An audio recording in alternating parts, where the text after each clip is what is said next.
Hey, welcome in to night 2 of the Hot Read Podcast Draft Show Live. I'm your host, Easton Freeze, director of published content here at BroadwaySportsMedia.com. We're also brought to you by the 440 Podcast Network.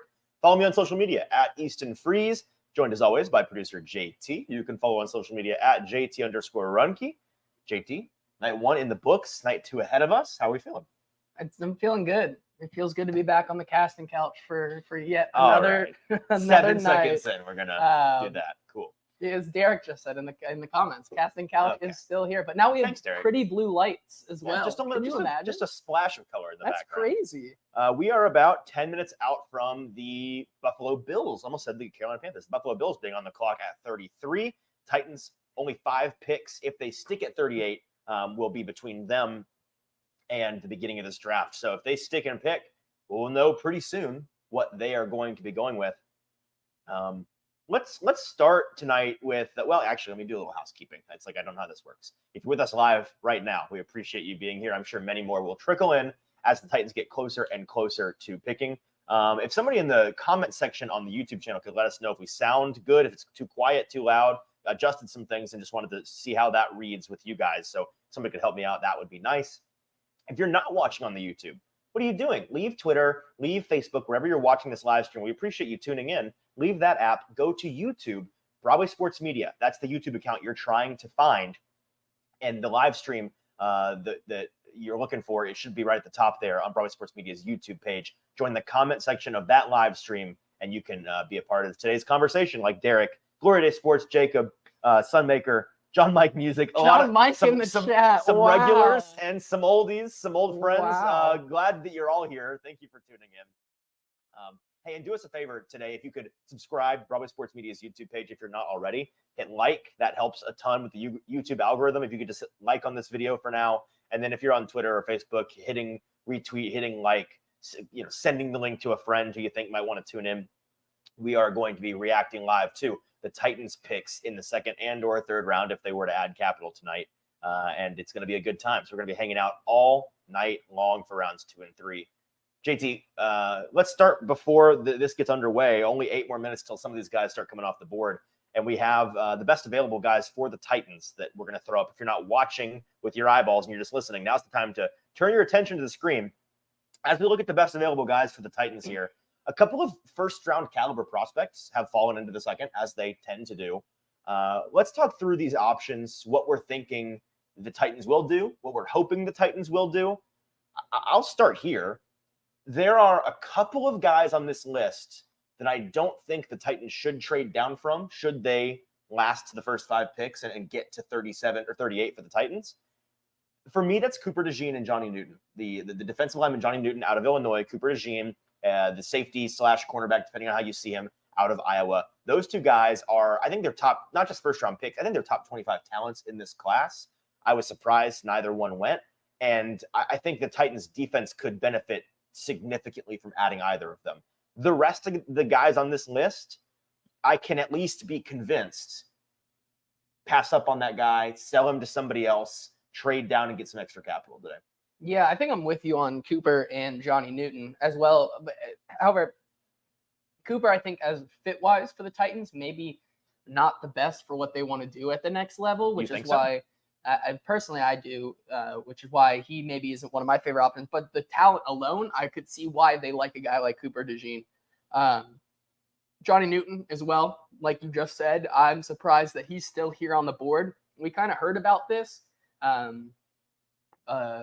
a couple days ago that you wouldn't be surprised to see a Johnny Newton fall. We all thought that was impossible, and here he is still on the board. And I'll throw Kool-Aid McKinstry in there, even though it's not an exact need. I can hear that argument, The Titans, with this Rand Carthman, as Kenneth says in the comments here, feels like Rand's targeted plan is attacking the trenches, or the targeted plan that he talked about may just be take the best player available on the defensive side of the ball. And in that case, it might be a Kool-Aid McKinstry, but especially I think there's a couple guys on the board here. Johnny Newton, I think if he is still there at 38, you run up the card for sure. The idea of pairing Johnny Newton with Jeffrey Simmons up front on Sundays, if the draft haul is stick and pick for the Titans with their top two, their 2 top 100 picks, and they come away with JC Latham on the offensive side of the ball and Johnny Newton on the other side of the ball, two of my favorite guys in the trench, two of my big meaty men favorites from this draft cycle, you're not going to be able to tell me anything. I will be so pleased with that. Again, not as pleased as trading down and adding some capital, as I've advocated for months now. But if that's what has to happen, and they've got to stick at 38, stick at 7, grab 2 guys, that's where there's a couple other guys here that I would also be really, really pleased with, but Johnny's absolutely on there. I think folks would probably be surprised to hear us not mentioning A.D. Mitchell as a guy they should stick and pick. We both just aren't, from a talent standpoint, they absolutely should. From a consistency standpoint, from a character issues standpoint, I just don't know if he's a fit for what they're trying to build culture-wise in that building. I don't know if they consider him. I mean, I'd imagine they consider him to be one of the top talents in this class. But he's a Texas receiver. When he was on in college at Georgia and in Texas, it was about as good as anybody in this class. The problem is he had a case that disappears on tape plenty of times when he just wouldn't show up for a whole quarter, for a whole half, for a whole game, and taking routes off. We found out through the draft process he deals with a blood sugar situation. And so when his blood sugar, I think is it diabetes? Diabetes. Yeah, so he's a diabetic. And so when his blood sugar crashes, naturally that impacts your mood pretty dramatically. And so those things, not necessarily a fault of his own, but a part of the draft evaluation process. So if he passed the smell test for them and he's their guy there, I'll understand it, but I'm kind of going to be surprised if that's the direction they go. And I'm also kind of going to be surprised if he's not gone by 38. Yeah, that's what I was about to say. I think there's really no reality where A.D. Mitchell is taken by the Titans, mostly because I think he's gone. There's too many teams in this right before the Titans there with the Bills Buffalo. And the Patriots, the Chargers right before them still need a guy. People could come back up and trade.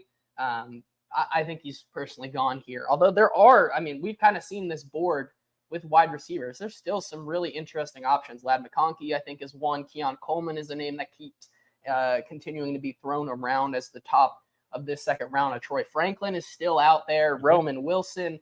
All these guys, I think, are very much still in consideration. I don't think it's a receiver for them. If they stick at 38, I really don't. I'm going to be surprised if it is. I think it's a defender. And that brings I was going to say, so is there any of these that you would maybe still see them really liking here at 38 and sticking and picking outside the Cooper DeJean, Johnny Newton, maybe a Kool-Aid McKinstry or A.D. Mitchell, on the rest of this board with Junior Colson, who has been a very popular who I'm going to say. It's Junior Colson. I've been tweeting and talking on the show about how I have a strong feeling he's their guy. Local kid, played at Ravenwood, grew up in the Brentwood area, was one of their 30 visits, or at least a local visit. We never got a clarification on that, but they visited with him in the pre-draft process. Brian Callahan, in some past interviews when he was with Cincinnati, I don't know if you saw this today, he talked about how they, as an organization in Cincinnati, were always trying to target guys that played on college football playoff teams. He would fit that bill, as does a JC Latham, right? They are both guys that they met with. So that could also be an indicator there.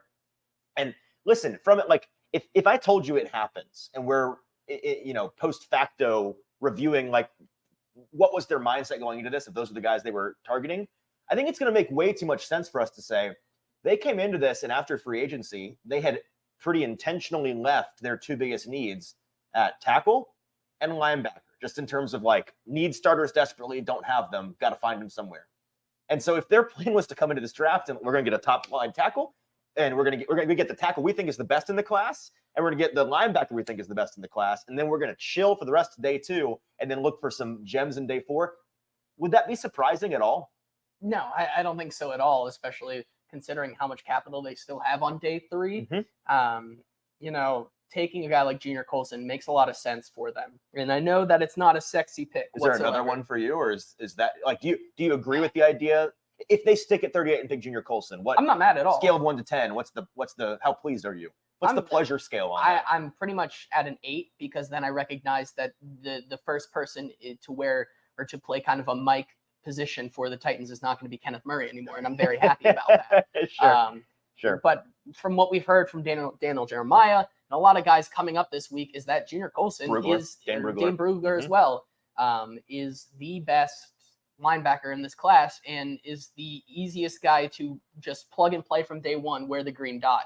And that's exactly what the Titans need. You see a lot of things just pointing them to and connecting them to Junior Colson. So I'd be pretty much, the only thing is like that position, it's not a sexy position once again. No, it's not. And I'm seeing people in the chat saying, no, don't take a linebacker this early. And it's fine if that's your opinion. But there, a lot of really plugged in people like Dan Brugler and Daniel Jeremiah have talked in the past couple of days about how they expect Junior Colson to go in this top 40-ish range. I know Dan Brugler at one point said he thinks the floor for him is 37 for the Chargers. And I know the Chargers desperately need a wide receiver, but this is Jim Harbaugh we're talking about. If I told you at 37, he goes and gets his son from Michigan, brings him in. Is that Harbaugh sniped them at 37? It won't shock me in the slightest. It will not shock me in the slightest if that's what he does. And so, I kind of think it's going to be a Michigan player, like whether it's Roman Wilson or Blake Corum. Blake Corum goes at 37. That's what I'm hoping for, because it's so funny if they do. I mean, you think that room for Johnny? Everyone to the bathroom. Don't worry about it. None of his friends came to his birthday party. That's kind of concerning. Brendan Rice got the B-Dubs sponsorship in the background. And look at all of that Buffalo Wild Wings in the background. And do you recognize that guy sitting on the couch? No, I don't actually at all. Okay. I don't know who that is. Do you actually know? Oh, okay. You were so convincing in your sarcasm. I was not sure. Okay, let's keep going on the list here, because I don't think it's a lock. But before we get to one of those guys, there are some really interesting questions here. First of all, let's see. Glory Day and Jacob are kind of asking the same question. What's more likely, a trade back or a trade up back into the third? I think it's a trade back, given that that's the easier path, the path of least resistance, right? Yeah. Trying to get back up into that third with your fourth and maybe a pick swap of fifths or something like that is going to be a lot more. It's going to be a lot harder to do that than trading down from 38, especially if Spencer Rattler's still on the board, especially if some of these wide receivers continue to fall. I could see that a world where that starts to come into fruition there. I don't know about you. I don't know if it's a crazy idea for them to stick at 38 and then get back into the third round.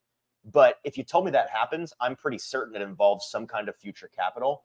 If you look at just like the basic trade value charts, it's not a linear regression in value as you go. It's exponential in a way. And so like the drop off is pretty severe. You hear people talk about how like, hey, Titans earlier in the draft, they don't anymore, but at one point they had 3 7th round picks. Let's just package those 3 7ths and get a third. No, man, like a third round pick value is like 190.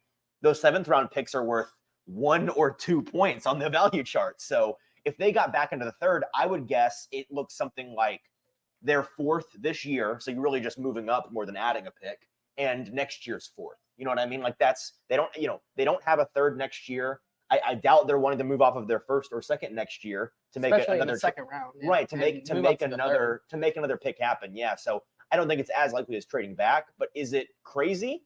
No, it's just not going to be as sweet as people think, because I think it's going to require that 4th round pick and ultimately be less of them adding capital and more of them switching upgrading capital. Yeah. Jacob asks, what's a realistic trade that you would take instead of some of these studs?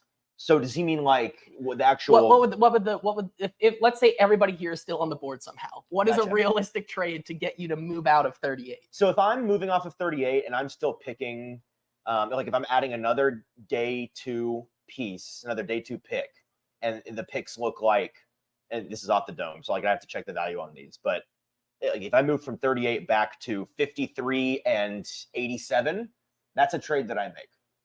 If I'm in the 50s and the 80s, 90s range, I'm willing to make that if it's just a 2-for-1 special like that. Because yes, the value, it's going to drop off pretty early in the second round from these guys that we consider to be first round talents. Like they're going to be gone. They may all really be gone by the Titans pick at 38, but I don't think it's that severe. And again, if they're wanting to target a mid-round receiver in any way, which I wouldn't put it past them. We've talked about this a lot, how I mean, maybe you disagree. I see the value in this receiver group based on positional, like pick value, opportunity cost, stronger in the third round than in the second. Like I like the crop of Malachi Corley, Javon Baker, Malik Washington, Jermaine Burton. Where does he go? Does he go today? That's a great question. It, right? That's something I'm gonna keep an eye on all night long. It's a great question. But like that range of guys, I like a lot better for a third round value than a second round value on a Troy Franklin, Roman Wilson, even an AD Mitchell. We kind of glazed over Ladd McConkey. I'm gonna go back to him. I think we saw a report earlier today from Paulini. Yeah, Paulini, it's Paulini, right? I think I'll look up that for verification in a second. We saw a report from an insider talking about how of the teams reportedly interested in not AD Mitchell, Ladd McConkey, the Titans were amongst them at 38. That would not shock me at all. That would be a move that fed families in terms of fans being happy with what the Titans did with their second round pick. And it would be the first high profile wide receiver pick since Treylon Burks the Titans have made. So, I would not mind that one bit. I do consider him to be a first round talent. And I think he's a guy that will benefit most from being schemed up in a clever way, a modern way offensively. I think that Brian Callahan is fully capable of doing that. And so adding him as the third guy and being your dedicated slot for this team with some outside versatility, I like that a lot. I would then be like, okay, so what's the plan on defense? That's all. Is there any guy on this best available that you absolutely do not like? Like, I'd be disappointed if they picked at 38. Yes. So if they came away with, not really, to be honest with you. Like, so it's all opportunity cost. So if they came away for with, me, the one, sorry. No, go ahead. But he's not. I guess he's not on this list. But so this makes my point. This question irrelevant, actually. Yeah. But there's Kieran Amagaji. I think on this list would be it would be a little bit of a reach. I think Adisa Isaac, based on how just unproductive he was and kind of the limited moveset, would be kind of a little bit of a reach. One that's not on here that I just absolutely do not like. If they go Roman Wilson at 38, I really don't like that. My reasoning is not because I don't think Roman Wilson is a good player. I just don't see why we need two Kyle Phillip bodies on this team. Guys who are less than 5'11" and less than 190. Right. Why do we need it? 190 soaking wet. Yeah, 100%. So like I said, it's an opportunity cost thing for me. So if they go Kieran Amagaji, if it's in lieu of a Patrick Paul or a Kingsley Suamataia, then I'm like, I like the position. I'm not sure I agree with the guy, but again, in that case, still I'm going to be like, okay, what does a Bill Callahan see in this guy? I'll defer to him a little bit on that. Okay, let's look. Sorry, did you have anything else? I was just one more thing. I was going to say, like a guy like Christian Haynes would change my mindset more than it would make me upset. I like Christian Haynes. No, I do a lot. I think he's a good player. I think he's worthy of being. Maybe. I think he's worthy of being picked in the 30s or 40s. My thinking would just change to be like, they're really wanting to address the trenches, obviously, but with this guy being an interior player only at the next level, that you'd imagine, okay, this guy's coming in, like, you've got your left guard and center figured out, highly paid, highly talented guys.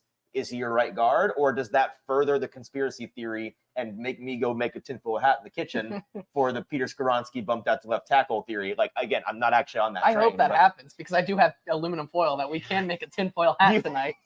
Stranger things have happened. That's a gift that is worthy of being clipped. All right, well, the commissioner is up here getting us ready to rock and roll. Real quick, let's go through some of these comments, because I think there's some other interesting insights here. Hit me. Derek says, what if they trade back and land Rook Oreo or Rook Ohorio? He says, I don't know how to spell his last name. And he says he really wants Rook just so I can call him Oreo for the next 10 years, actually, which makes kind of sense. You lose Pop-Tart last year. Now you have another dessert interior defensive lineman. We need a new grocery confectionery man. Exactly, on the defensive interior. We're watching, as you guys are at home, the Michigan team roll up with their... This is weird to me. I mean, I kind of get it. Good for Michigan, but all the Michigan State fans I guess it's because it's in Detroit, maybe. Like, they wouldn't do this anywhere else. Yes, no, 100%. But all the Green fans in the audience are, I'm sure, not super jazzed, because they are a pretty split community up there. Yes. Now that's interesting. Can we bring up Glory Day Sports comment? I'm sorry, we'll get to there. Let's address Rook first, but flag that one. Yeah, because, I will. I think that if you trade back to maybe say you trade back to 50, let's say Kool-Aid McKinstry is still on the board there. The Giants have pick 50. Mm-hmm. The Giants come up to get Kool-Aid McKinstry and kind of replace that secondary that they need after they lost McKinney, Xavier McKinney, was that? What team were we talking about? Sorry. The Giants. Yes, McKinney. To kind of replenish that secondary depth if Kool-Aid's still there. I could see them moving back to 50, maybe getting some more capital in the third, and then taking a guy like Rook, there would be a slam dunk for me. Getting a guy like that on the interior, I really like that. Speaking of teams that can trade back, I think your Bengals could potentially move up. I think that they would like a guy like Johnny Newton a lot. Yes. And they've got the day 3 capital. Or I wonder if Tavondre Sweat falls right into their laps. Also a possibility. These things. Right. But yeah, they met with Johnny Newton on like the 25th hour of when you were allowed to. The Bengals did? Yeah, when you were supposed to, when you're allowed to meet with the top 30s. Okay. It was like at the last second. So like this week? Yeah. Okay. So Chef Rand says, I think they draft Colson and hope Sweat falls to the 4th. I'll make a bold prediction. Sweat is gone before we get to the 3rd round. I really do. Before the 3rd. So yes. Not just at the end of the night. Halfway through our night. Yeah, I think he's going to, that's my bold prediction. Okay. Alex says that our boy Marcus Whitman graded the Titans at a D. He had him offensive tackle 6, but does at least admit that Bill Callahan has forgotten more knowledge or has more knowledge. No, it's forgotten. Has forgotten more about football than he will ever know. Oh, yes. Yeah. Okay. So, but like, yeah, I watched that. Mark, I knew Marcus was just his personal preference. He was not a huge Latham fan. Are you going to fight him now? Yeah, I'm gonna fight him. Yeah, I mean, like to each their own. He's smart enough guy to recognize that he's going to defer to the preference of a guy like Bill Callahan. But yeah, he may end up being proven right. Like we don't know the answer to that. Before we go any further, I want to get this in. We got some ad reads to do tonight. We do for a friend of ours. Let's go ahead and do one of those right now before we get started here. And we are. This, right? Yeah. Yep, there you go. Pull that up. Oh, and then I gotta. Yep, change the thing. Do the thing.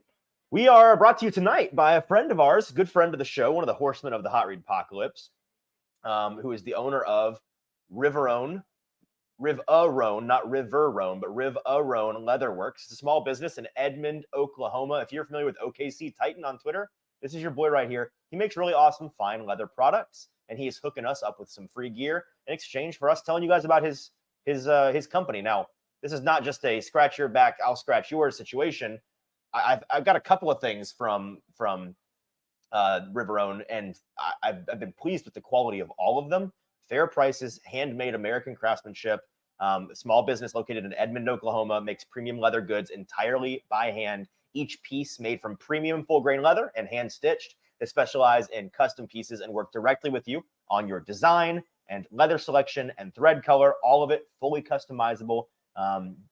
They make it all: wallets, messenger bags, bookmarks, sunglasses cases, key fobs, passport protectors that you get lost when you get your passport stolen in Europe. All of the things they make for you. Check them out on Instagram at Riverone Leatherworks, and spelled RIVARONE _Leatherworks. That's their Instagram handle. Or you can send them an email at riveroneleatherworks@gmail.com to start your own piece today. OKC Titan is a friend of the show. He can be a friend of yours if you are looking for some fine leather goods. I'd imagine he'll make anything for you if you just hit him out. Hit him up at Riverone Leatherworks on Instagram or on Gmail. So we appreciate him sponsoring tonight's episode. All right.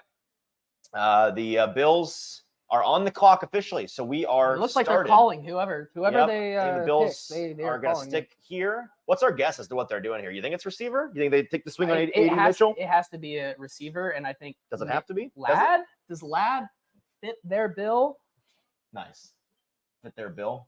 Oh, I didn't even know about that. Unintended? Yeah, no, a pun definitely unintended there. They've made the pick. So the pick, even though we're still counting down, the pick is in here.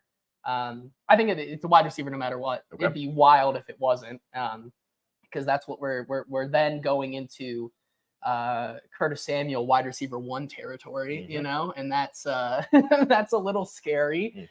But I think these next 2 picks, as the pick is in, I think we could see wide receiver back to back here.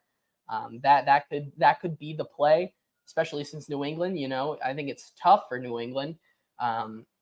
You just got your quarterback, so your wide receiver 1 is still Kendrick Bourne. Like, you need something a little better to give Drake May any help out there, right? So I think anything exactly. Let's see what else we have right here. Glory Day Sports, getting back to his. He says, we riot if they draft Keon. I would. Keon Coleman is not one of my favorite wide receiver prospects in this draft class. Certainly, For certified that boy nice. Yep, you certainly I'm are. a certified that boy nice watcher of Keon Coleman. A Brandon Bean head cutout. That's an interesting one.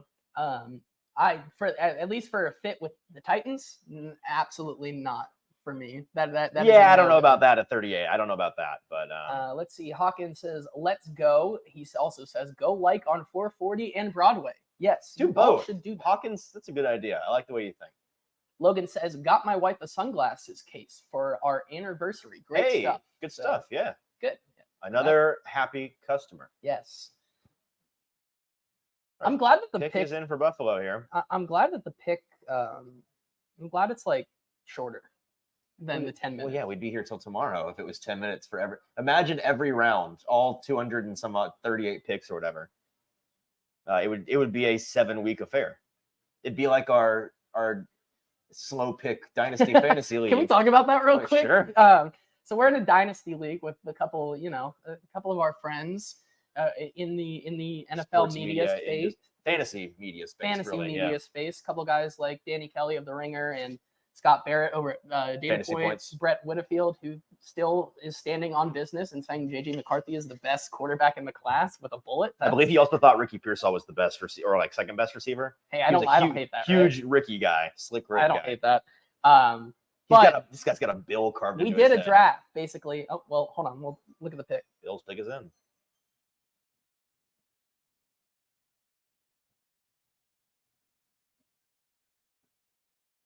Let's go, Buffalo.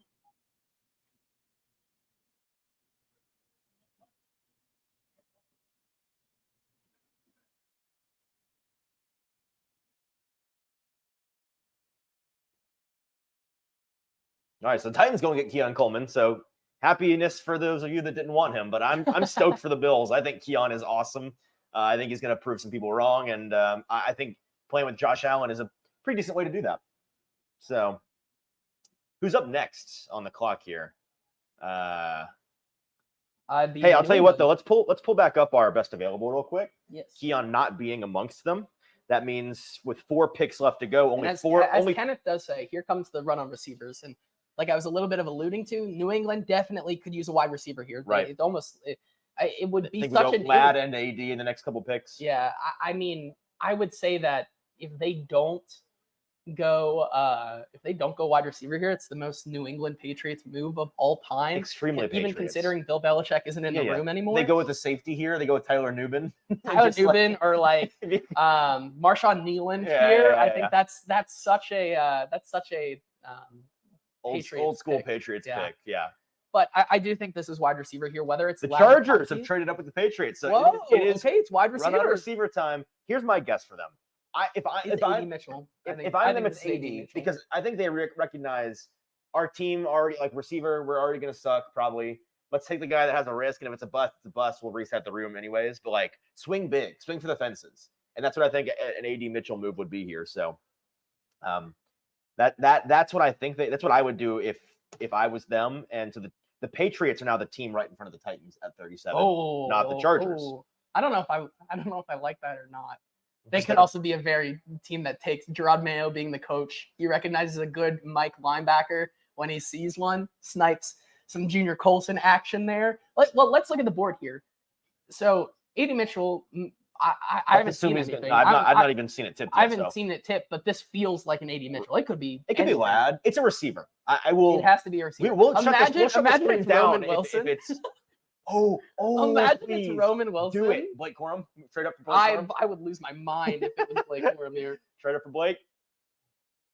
All right, their pick is not yet in, and it's not been tipped on Twitter either. So I'm curious. I think we got to play that fast and loose, And after the Titans go, I feel like it's more of the wild west out here. We'll just kind of take it freely as we go. All right, the pick has been tipped, so that's wild. I don't know. Do people care? Like, is everybody in the chat not tipping picks? At what point should we start tipping picks? That's what I was gonna say. Like, at what point does it not matter anymore? Be honest. If you're in the chat and you're like, I'm turning this off, you'll start tipping picks. Let us know and we won't do it. Yeah, I agree. So the Patriots traded. Okay, interesting. So the Chargers moved up 3 spots, and then later on in the 4th moved back 27 in return. All right, Logan says never tip picks. All right, we won't. Never doing it. Never doing Sam it. also says I'm rather not. Okay. All right, not doing it. We've heard you. The good news is that tonight they'll start. I mean, they'll start rolling in so fast the tips won't matter. Yeah, So, this is true. so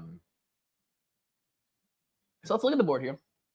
I do tip it, don't tip it, tip it, tip it, don't. We have a, oh, okay. Yeah, as Kenneth says, I'm going to bring this back up because here comes a run on receivers. I think that you could see, this is really interesting because I don't think Washington needs a receiver, but Washington has pick 36 and Washington also has pick 30. I could see a really big scenario here where. Wait, 36 and what? 40. 40. Okay. You Sorry, said 30. No, you're good. My bad. No. 36 and 40. I didn't know that, though. That's interesting. Yeah, because they traded with the Bears. Oh, that's right. Yeah. For the Montez Sweat trade. Mhm. So I could see them potentially trade out of this one. Maybe a team like the Eagles, who wants, if we're starting this run on receivers now, a guy, they really haven't been that happy with like a Quez Watkins / like who's the other guy that's in there that every Eagles fan hates? Josh Palmer? No, that's a Chargers guy. Oh, on the Eagles. With the Eagles. Well, hold on, here it is. Rolf Bynierski? Huh?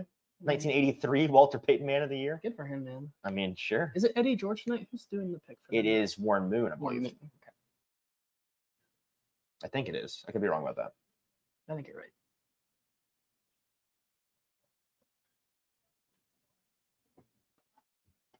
Lad McConkey. I love that pick for them, to be honest with you. Really? I think, Explain that. Inside outside versatility. He's the best receiver on the board here for my money. I would take him over 80 at this point. He does feel like a Jim Harbaugh guy, doesn't Right, he seems like a Harbaugh, stand-up Harbaugh guy. Real tape grinder, real first in, last out kind of guy. Gritty player. If he can stay healthy, like if you told me he stayed healthy the entirety of his rookie contract career, then I'm telling you they got a really good, solid receiver for Justin Herbert. And he's the kind of receiver that honestly, like, that's such a weird room, though. Quentin Johnston and I Lad know. McConkey is such a gross wide receiver. But what room they to me. need is a guy that can be a quarterback's best friend. And that's what McConkey, like, he is a QB's best friend. He's always going to be exactly where I need him to be as a quarterback. He's going to be on time. He's going to have it, the placement down to the step, the footwork perfect, the angle sharp. He's a ready-made pro in that way that I think the Chargers need now. And so I don't. At this point, you start to wonder, where does AD Mitchell fall to? I doubt it's very far, but who knows? I mean, if the character thing is a non-starter for enough teams, it could be a while. It could be a while. Also, I wouldn't rule out maybe New England trading back a few spots and then still taking an AD Mitchell here. I wouldn't be surprised about this. This is where I think this is the last stop. I'm just going to make a bold prediction. I think this is the last stop on the Cardinals. This is the Cooper DeJean stop. Yeah. Cooper makes a lot of sense for them. I mean, just considering that maybe they love Kool-Aid McKinstry more. Yes. They don't see Cooper as a cornerback. I could see it being Kool-Aid, but one of those two, I think, is they need a quarterback so bad. Mm-hmm. I mean, last year they were having Justin Jefferson line up against Kytrell Clark, the 6th round pick from Louisville. That's so crazy. He's like 5'9" or something. Yeah. It was hilarious to watch, and I felt bad for the kid most of the time.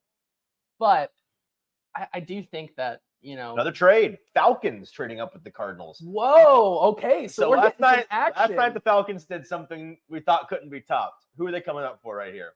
That's so interesting. If it's not Johnny Newton, I'm going to scream. It needs to be Johnny Newton. They need help up front.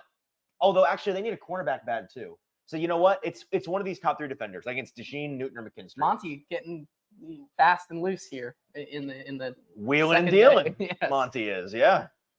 Wheeling and dealing. I like Johnny our start here, though. here. So I'm if you can find the yeah, they're coming up actually to take Spencer Rattler. They're looking for the plan after Michael Penix. Right. No, that's a good point, because when Penix takes over at 29 years old, he'll be about about 3 years, and then you'll need Rattler. Spencer Rattler after that. They're looking to the 2030s exactly, right Derek, now. The 2030s are going to be solid for the Atlanta Falcons. So this is a really interesting room, right? Because look, Arthur is at the head of the table. 81-year-old Arthur Blank that's an 80s jersey.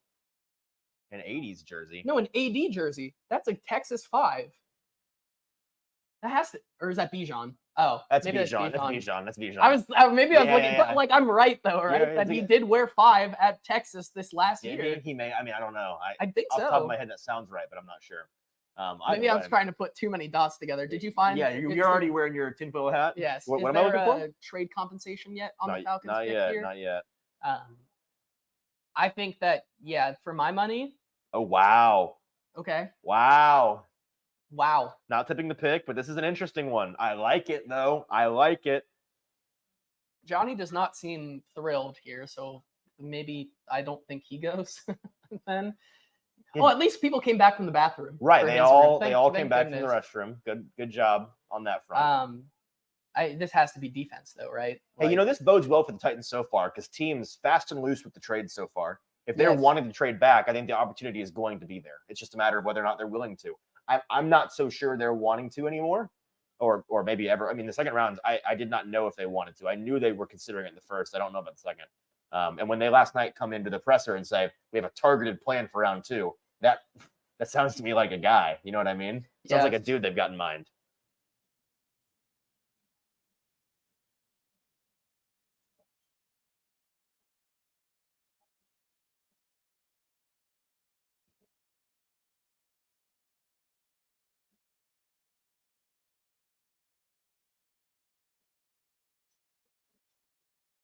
See, Logan says Falcons drafted Penix for primetime games only. That's an interesting play. No, I saw that, and that's the big brain. That's a big brain play he's right there there. for the so Kirk is going to handle the noon games and Penix in the prime time. So who gets the 315 or 325?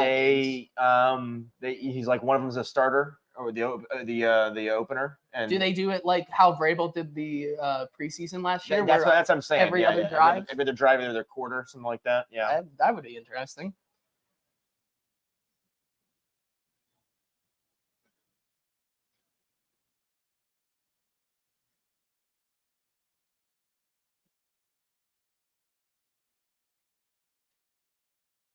All right, here we are.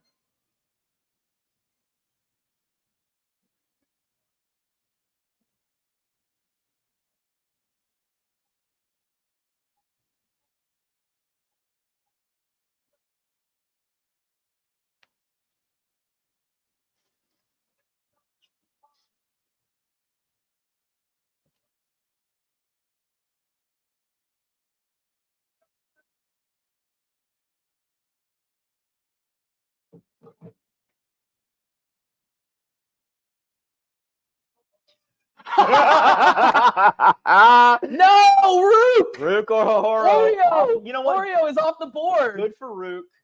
Very good. I'm Rook. glad he's going. I'm sorry, Derek. So My high bad. where he belongs. I'm so sorry, Derek. What happened? He was in on Rook, man. Oh, he was so in on Rook. We were all in on Rook, and I'm It's glad easy he's to see why though. I'm glad he's going where I think he belongs to go. He belongs to be going in this draft, where he deserves to go. That's what I was looking for there. So that's really interesting that a team like the Falcons, especially with having Raheem Morris in the in that room now, teams are valuing a guy like Rook higher than Johnny Newton. What are we missing on Johnny Newton? That's the biggest thing here that I'm trying to figure out. As Derek said, two-toned Oreo is dead. Hawkins said, Buddy had to think about it. Buddy did have to think about how to say Rook, that. He paused and realized. Rook, do you think he hadn't? The brain stopped. Had he not even looked at the card as he walked No. up? He didn't glance. He caught himself off guard with, oh no. He was hoping to read like Dan Smith. And Yeah, just exactly. Walk off He looked into at the the card sunset. in the brain, like the AOL like dial-up internet sound. Yeah. That's what his brain did right there. So the Falcons do right by their franchise going defense in the second round here. I really am interested to see the Capitol to come up and get a guy like Rook.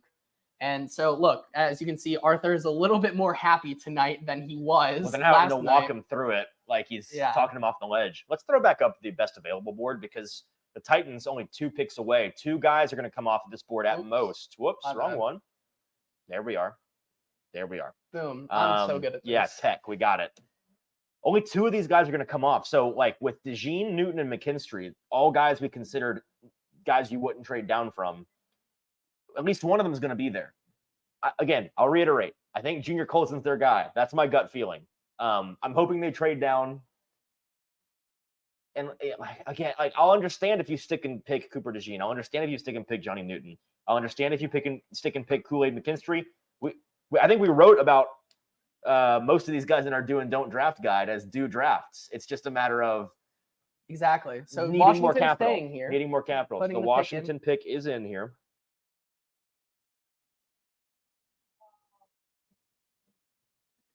Yeah, how far is Johnny Newton going to fall?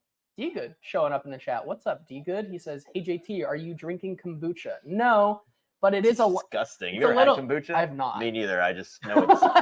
I've smelled it. I've not drank it. No, I've smelled it. It's a longer night, you know? I need a little bit more caffeine and pick me up here. I'm sticking with water until we know what the Titans are doing, and then we'll see. Titans do the because you did bring up a very interesting scenario here where you started hitting the sauce from the get-go, and then the Titans trade back to the like 90s, 67 and you 92. Are gone. Right, like we can't afford that, so we got to figure out what the plan is here. Oh, what's going on? Damn, he got me. That's crazy. That's crazy. All right, mods, kick him real quick, and I'll think about timing him out. You know, he says one more thing. I will. We'll look to time him out there, but. Rook, you know, the size is really nice there with what you're getting from him. 6'4", 295. He's only 22 years old. You kind of look at some of the stats from this past year. He had 17 hurries, 4 hits, 5 sacks. The sacks and the quarterback hits were the best of his career in the last year at Clemson. The guy who's gotten better and better as he has progressed through the years. He's got a little bit of versatility. I think that's something that I wrote about with him. You know, he plays that inside edge position, kind of like an outside guy with the twitchiness of his frame for being that kind of size and still playing on the inside there. I think it's a really good pick for them, and it's one that's well needed because, you know, you talk about they need the Falcons need everything on that defensive line. Interior, out tier, get the guy who can do all of it, and then figure out where he's going to play later because you need it everywhere on that defensive line. So I think it's a good pick for them here. And so Washington is up. I think this has to. Washington pick is in. I don't know. Do you have any guess here? I've seen it, so I can't guess. Gotcha. Okay. Have you seen it? No, I've not. Well, then so muster a guess. I feel like it's got to be an offensive tackle or offensive line. Interesting. Okay. To kind of protect Jaden because of how frail he is and how he plays. You know what? And their offensive line last year, it was not great. It was not great. Logan asked, did I just say outerior? Yes, I did, probably. I'd say a lot of words that are not actually in the dictionary. You know, it's the opposite of exterior. Or wait, exterior is the opposite what of interior. It's supposed to be a synonym for exterior. Yes. Yeah, I'm also dumb, apparently. So. I mean, we all are, aren't we? Yep. You know? All right, the commissioner, you've got him hyped up on pain pills again, I'd imagine. I saw somebody say the commissioner was walking around last night like Tiger on Sunday at the Masters, just so gingerly. What'd you say? Sorry? I saw somebody say that last night Goodell was walking around like Tiger on Sunday at the Masters, just like as gingerly as humanly possible. All right, the commander's pick is in here.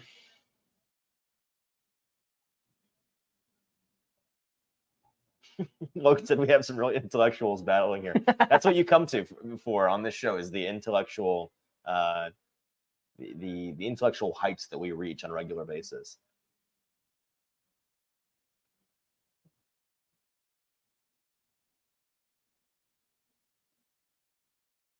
All right, so we're starting to get into the range of where we might get a Titans trade back announcement. Correct. Or we might not. So we will see.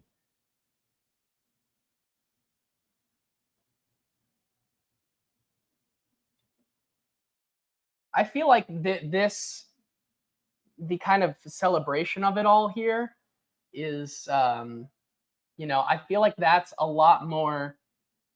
It takes longer than the actual pick sometimes. It like, can. What are we doing? It absolutely We're trying to get. No disrespect to him here, but like, we're taking so much time here, you know. Mm-hmm.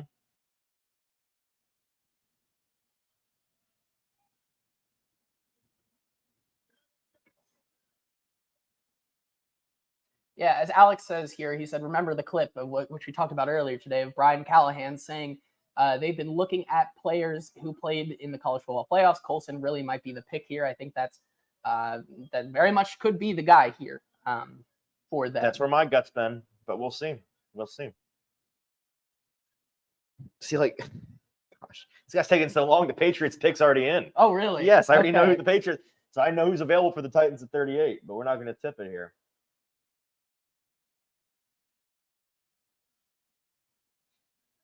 Dude, we love you, but let's this show on the road. This is why the second round sucks, because everybody just like starts, gloating, and they think it's time to give a speech. They need to Oscars this guy. Start playing him off. Yeah, right. That's a great. I just wanted to see if Goodell would slip and say it because he didn't actually play for the Commanders. Chef Rand, stop tipping picks in the chat. Other people don't want you to tip them. Don't do that.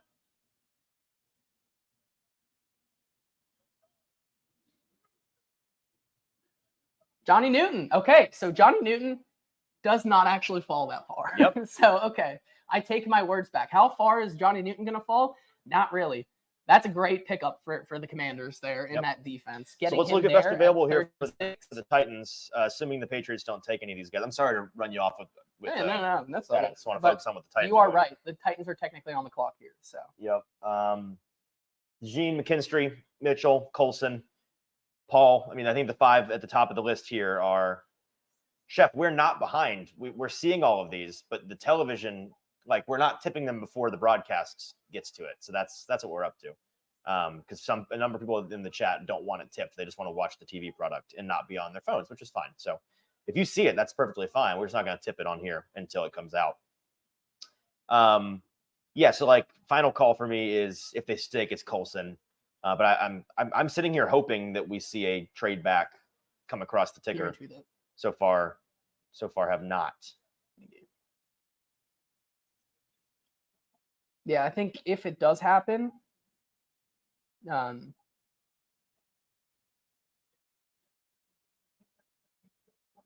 Derek is now all in on the Great White Hope or trade back here for the Titans. Would have no issue with the DeJean pick here at all. Would have no issue with any of the top 5 guys on this list here.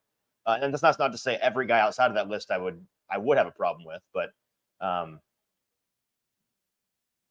think that's where they're going to go. And we're not tipping picks, so there's a chance the Patriots are about to take one of these guys off the board. But how long are we gonna? And the Patriots pick is in. So the pick is in, but now we're gonna wait another 5 minutes. Yep.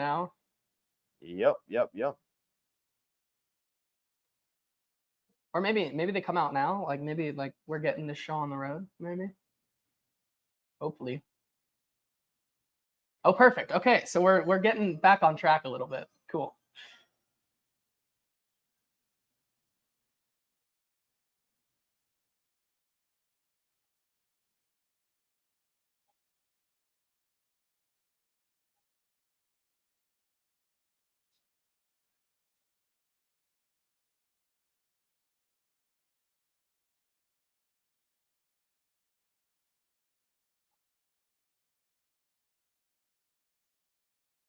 Jalen Polk. Okay. Who had Jalen Polk off the board before A.D. Mitchell? Not a lot of people, man. This is the fall of A.D. Mitchell continues to be a baffling Those one. Character concerns and the inconsistency, that's enough to scare off a lot of teams. Let me ask you then, if the character concerns, which haven't been as bad for A.D. Mitchell this cycle, are bringing him down boards this much, does that truly mean we're not going to see Jermaine Burton today? We may not see undrafted free agent Jermaine Burton. He might be, considering the kind of pace that we're on here. So the Titans still have not traded the pick, it appears. There's not been on the clock. They've not made a pick. They've not traded it, even from a tip perspective. I'd imagine there's a chance they take this whole time. Jacob saying Burton is going to go over A.D. Mitchell. That's an interesting and bold take. That'd be crazy.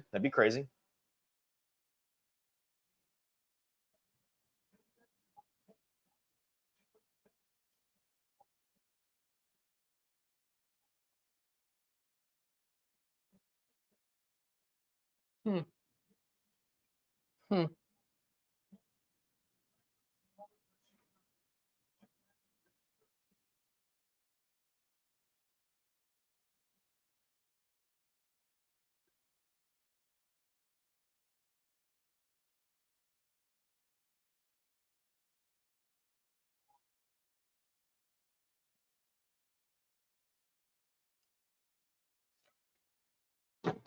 So the Titans are officially making a pick. They are. I think we can say that. Yep, they are making a pick. It's Um, been tipped. We won't talk about it yet here. So the Titans, as we look at our best available board here, still a lot of good options on here. Can we talk about real quick before we get into this pick? Man, the league is just like us and do not like or worried about Cooper DeJean playing cornerback at the next level. I mean, I don't know what this says about Cooper DeJean that he's falling this far. I'm kind of surprised, but we'll see. Let's talk about it once he actually goes off the board, so we know what the floor looks like for him.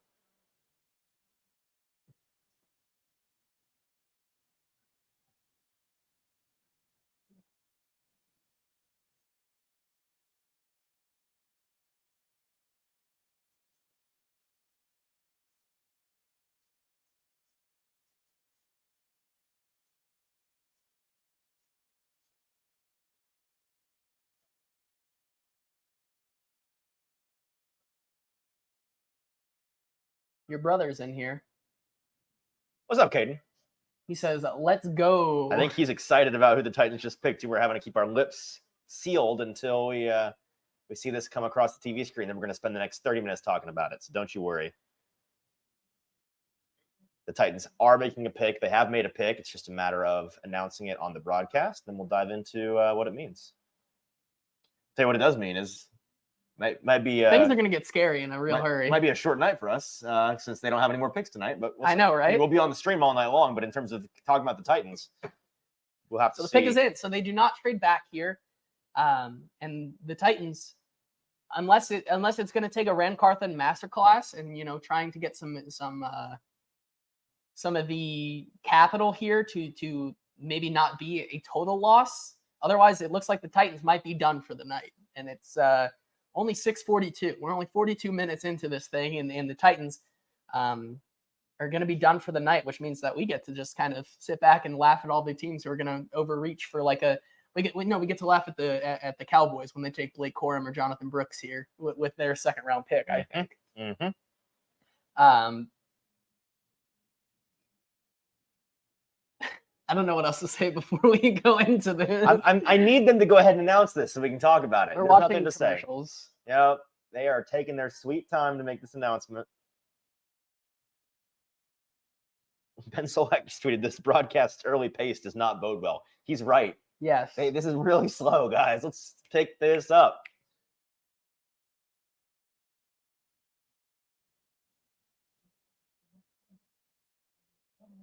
Alex is right. It kind of sucks for content. Like we can't just we can't react as it's happening, which sucks. You know what? Screw you, Jordan Schultz. You're the real problem out here. He is a problematic human when it comes to this weekend, I'm afraid. It really is. I fear. How about when Warren comes up on the stage, we start talking about it? No, we said we weren't going to tip picks. Especially the Titans pick of all the picks. Ian asks, why does this franchise hate more draft capital? They actually love Ben says we prospects. need to start tipping. He says we're starting to get people in here who says we might as well just go ahead and do it. I think there's a lot of people that don't. Well, maybe we'll tip out not this one. We're in too deep. We're going to wait for the Titans, and then we'll talk about it. I promise. So just stick around, wait for it to be announced, and we will get into it. I promise. Titans pick is in. Let's shuffle on out there. Let's get to the podium. Let's get this card right. Get out there, Warren. Come on. Let's go. Somebody wheel him out there. That's tough, man. We got draft picks to analyze here. We do.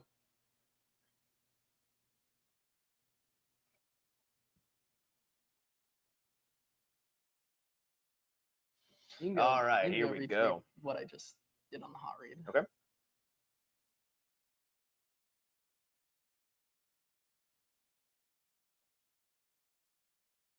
I'm gonna say it. If Warren yaps for like another minute, he's not going to.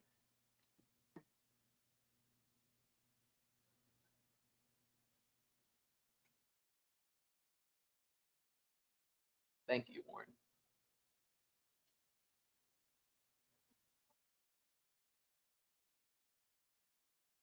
T'Vondre Sweat is the pick for the Titans at 38. They met with him the day after his DWI 3 weeks ago. Sorry, Zach Lyons was right. And he was. I mean, Zach and Stoney were right about him at 38. Yep. We obviously loved T'Vondre this whole cycle and thought that he was worthy of a second-round pick at 38. So pleased with this. He was here on the Titans' best available board at the 7th spot that we had him up here. So love this pick. What it's most telling is people are going to hate this because they already thought he plays it too heavy of a weight. He has some character issues, and I don't think, or some people perceive them as character issues, and he doesn't have 3-down versatility. I don't think any of those things are true, as demonstrated by taking him at 38. The Titans, who met with him. Whoa, Los Angeles coming up with Carolina here. Okay, so let's not cut off the Titans analysis. I just had to point that out. I know, but let's do the analysis here. I know who that is, and I'm gonna get really excited. It's Spencer Rattler, right? It's got to be Spencer Rattler. It's got to be. Anyways. So you know what? It doesn't lend to the Titans. I'll take my criticism back from you. You know why? Because if LA wanted to move up to one pick behind the Titans for Rattler, I'd imagine the opportunity was going to be there for them to trade to 38 with the Titans, which I think only tells you more about the fact that they want this guy. Right. They want this guy in the building. Now, so back to these points, right? The idea that he does not have 3-down versatility, as Zach Lyons said it best, it is fat shaming in 2024, and we won't have it. We won't have it. He was one of the highest producers of pressures of the quarterback. The sack numbers don't pop on the screen, but sacks are not nearly as sticky and predictive a metric as pressures are. I think off the top of my head, was it 28, 30 pressures last year, the quarterback? In that range. I'll have to look it up here in a second. You can clarify this for me. So T'Vondre Sweat, 26. right? He had 20. So the production was interesting there. 2 sacks, 3 hits, 26 hurries for T'Vondre Sweat. He's a guy, as we get a look here inside the draft room. They're very happy. Yes, they are very happy here as they all start to come in and congratulate each other here. Alex nails it right here. The Titans are going straight beef. They have added 900 pounds worth of bulk to their. I mean, in the past 24 hours, they have added 2 of the top 10 biggest human beings in this draft, maybe top 5 guys. They are massive. And so T'Vondre Sweat created a lot of pressure in college. Here's the most interesting about him, JT, is it's been pretty well documented. He came into last season at Texas playing at 370, 375. In the championship games, at the end of the year, he was playing at 380, 385. Yep. He managed to somehow gain weight throughout the draft process or throughout the season process, which is astonishing because linemen in particular do not do that. You cut weight whether you want to or not as the season goes on. So he's going to play at that, 3 bills, nearly 4 bills range. I think in the NFL, they may have him slimmed down a little bit, but he's playing at 360 plus. He holds it well. If I remember correctly, he played a really high number of snaps per game, despite being at that weight. It wasn't an issue of conditioning. He was on the field for I think it was 55 as a number, averaged 55 snaps a game. I'll double check that in a minute in his time at Texas. So I think that he has the ability to be a 3-down guy, be the front runner, in a tandem with Jeffrey Simmons. Those two are going to be getting after the quarterback consistently on all 3 downs. And it's a massive, massive hole filled where on the defensive front, both interior and exterior, as you like to say, outerior. I didn't see them, going into the season with what they had. You knew they were going to add some starting caliber players, and this is the first one they did in this draft. The biggest thing for me is that we talk about how much Jeffrey Simmons matters on the field for the Titans, especially when you look at how many times he gets double teamed in a game. You can't do that anymore when you have this guy who's going to play at 360 pounds right next to Jeffrey Simmons. If anything, this is going to make as people are just trading. Another trade. Holy cow. We are flying off. Philadelphia comes up now. It's DeJean. Dude, if they get Cooper and Quinion, it's so frustrating. Anyways, as I was saying, Simmons now kind of has that weight off of his. By the way, did you see who the Rams picked? No, who was it? I have no idea. I mean, I just assumed it was Rattler. Wait, who is this Fisk? Yeah, they did. Oh, it was for Fisk. Wow, we were wrong. Okay. Well, anyways. Rams come up for Fisk. Hey, building that defensive line. Look, here's they got their white Aaron Donald. This is the guy. Don't you worry about it. Let's see though. Going back to Devondre Sweat here, as I was saying, Jeffrey Simmons now kind of the load is lightened on him, and when you're paying a guy like Jeffrey Simmons, you want to do everything in your power on that defensive line, even though you may have some trouble trying to get on the outside with guys like Harold Landry and Arden Key. Who Harold Landry's had a bounce back season last year. Arden Key still trying to prove that he can play all 3 downs instead of having to be more of a rotational piece. But with Devondre Sweat now in here, it opens up so many avenues for the Titans on the defensive line, and it allows Jeffrey Simmons to really have a bounce back year next year and kind of make that contract that he got worth every single penny. Yeah, 100%. And we're getting some initial reports here from insiders. I just lost it. Hang on.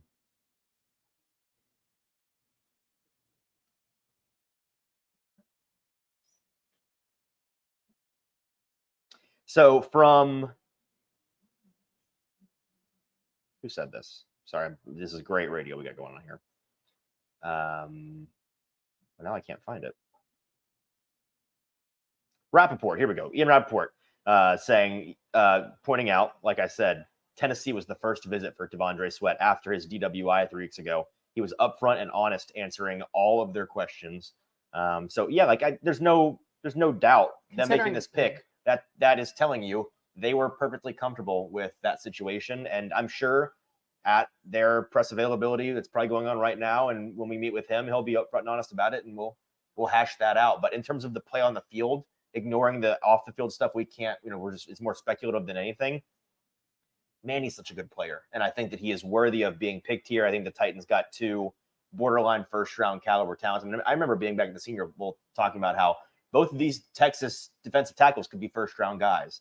And I think another trade, holy guacamole, the Saints coming up to 41. Could this be for one of the tackles, and they're doubling down? Could this be for Rattler? Oh, they should. It should be for Rattler.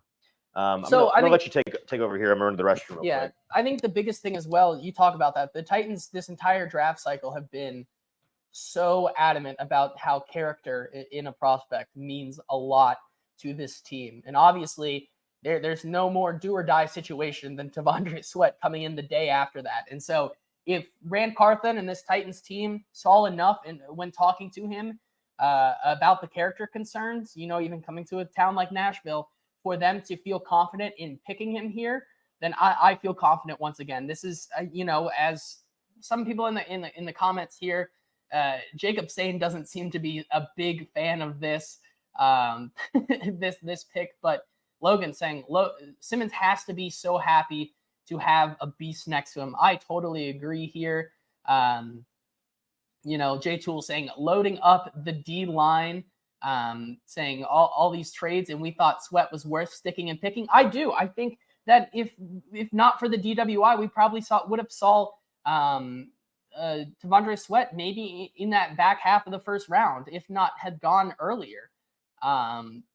J Tool saying this feels like they're building and acknowledging it'll be next year before we're competing. I think so.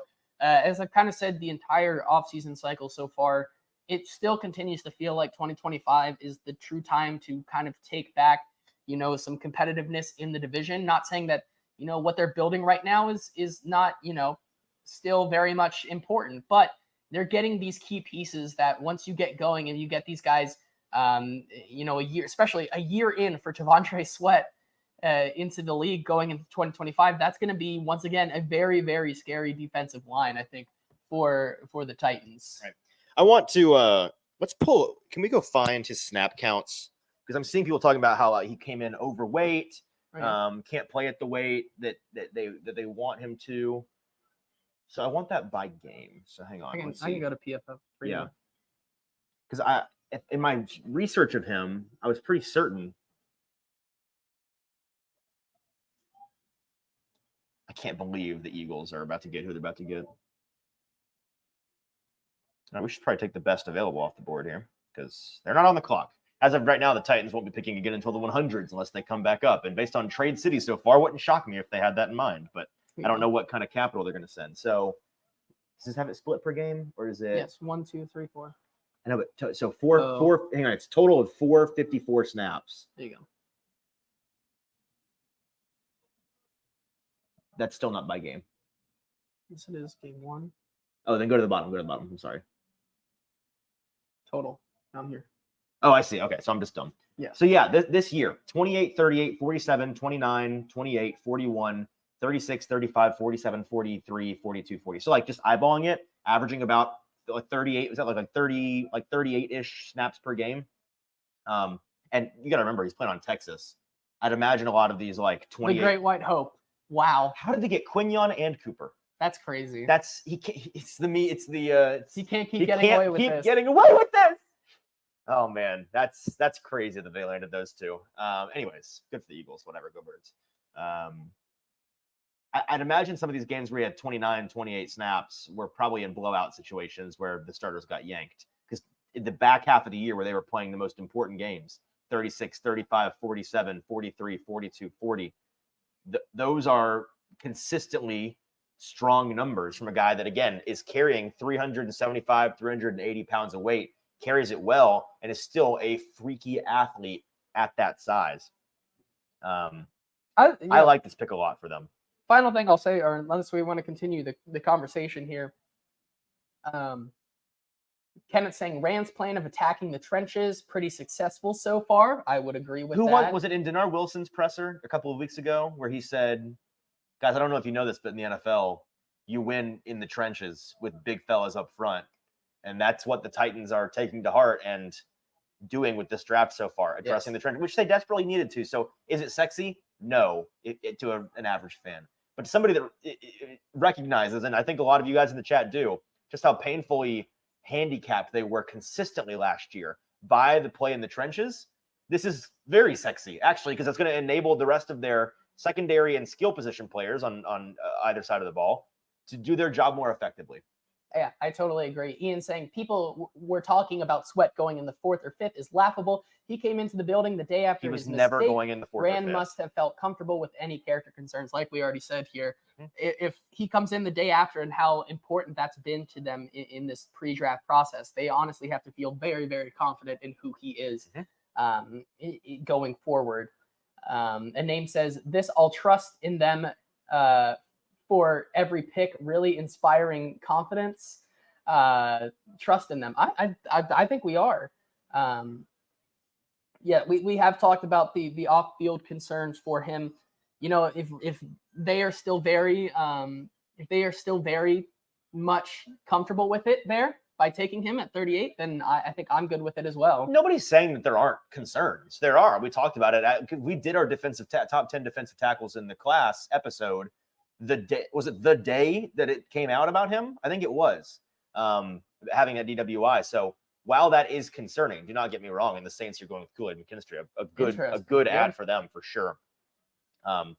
If the team is comfortable with it, I think you have to defer to hearing him out, and listen. Like this is not the way you want to look at it, but in hindsight, we may be saying, "Wow, the Titans got a steal of a guy because of some character concerns, because of some concerns that he could carry that weight." We could look back and say, this guy would never have been available where he was for the Titans to take him at 38, if not for those things. That doesn't mean that you should be happy he has those things about him. But if you are willing to trust your team's evaluation, trust Rand Carthon and Brian Callahan saying, we met with him 36 hours after this happened. He explained it to us. We're still comfortable with him as a guy in a locker room where they are very clearly trying to build a certain type of culture. I think you have to defer to that. Yeah, I totally agree here. Logan saying people make mistakes. He owned it, move forward, and move on. And I think that's probably what we're going to hear in the press conference tomorrow as well. That'll be a big one, I think, for sure. If it is tomorrow or Monday. With the non-first round picks, we won't meet with them in a presser like that. We'll meet them during OTAs coming up here in May.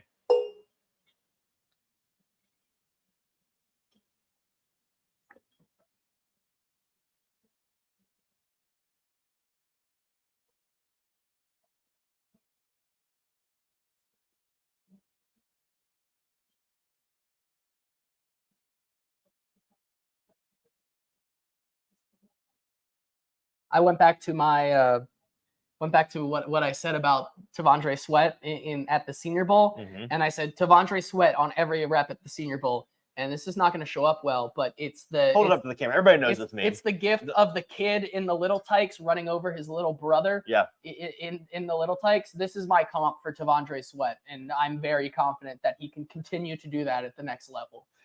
So I agree.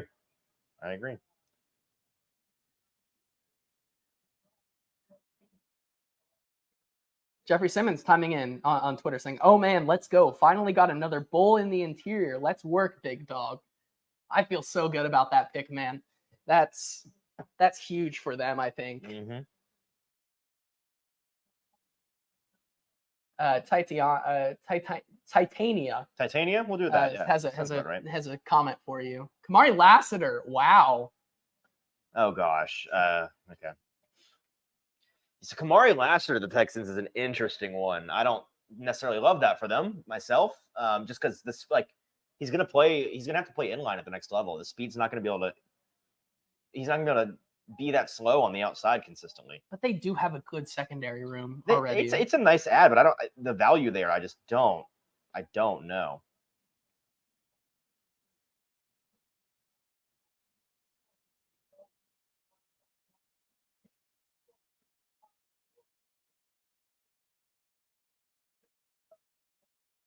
Yeah, there's some people that are really wrong melting down on the internet about this, as one would imagine. The Titans are.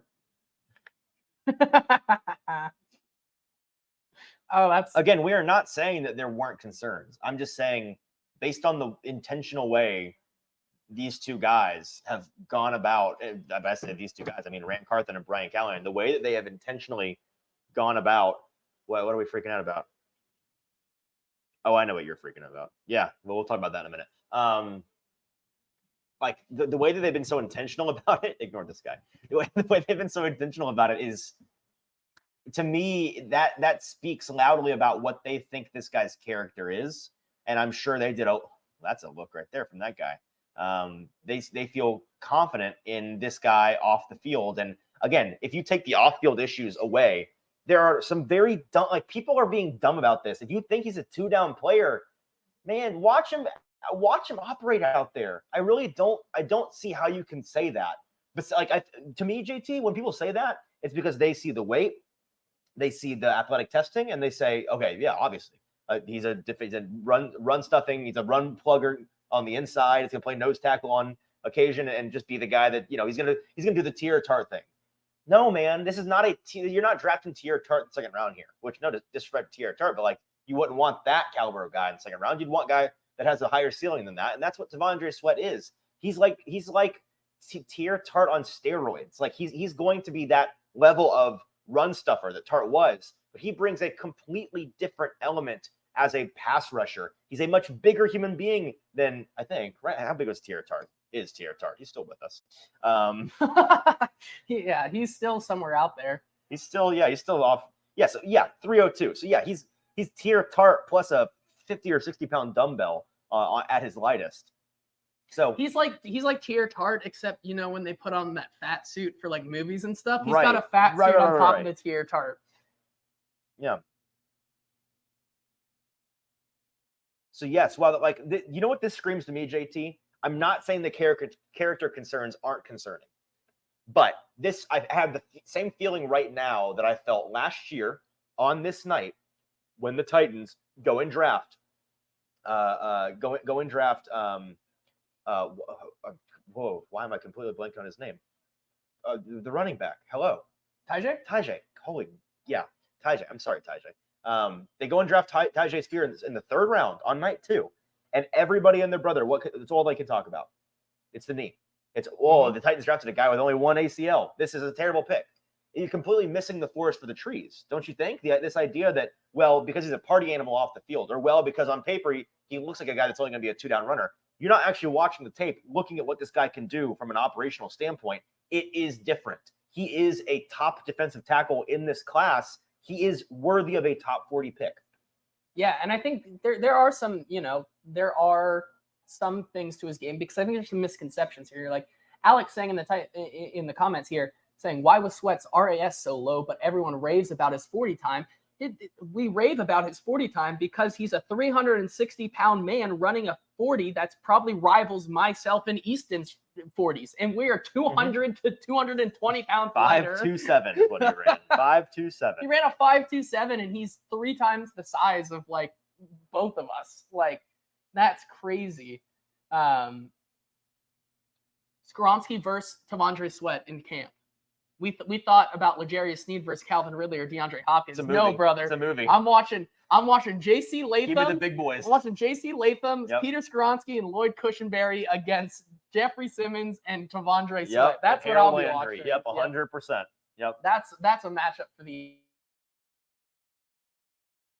right there Yep. for sure. Yep. Jay Toole saying this course of action shows some confidence in Burks and Phillips, I think, too. With Nuke gone next year, we've got a gaping hole at wide receiver if they don't hit. Fair, but I also think that next year's wide receiver class could be pretty good. You know, the kid out of Missouri, I think I forget his name, and then the other Cornerback? No, the wide receiver out of Missouri This year? next year. Oh yeah, I forget. I don't know. And then the Ohio State prospect next year. There's going to be options, next year as well. What was I gonna say? Yeah, no, but I think this is also that was a very much a moment of a smokescreen for the Titans when they said there are some names that we've taken off the board because of character concerns. Maybe that is true, but if they said that outright and then still had T'Vondre Sweat on their board after that press conference, then you have to feel pretty good about T'Vondre Sweat and what he's going to do at the next level. Yeah, all I can say is if you think he's a two-down player, stop watching T'Vondre Sweat's weight in the weight category on his track record, on his profile, and start watching him move. Start watching the tape. Just Google on Twitter, search on Twitter, T'Vondre Sweat, go to videos and just watch the guy operate in space. He's not moving like a guy that's 370. I promise you, he is a unique athlete, a one-of-one athlete in this draft. And your boy Max Melton goes where he belongs in the top 45. Max Melton. We were talking at the Senior Bowl about how Max Melton, sneaky day 3, round 4 pick, not even close. Not even close. Once again, I've hit 2 of 2 on my prospects. The first person in any event or anything like that I see and that I talk to at when we get into the pre-draft cycle here, they go 20 to 30 to even in this case when Max Melton was at the Senior Bowl, he was consensus like 119. Mm-hmm. He's now early day 4 guy. He goes 43rd. I did it with Jack Campbell. I did it with Max Melton. I'm excited to see who my powers are gonna work on next year. You've got a really weird skill set of identifying scrappy day 2 players that are being underrated. Yes, yeah. I think that's it. Luther Burden, that's the guy. Luther Burden. Okay, yeah. I knew he had a weird name like that.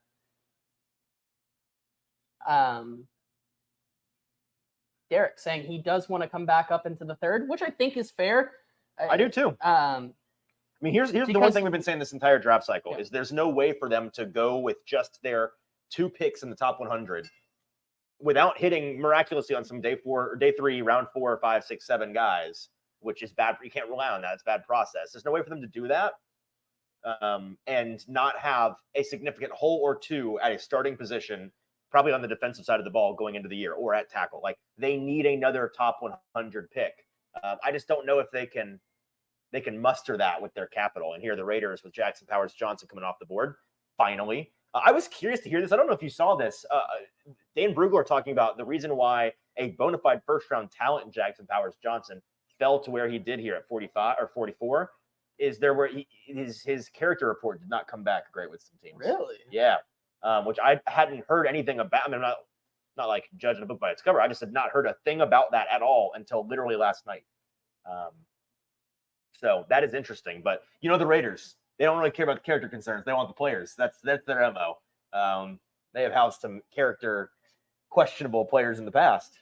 So stop. Blindsided by this organization. They've let him down apparently. Shock jock stuff right there. Oh my Shock jock God. stuff. You'd think he's covering the Falcons. Anyways, if Jacob's here, Jacob in our Horseman chat has been very vocal about not liking this pick. and that's fine if you don't like it, but what's the reasoning? Because it's the off the Yes. field stuff. We can't know for sure what that is. Besides the fact that the Titans met with him right after the most recent incident happened, and they were still comfortable with it. Now, if you think if you take an issue with their judgment of character, I don't know what you're basing that off of, because the Titans under Ran Carthon in their short time have not had anybody that is like that. In fact, they've been getting rid of guys that are like that. So, but if your hate for it is the on the field product, that's a completely different situation. And I would argue the technical points with you on that. The idea that he's a 2-down run stuffer, the idea that he can't create pressure from the inside, the way that here's one thing we've not talked about with him. Not only is he a fantastic player in a vacuum, he is I think a uniquely perfect complement for a Jeffrey Simmons in terms of skill set. Because again, he is like Tart in that way that he is a space eater. In fact, he's an even bigger physical space eater presence up there than Tart was. And with Sweat, he's going to offer you that upside. While the Titans may not necessarily be the best team on the outside at the edge position right now, they are a team that is going to get after you from the inside, which that's the way we've seen the NFL kind of trending recently, is trying to attack the interior of offensive lines, and the Titans are going to be able to do that effectively.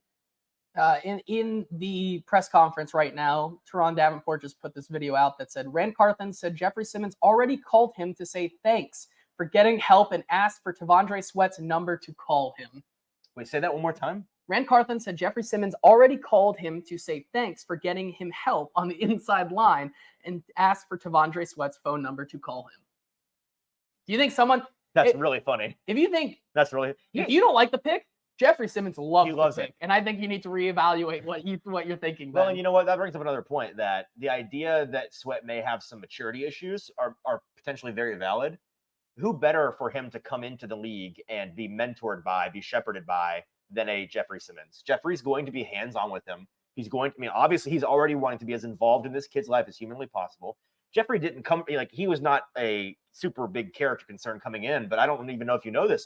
There were some character red flags with him when he was drafted. There's a reason he fell to where he fell. There was an altercation in college with him potentially putting his hands on a woman. It was a situation with a sibling that got out of control, and I think facts got misconstrued. Ultimately, he comes into the NFL. If you're questioning whether or not Jeffrey Simmons is a stand-up guy, you're not paying attention, obviously. And so he's got some unique perspective to say, I did some growing up. I'm a bona fide veteran in the NFL, not just in the way that I play, but in the way that I act, the way that I lead, the way that I interact with my community. I'm going to make it my life's mission to mentor this kid and keep him on the straight and narrow. So I think that is a big part of him coming here and you having security in I guess having a level of comfortability with him being a part of this organization and not getting himself in trouble. Jacob says, like he said, feels like a panic pick after Johnny Newton was gone. I don't think so. I think listening to talking one-on-one with guys with TD and some folks that have better inside information than I do, I think this was their guy. I really do. I wouldn't be shocked if they had Sweat over Newton on their board. Genuinely, I would not. I don't know that to be sure, but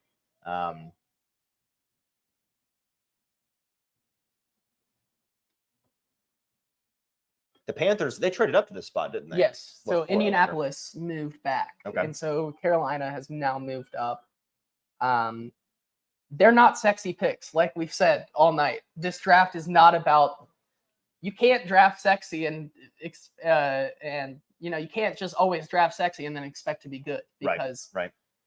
The Titans the big uglies are the ones that win the games. Yes, and the Titans are wow.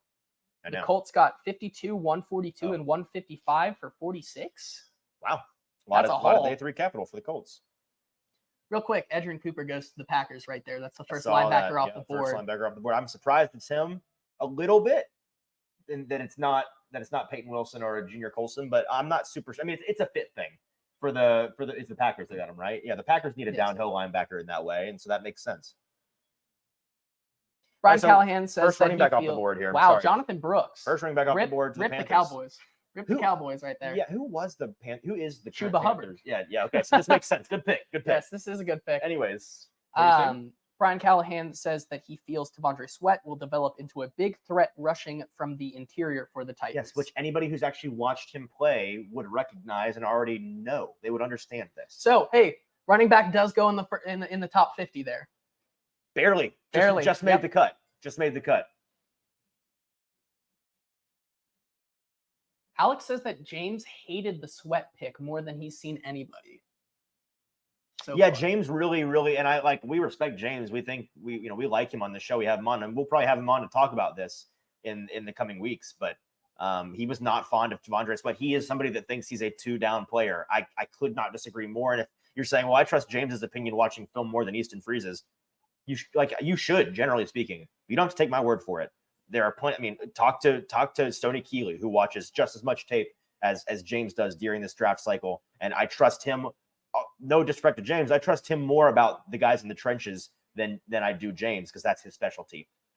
That's just one example, a local example. There are new. We'll see over social media the next coming weeks. We will see. So a couple things, real quick. Yeah. From this press conference, still. Sorry, that train of thought got that. Let me finish that thought. Sorry. It's my fault. I just kind of let it go. The ultimate point here is this: you're going to see people in the national media, evaluators you trust, that disagree on this, but the point is there are a contingent of them, half of them, that believe he can be a 3-down player, and those are the guys that I think are correct here. A couple more things from the press conference. One, Brian Callahan said that the Titans got 8 or 9 offers for 38 and still pick Sweat there at 38, which I think tells you Callahan something. said it's important to note that just because there's a volume of offers does not mean that they're good deals. This is also true. This is like me sending a fantasy football trade where I'm trading for Justin Jefferson and you give me back Chuba Hubbard, or I give you Chuba Hubbard, you give me Justin Jefferson, right? Like that's what that is. Another one. Sweat's first visit after the DWI was with the Titans. They took it upon themselves to fly to Sweat's hometown afterwards to spend time with him and his family to vet the situation to their satisfaction. Mm-hmm. Yeah, so again, if you are concerned that they have not done the homework, that they've not done the legwork, that they have not gotten to a point exhausting their resources to feel comfortable about this guy, then I think you're kidding yourself. Now, they may be wrong. Like if that's the argument, fine.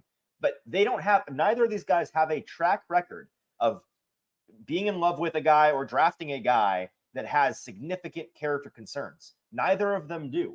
And so until that happens, and maybe this is the first big example of it, I don't know how you can, besides just you personally, who know T'Vondre Sweat much less than these guys do, having made up your mind already that this guy is a problem, that this guy is no good off the field, which I think is foolish.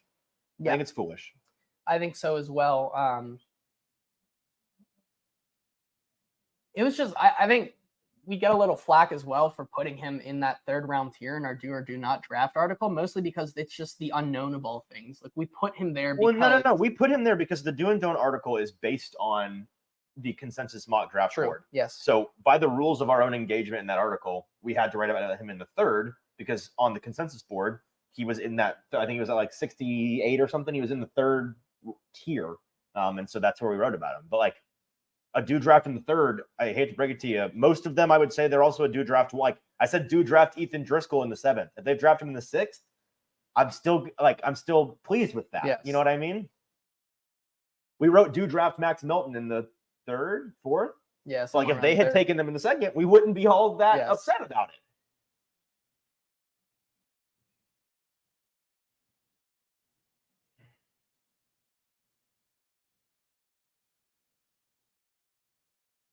All right, so Rand Carthen just said, never say never, but it's probably unlikely that the Titans are getting back into the 3rd round. Quote, we're comfortable with where we're at. So that tells me, JT, that I think they see in this draft a top 60, 70 players that are above the riffraff. We heard from Rand Carthen at his presser pre-draft earlier this week talking about how he does think there's a drop-off in guys in part due to the NIL situation in the later rounds. The talent drops off a little bit in his opinion. So that doesn't shock me a ton that they are not wanting to add capital. They're happy with their top 2 guys. They address 2 big positions of need, and they will move on to day 3. So A couple things on day 3. There's still a very big glaring hole at the linebacker position that needs to be addressed. Yep. How they're going to do it, I don't know. But like as I've been saying this entire time, it feels like this team is very much has alluded to liking some of the back half of the draft linebacking prospects in the 4th, 5th, and 6th round than consensus. Obviously, this team's board is different than consensus, which is a tricky thing, and you're just going to have to take it at that face value, right? They like J.C. Latham way ahead of consensus. T'Vondre Sweat, who was consensus, I think, around in the 80 or 90. They like him enough. They're at 38. I do think that brings up an interesting. Sorry, I'm off camera here getting pizza. I think it brings up an interesting question about last year with Ran Carthon. His decisions seemed to be a BPA style approach. Everything felt like, okay, they're just going with the best guy available. And I thought that was the way that they were just going to approach it philosophically always. Maybe that's the case, and their board just looks a lot different from everybody else's. But you could argue the Titans picks here. I'm not arguing it, but I've seen people argue it. Based on the consensus media draft board, the Titans have made 2 picks that you could consider reaches. I'd have to ask them whether or not it was a reach on their board. Because again, it's not a reach if they don't think it is. Just because you think it is does not mean they're drafting for need over value. It could be that they think that's the best value and they just disagree with you. But it is an interesting conversation that I think we'll be addressing with Ran Carthon in the coming days, I'd imagine, or maybe right now at the presser. I should be there so I can ask that question. Instead, I'm here with you all, the people, eating pizza. Wow, look at you. Man of the people, what can I say? I guess so. All right, it's my turn to take a quick little break. Yep. Has anything else? Tyler Newman to the Giants. Yeah, let's talk about. I feel like for right now, obviously tomorrow, tune in to our. I feel like we haven't really announced this, but we will be going live with Stoney and Zach. Not all together, I don't think, but digitally, we will be going live, reacting to the last 4 rounds. Right, 4, 5, 6, 7. Yes, that's math. The 4 rounds. So we can, we definitely can do that discussion as well. We will have James on, who doesn't like the pick whatsoever. There, we will definitely have a lengthy discussion. Not tomorrow, but eventually. Not tomorrow, but eventually. We definitely will do that again. But I feel like, is that really all there is to say? I feel like about the Titans. Yeah, about T'Vondre Sweat and the Titans. It feels like beating a dead horse at this point. Well, we're waiting for more stuff. So yeah, for now. But like right now, you know, at this moment, I feel like we've given our 2 thoughts that. And it feels like I don't want people to think that we're kind of copping out or anything like that. But truly, I feel like this organization, you kind of just have to take it at face value with these prospects here. If it's good enough for them and what they want to tell us, and wow.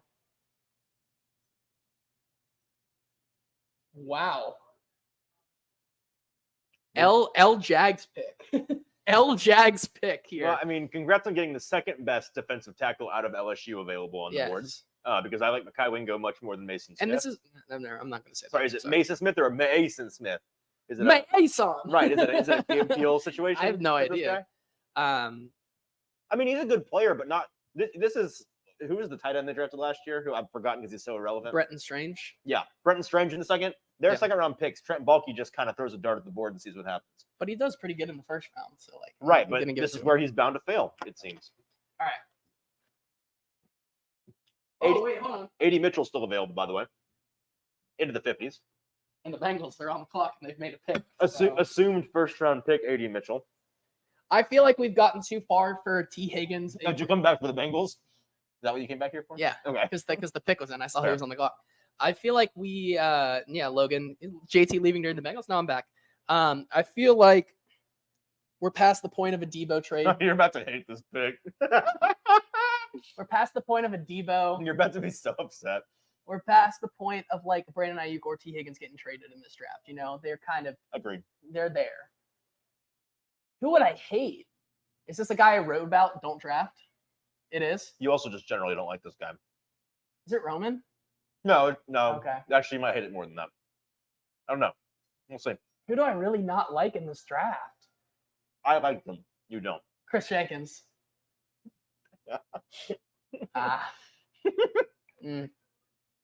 I mean, it fills a position of need.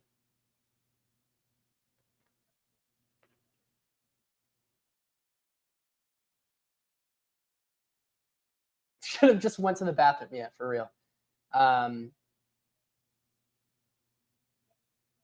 Puka saying they had offers and took Sweat while still needing a linebacker. Fascinating. It is fascinating. But when you consider that your star pass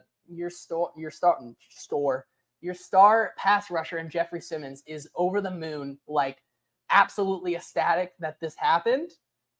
Like, I think I'm okay with not having the green dot right now. I think sticking and picking right there because, like you said, 8 or 9 offers. But I will say that local resident LSU expert Robert Greenlaw regrets to inform you that he does like the Jags pick of Mason Smith. So because he likes LSU. No, because I mean, maybe it's just he likes all the players, but yeah, he at least thinks that Mason Smith's a good player. So man, Chris Jenkins. Our buddy Austin Gale, this is so unrelated. I'm sorry. He's a big Raiders fan.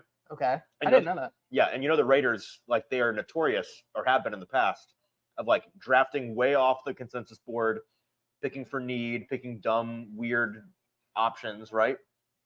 Are you listening to me? Yes, okay. I am. Austin just tweeted, Brock Bowers and Jackson Powers Johnson. We are so back. BPA, more like BAC. Hide the Coors Light. It's a great tweet. That is a good tweet. Listen, Chris Jenkins for me, like that play that they're showing right there is like that was designed for him. He didn't really do anything exactly on that. I have some problems with Chris Jenkins' ability to shake blocks. Once he gets locked in with an offensive lineman, it's hard for him to shake that. He on tape for me got stuck up in double teams a lot more than I think he should have. And that kind of concerns me on that defensive line because you go from a guy in DJ Reader. Hey, but that age, though. But he's young, I guess. Young fella. So. Young fella. Yeah. Have to be 21, I believe. Barely 21. What makes me feel worse, the pick or the Mets? Probably the Mets. The Mets. The Mets. Probably. Because Chris has not yet let you down. The Mets have perpetually let you down. Correct. Chris Jenkins could surprise me. I would love to eat crow. If Chris Jenkins becomes Defensive Player of the Year and I have to eat crow like I did on Tank Dell, I'll take it. You said it a second ago, and it's such a good point.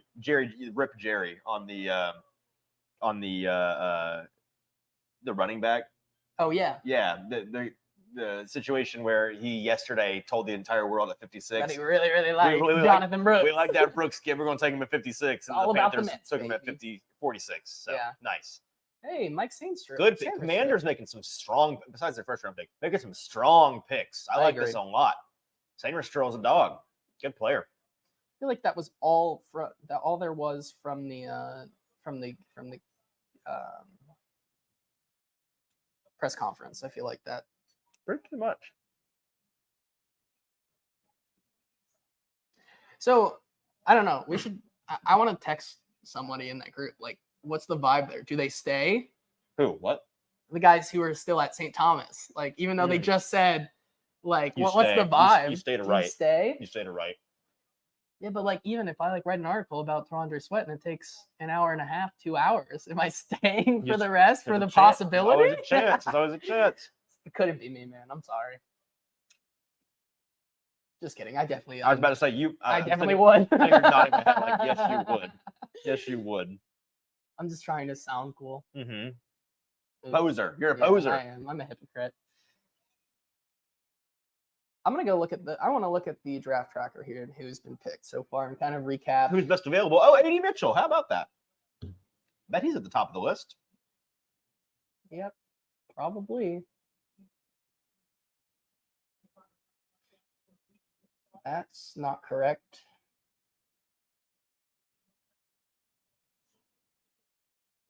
Jacob says, to be fair, didn't I have to take a dump? No, I was just going to go get something more to drink. Jacob said, to be fair, there's clearly a run on defensive tackles that the Titans got ahead of, and lots of teams must not trust Mitchell. I think that's fair. Mm-hmm. You saw Johnny Newton come off the board. You saw Rook come off the board before Johnny Newton, right?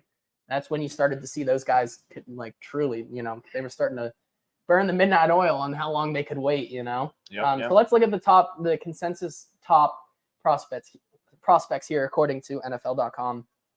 Junior Colson, number 1 on the board here. Somebody's have to get a dog. Hey, real quick, I'm going to listen in to this is instant reaction on his phone from F Words, our buddy Zach Lyons. Okay. He's at their private party, the 440 party, and here's what he is. All right, we're here at It's so blown out. It's the most. I need to read. I'm retweeting that. Oversaturated audio. I'm retweeting All right, that. here we go. draft show for day 2. De'Vondre Sweat was just taken. Everybody was pretty happy because he This might get not safe for work in a second. I'm just going to warn you guys. is not just a 2-down player. No, he's not. And anybody who tells you as such, they do not know ball. Don't know ball. Because he has a pass rushing upside. He's awesome. I wrote about him over at stackinginbox.com. And that is what matters. Build through the trenches is what they are doing. He is a beast. He could be next to Jeffrey Simmons for years.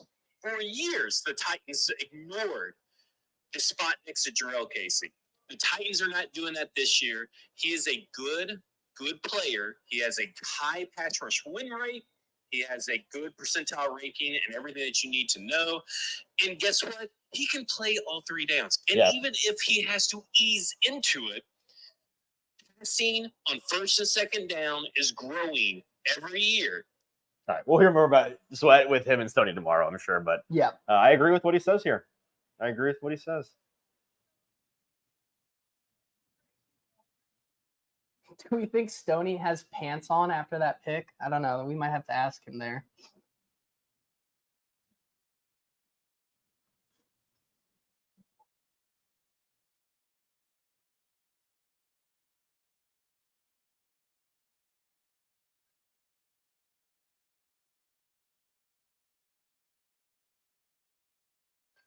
All right. Oops.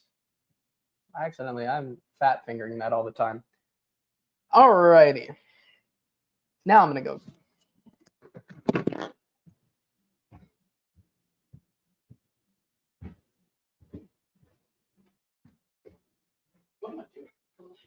Have you been here before? This is your house. Yeah, he's walking around. You don't know where he's going in this house.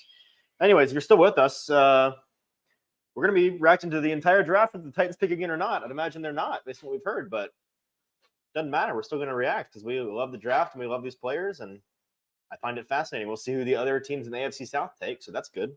It's interesting.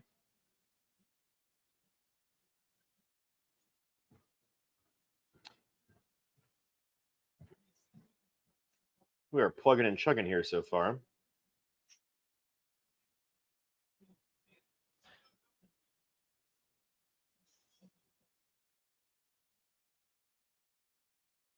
Wow.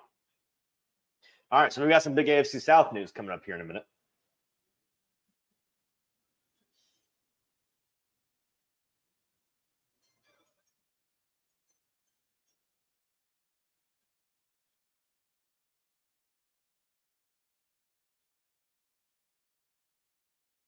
Zach Frazier to the Steelers here. Indianapolis next up on the clock.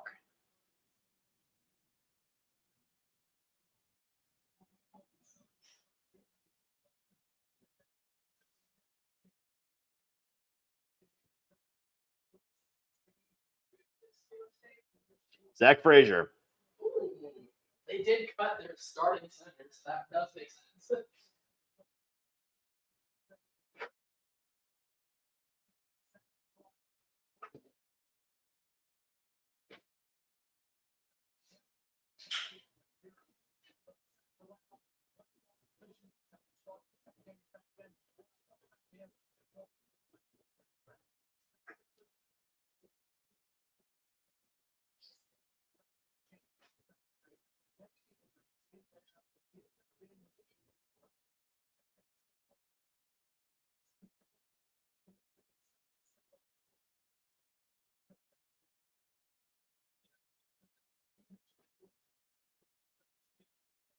What I just can't keep getting past mentally is like the line last night from Brian Callahan where he says, God did not make many human beings like J.C. Latham. Well, God did not make many human beings like De'Vondre Sweat. Both are really unique athletes in really unique bodies, not just at the college level, but in the NFL as well.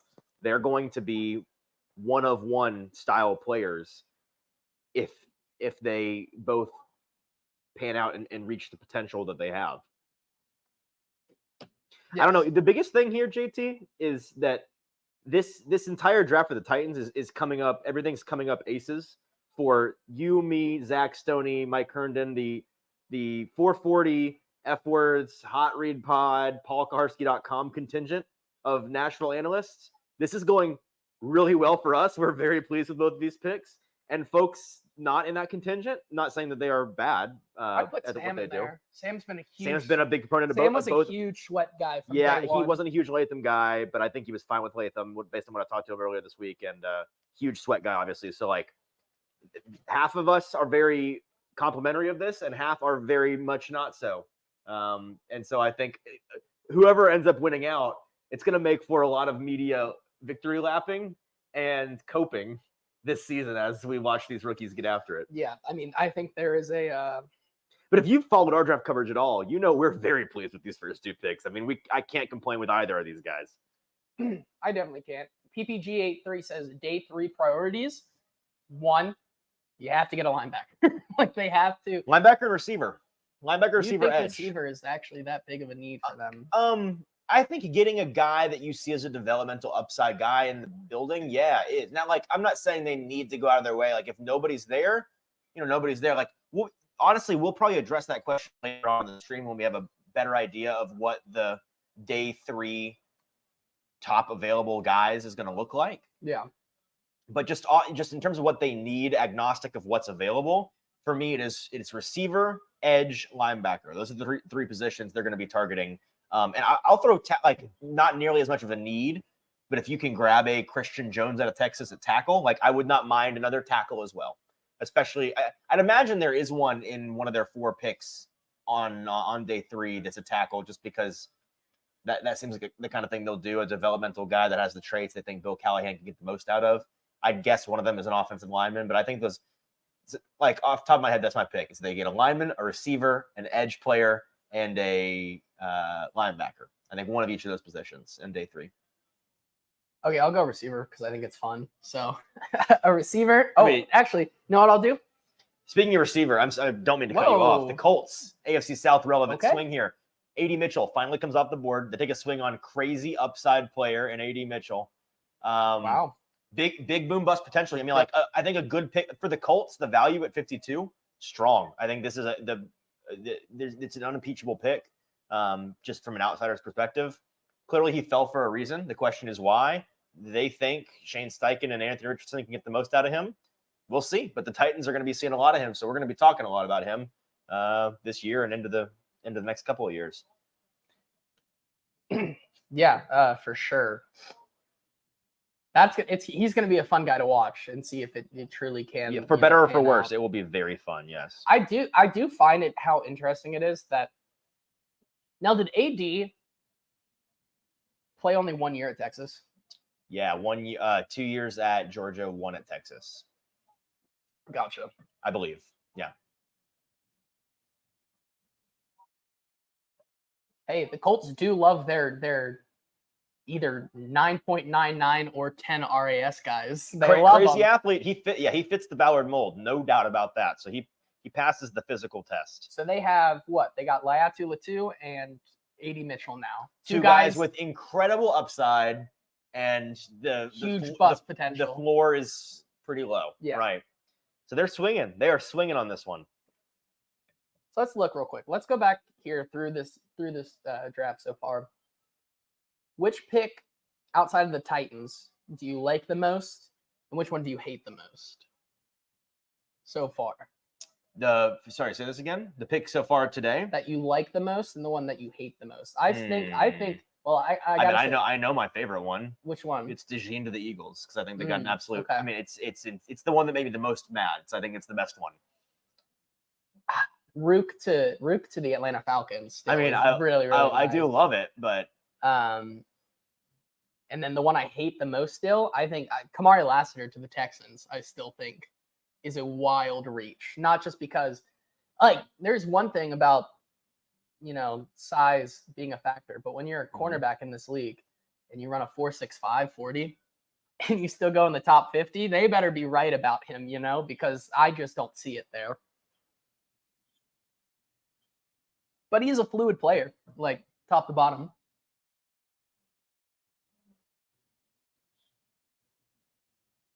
Are we almost to the Cowboys? I'm so excited. Hey, at least J Tool, of course your guy goes to a division rival. Well, guess what? You get to at least watch him twice a year now. So, but I guess you do have to root against him. So that's tough. Colts' whole wide receiver room is day 2 guys. That is so fair. Josh Downs, Alec Pierce. Is Michael Pittman Jr. second rounder? Yep, he was a early second round pick. A.D. Mitchell. Scrappy dudes. Who else is in Chip there? on the shoulder type. Oh, is Alec Pierce? You mentioned him? No, I did. Who's the Isaiah McKenzie? Is he McKenzie? still in a believe is he so. still a Colt? Is Kylan Granson still a Colt? Ashton Doolin still a Colt? this stream is just gonna turn into how Mo many? Cox, Jelani Woods. Yeah.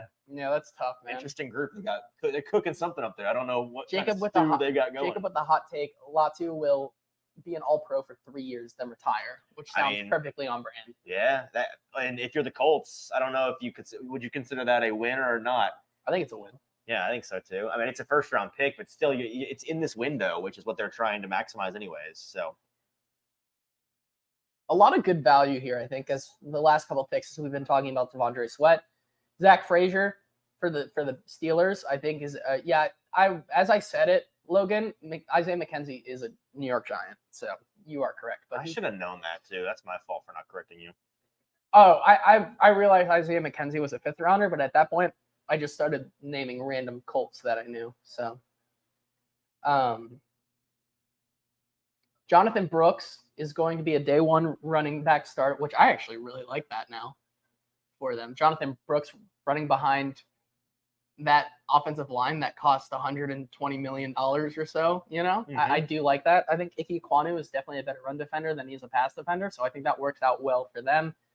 Tyler Nubin, I think, is a pretty safe pick for them, considering everything. I think it's hard to say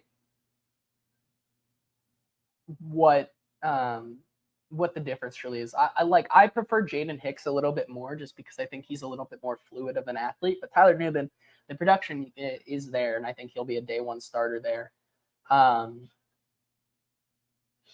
The discourse right now is people commenting in rage, saying we got the DUI guy, and the people that are pro Sweat saying it was a DWI, not a DUI. Which I think is that they're not different, are they? No, they're not. They're it's the just same thing. Different by state. What they class driving under the influence or driving with what does DWI even stand for? Driving while intoxicated? Driving while in? We gotta Google this. I don't even know what I know it's a DUI, but what does it stand for? What's the difference? Driving while intoxicated. Okay, so that's a dumb way, I think, of saying driving under the influence rolls off the tongue a hair better. Yes. I'd say. Sweat did win the award for the best defensive interior lineman in 2023. What's the name of that award? I just saw it too. We saw the same tweet. I guarantee it.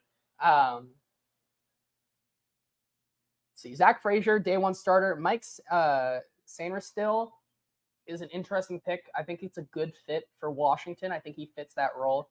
Chris Jenkins, I'll eat crow on that one. I don't know how much I really like that. And Mason Smith, I also don't really like that. Considering Brandon Dorless is still on the board, I would have taken him over both of those guys. Mm-hmm. He's back. He's getting a lot of run. He's getting a lot. This cat's cooking. Yeah. He's getting his jersey retired. Oh, is he? I don't know his name, though, unfortunately. No! Wow! Yeah, Ben Sinnott off the board Sinnott. at 53. First, Jatavian Sanders not gone, has No, he? he's not. Yeah, first tight end off the board. Or, sorry, Brock Bowers. Yeah. Second tight end off the board. Let's go! Tight end off the board since Brock Bowers. Nobody considers Brock Bowers a tight end in this class, so I'm saying he's the first. Yeah, he's going to play a very interesting role for this team, I think. Important one. I don't think you can really say it is a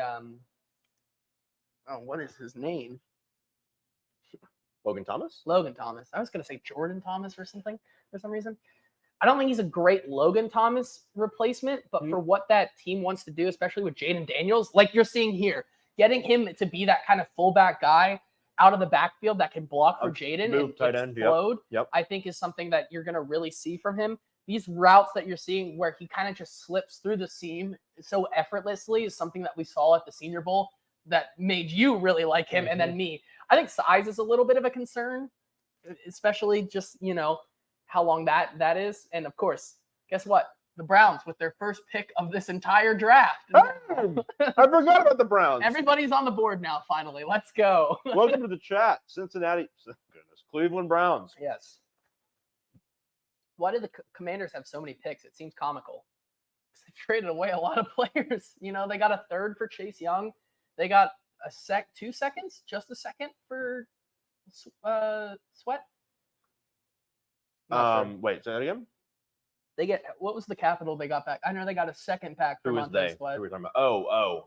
Yeah, that's a good question. And then, of course, why they have so much capital, they've traded back once, maybe twice in this draft, in the second round already. At least once. Yeah, so let's see who they take. I'm very interested in this one. Who is this lady? She looks like Corella DeVille a little bit. A little bit. But like nicer. But like in an Edna Mode's body. Who had the over 1.5 Edna mentions on the stream? Oh, she's with the Trevor Project. Whoops.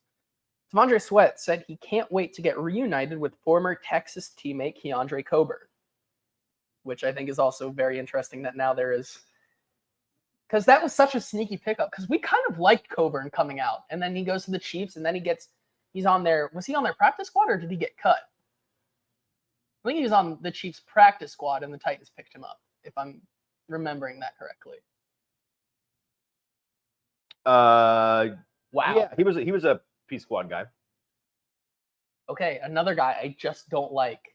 Michael Hall Jr. Let's go. Here's the thing, though. Here's the thing. Tracy, Big Ten guys that rush the passer. My kind of dude. But is he a merchant of all other top 50 OSU defenders? No way, bro. Don't worry about it. Is he now going to be a merchant of It's about knowing your fit, and they understood that he's the perfect fit for them. He can just gobble up all of the cleanup work. He's the Browns defensive front. He's the cleanup crew guy for Myles Garrett. And I think that fits well. And I'm mad that fits so well. Because now I can say I was right. I can't believe my comp was kind of right now that he's a cleanup merchant. And where does he go? The team that needs a cleanup merchant. Yes. Good for him, man. The Preds are not doing well so far. Yikes. The Dolphins are now on the clock. This is an interesting pick. Preds down 2-0. Yeah, not great.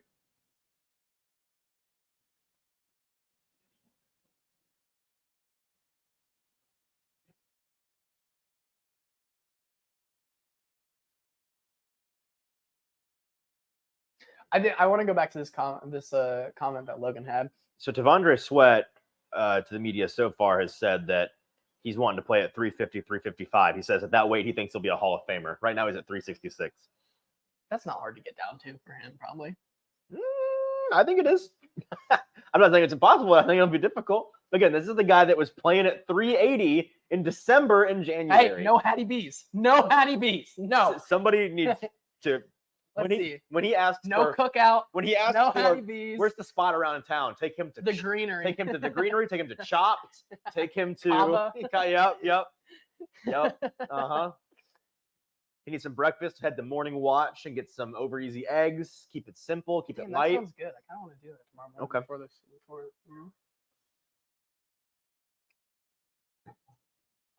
Where else should we tell T'Vondre to go? Maybe me and you can be the we can. I don't know. This is honestly some fat shaming from us, so we shouldn't be participating. How is it? Because we're telling him he needs to eat clean. Although I think he said he needs to eat clean. What do you mean? I think everybody on Earth should eat clean, unlike us eating DiGiorno pizza for the second night in a row. They didn't need to know that. What do you mean? It could have been healthy pizza. You ate your pizza off their shoe. It's no. I did no such thing. Yes. Check the tape. I did not. I will bring up the GIF. Logan, I think this comment was funny. He said, "Are you watching two guys text?" Yes, wife, I am. Good answer. Okay, but Hattie B's does have I think they do grilled chicken, so we'll allow him to. Yeah, do grilled. Yep. Yep. No sauce, just white person style. Just no seasoning, no sauce, plain chicken. Protein.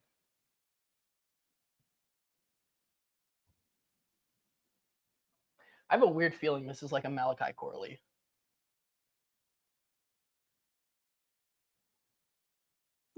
Good pick. Good pick. So Patrick Paul, not quite his prediction of going early or late in the first round, but he goes mid-second here. And that's a good pickup by them. Dadgummit. Hey, he's going to get to go down there and learn from Titans legend at center, Aaron Brewer. So he's going to teach him the ropes and everything he needs to know. Very similar body types, those two. Or polar opposites, I forget.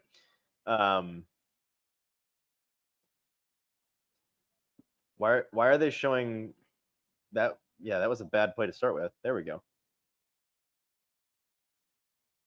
I like it. Patrick Paul's a developmental guy, obviously. Where's the stop for Kingsley? Actually, can we bring up that? I'm just gonna do this because a lot of these guys are gone. I just big $2 steak guy, as Derek said. Big $2 steak guy. So who's here? Left here? Junior Colson is still here. Kingsley Suamatea, Kingsley, Marshawn Nealand, Chris Braswell, Adisa Isaac, Christian Haynes, Kieran Amagaji. Okay.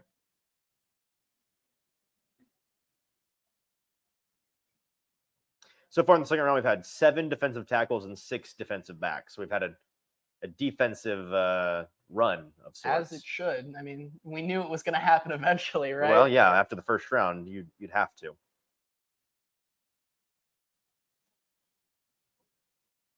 Logan's so right. I love O-line highlights since they are 2 seconds blocking and 10 seconds long to runs. Right. It's just you it's see the whole incredibly insightful. Yeah, super insightful.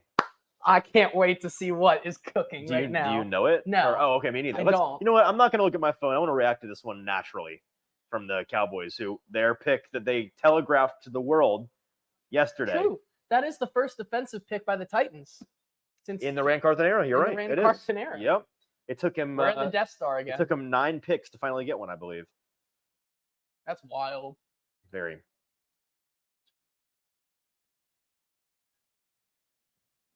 A lot of Cowboys super fans here. Please don't draft him tackle, so we'll probably trade up for him. I can't say I agree with you on that, but for your sake, I hope you're right.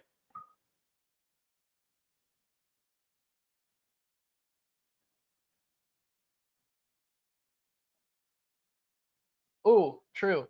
How big are Sweat's hands? We need to. Is he a hand guy? That's a great take. Great take. That's from Logan in the chat. I'm looking it up here on Mock Draftable. I've got it before you. Wow, you're so good, man. Yep. If it doesn't load, maybe I don't. Hand size, 97th percentile. Hand guy. Hand guy. Ran Carthon's a hand guy. Who said that earlier? I'm gonna go find it. I liked it. I don't know. Was it Mike? I am gonna beat you to this though. No, you're not. Yes, I am. Dude, they're totally gonna take like an Ennis Rakestraw Jr. and it's gonna be the most Cowboys pick ever. Gross. Do not.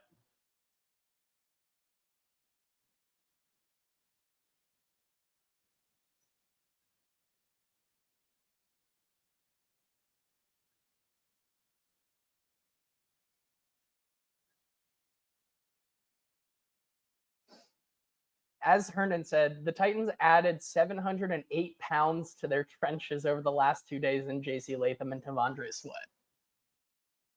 Hey, they kind of, it could be like a 2-for-1, with each of these players, you're kind of getting 2 people in one. It's true. 97th percentile. Oh, thank you. Typo there. You're welcome. Yeah, so the Titans are Ran Carthon's a hand guy. I'm going to ask him about that next time I see him.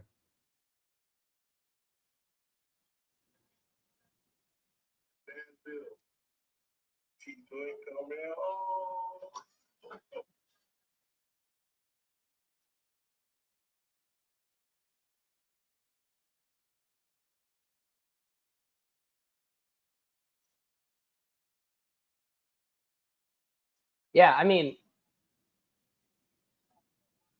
I remember before the Senior Bowl, Alex says some people had Rakestraw as a top 4 cornerback. Yeah, Well, borderline yeah, first-round player. Until then, he was like, Good pick by the Cowboys. I approve. Not nearly as I funny. still don't know who it Not is. nearly as funny as I was hoping. Not nearly as funny. You're going to approve of it. Okay. I want to see Micah Parsons' reaction to this one because he's not super jazzed about the first one. I mean, that's wild, right? Like, I know. Like, I would, if I was a team, like a player on a team, I would fake happy even if I wasn't, because you don't want that clip out there of you acting honest and hating a pick. yeah, right. You shouldn't want it out there. Probably not. So Troy Franklin, still not gone. I'm glad I was right about him.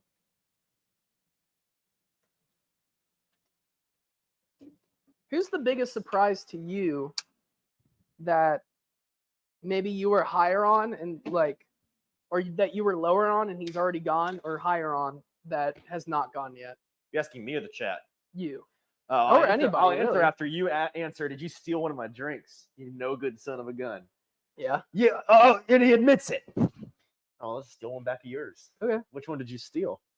It was one of the.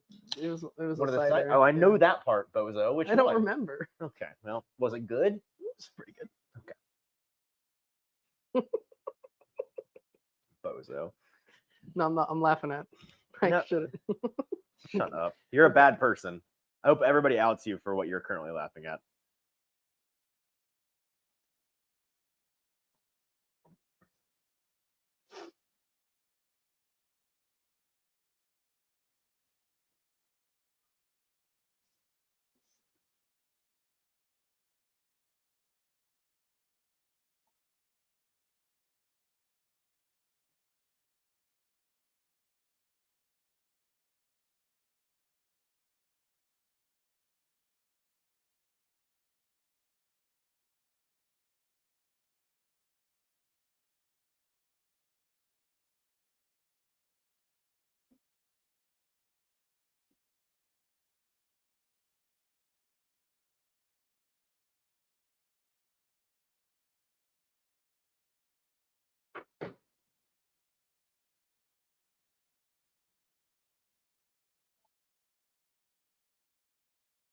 The first ever Wheelchair USA Veterans Football All-Star Game. Is that what they said? How does wheelchair football work? That sounds like Look at it. Look at that. That sounds electric. You know, these guys are ballers in the wheelchairs because they've got this like slanted cambered wheels, like the sport wheels on. like the basketball ones. Yeah. Those things are made for getting after it. Yep.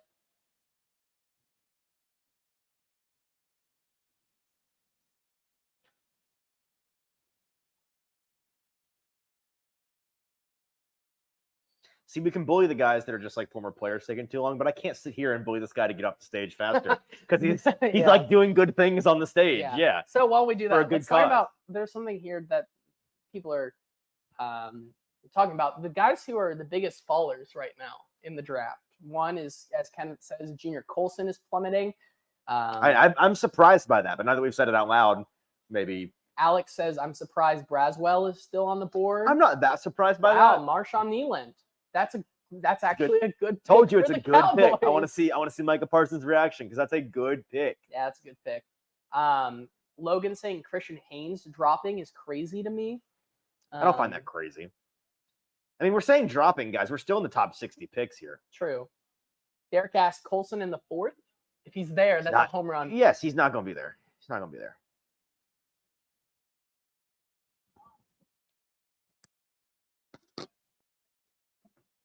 I love the Western Michigan tape right here. I know, elusive to find. Definitely.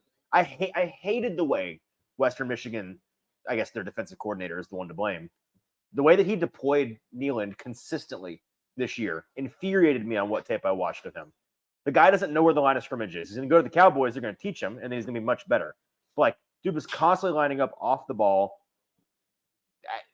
His athletic skill set was being mismanaged by Western Michigan. That's all I'll say. Because he was easily their best defender. They should have been using him like their best defender, and they used him like a system player.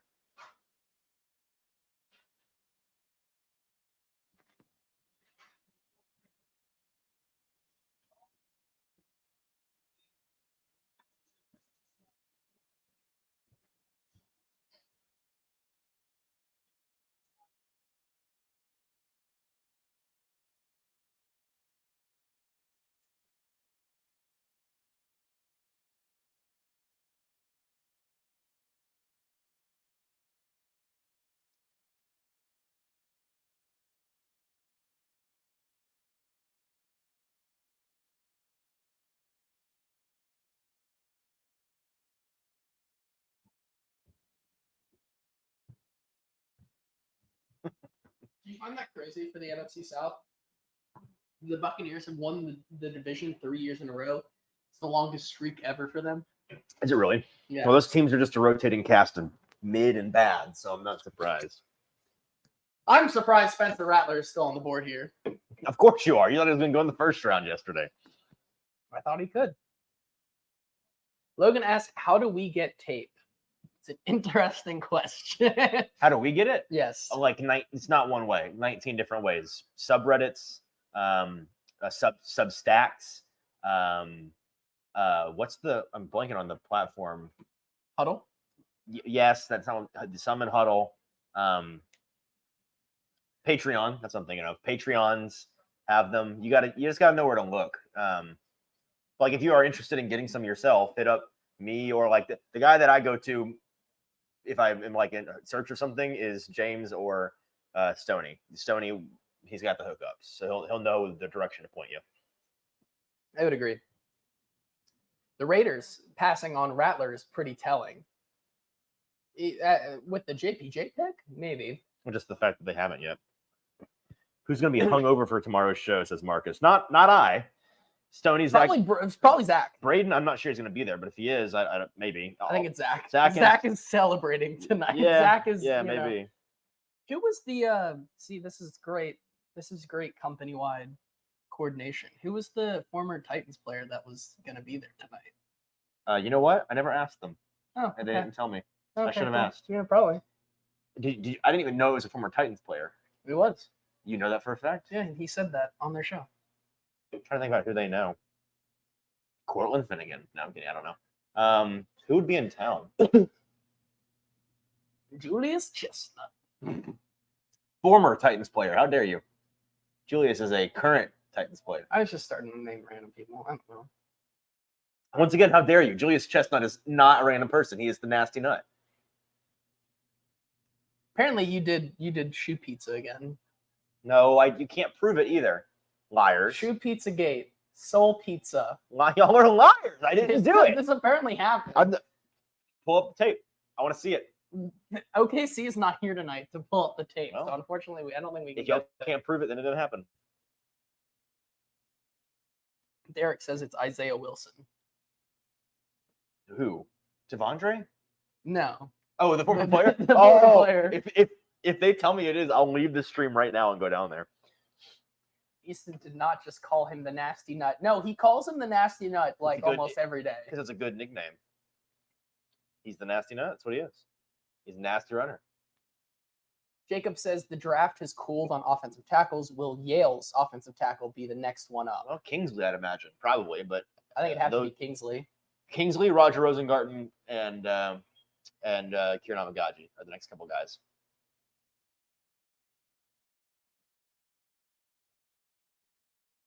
Derek says it's Cole McDonald. Is it actually? No, he's just saying that's because that's great. He was a Titan for 7-8 seconds, I think.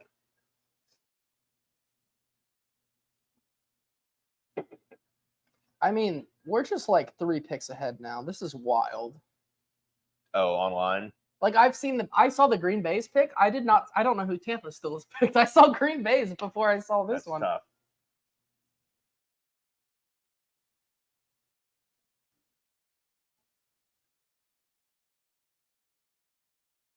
So, I mean, a lot of national guys are saying that their shock sweat went that high.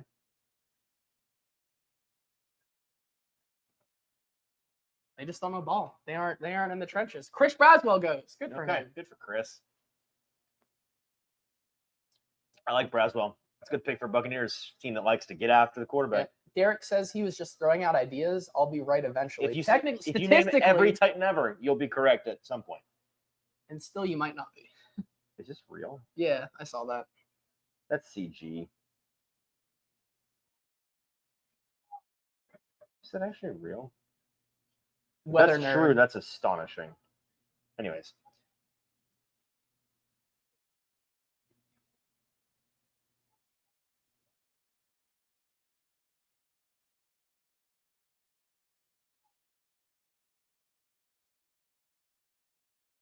So Green Bay pretty much goes chalk here with this next pick. Do they? I've not seen it yet. Just guess the position. It's the chalkiest chalk position of a Packers pick ever. Who's available? I don't know, dude. Honestly, No, it's just the position. Oh, for the Packers? Yes. They already got a lineman. It's like linebacker.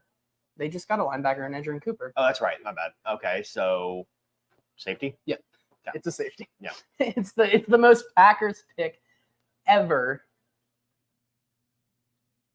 And Buffalo is almost up again, which I think is a big one here. Do they go wide receiver, wide receiver? Who would you want here? Roman Wilson. Roman? You know, like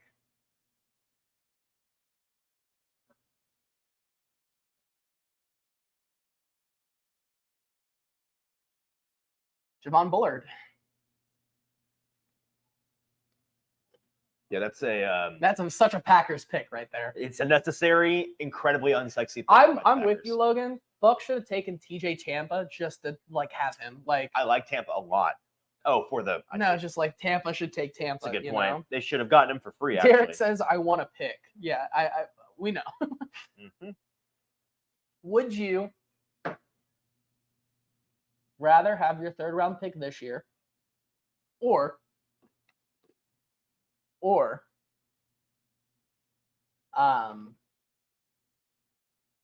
not have Will Levis and be potentially thinking about giving Ryan Tannehill a contract extension? Wait, what question did you just ask me? Derek said, I want to pick. In like, he wants to pick. And I said, okay, would you rather have your third rounder this year just so you Tannehill- don't I have see, I see. Levis? And we'd have a conversation of, we know Tannehill Who is said 30. that? Who said Derek. that? Grow up, Derek. You know, I know Tannehill's 34, 35, but like another 2-year deal for him, you know? Derek says he wants Levis and the pick. Well, you can't get everything you want in life. Sorry. Houston. All right, we're moving a little bit here.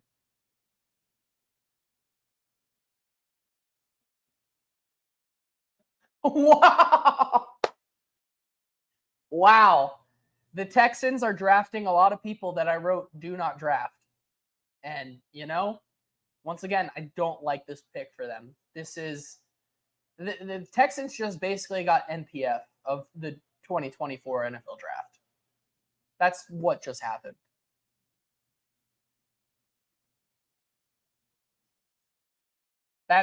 I really don't like this pick here. The Texans have not had a good draft by my calculations so far. Because you look at, you know, in the they didn't have a first round pick. They traded out of there. They take Kamari Lassiter with their first pick here, 42. What are you bowing about here? Who the Texans took. Who? Blake Fisher? Yeah. Yeah, I don't know about that. Big I dog. don't like that. I don't like that at all, big dog. The first but two do you? picks. The first two pick. So I'm out on the Texans draft so far. Blake Fisher played left tackle before Joe Alt came to school. Joe Alt came in and they immediately kicked him over to the right side. Still really hasn't developed. I think his hand placement and technique is very, very raw. I think he has the size, but I think he, you know, I don't know if he really can be a starter from day one, which is why I think he very much, and Dane Brugler also comped him to Nicholas Petit-Frere, and I very much agree with that. I'm surprised Blake Fisher is a round 2 prospect. To me, personally. And I agree, especially going over Sumatea, going over Rosengarten, going over Kingsley, Kieran Amagaji. Yep. That is really surprising to me. Over a Christian Haynes. Yeah. I guess they do need a right tackle. Last year was George Fant in a rotating turnstile. Yeah, they do, but is that your guy out of the gate? Blake Fisher, you kind of have to think it is right now, right? Well, based on where they draft him, yes, but I'm talking about just, is that what you want? Based on a put your I don't evaluator know. hat on real quick and tell me if that's what you're interested in. I don't think so. I would rather have Kingsley Yes, that's what I'm or saying. Rosengarten. We agree. I Yes. concur. Love that we're watching Sonic the Hedgehog commercials during the draft. That's awesome. Thank you. So who do the Bills take here?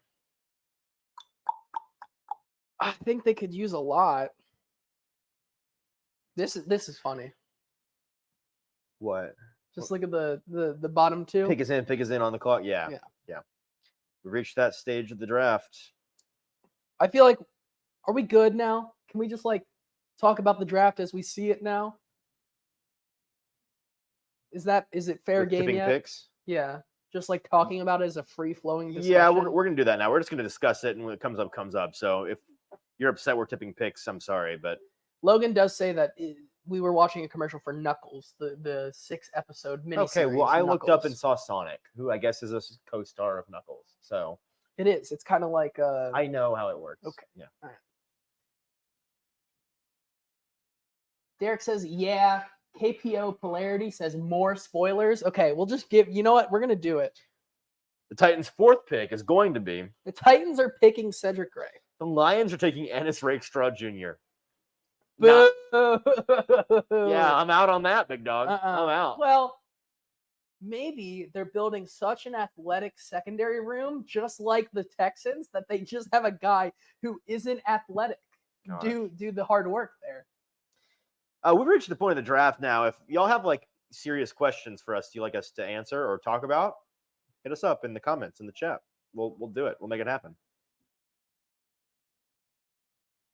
Hawkins asks, didn't the Lions just get Terry did. Arnold? Yes, they did. So they have Terry and I Arnold. mean, here's the thing. They have Brian Branch. I mean, they needed 2 starting cornerbacks. So I get it from that perspective because they had to cut Cameron Sutton after the incident with him in Florida this offseason. And then last year, their 3rd cornerback was Titans legend Kendall Vildor. Thank you.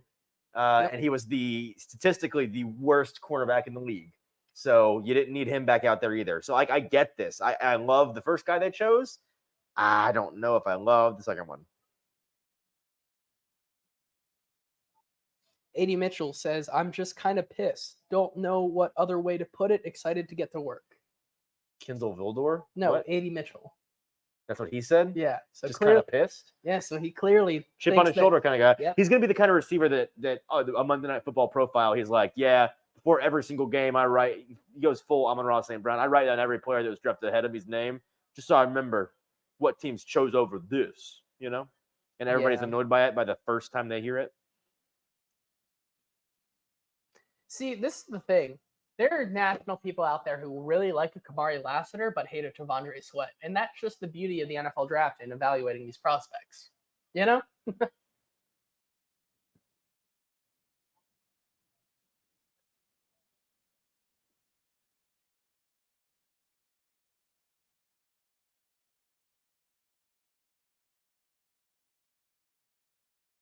They needed it. Yeah, Safety Cole Bishop. I interesting. like it. I dig it. I would have taken Jaden Hicks over him personally. Fair enough.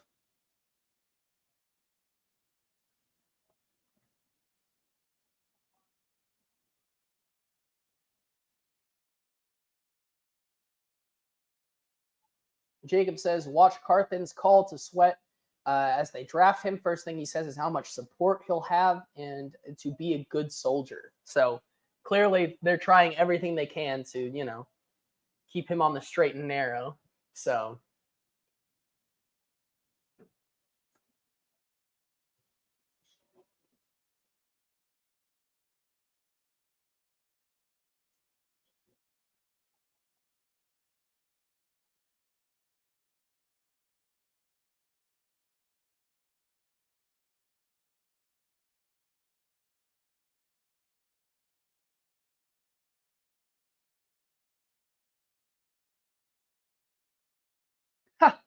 someone just sent me a tweet.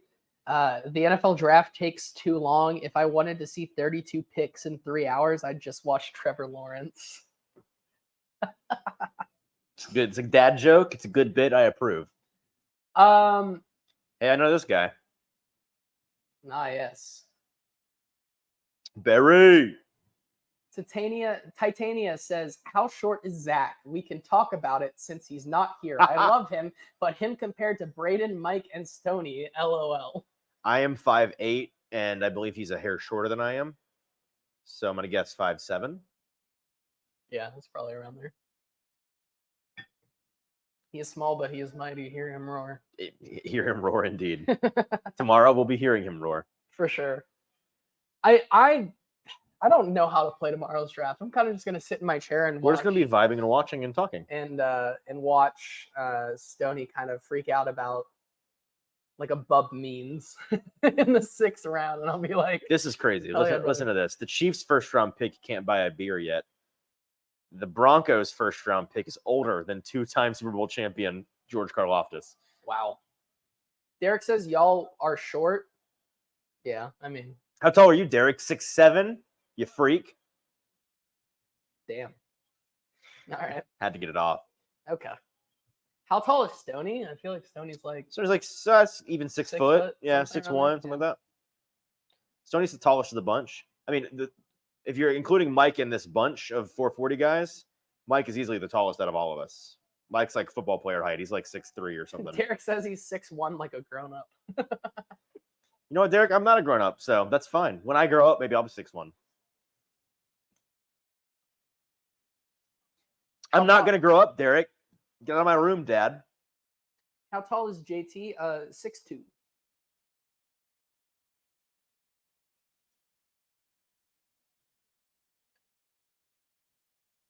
Yep. All right. No community note on that one. Okay. And we you're will- also not an alcoholic. It's just so unnecessary. That was It wild. was really That unnecessary. was really bad. You know. Okay. But Anyway, true.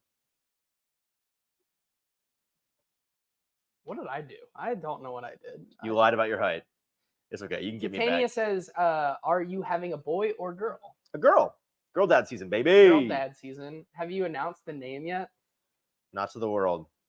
It will be Ooh. public. You know it. I do Friends know and it. family know it, but that's about it. I'm sure I will post it in vanity on social media when she is here. Titania says Titania. Probably. I don't know how to say it. Titania. We have a 2-year-old and a baby due around the same time as you. So there you go. Hey, awesome. Seems like everybody does. What am I in for, Titania? Yeah, what are you doing? You get on it. No, I'm good, man. Jay Tool says he's a boy dad in June. So look, everybody's having. It is father summer. It is It's hot father. it's hot dad summer. hot What dad are you summer. up to this summer? Because we're up to hot dad summer. I'll be at OTAs and mini camp. That's right. And practice That's while fine. you are having girl dad summer. Hey, So I'm gonna take 3 days of parental leave. that's it. Probably more. I would imagine. Also, I said parental leave. You can tell I've not been a parent before. What's Paternity leave. paternity? That's the one. There you go. I haven't seen this pick, but if it's not Troy Franklin, then this draft makes no sense.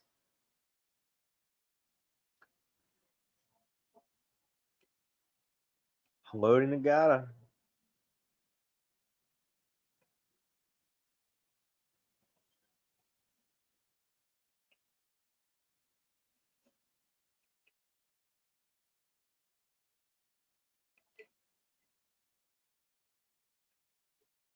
Rosengarten goes.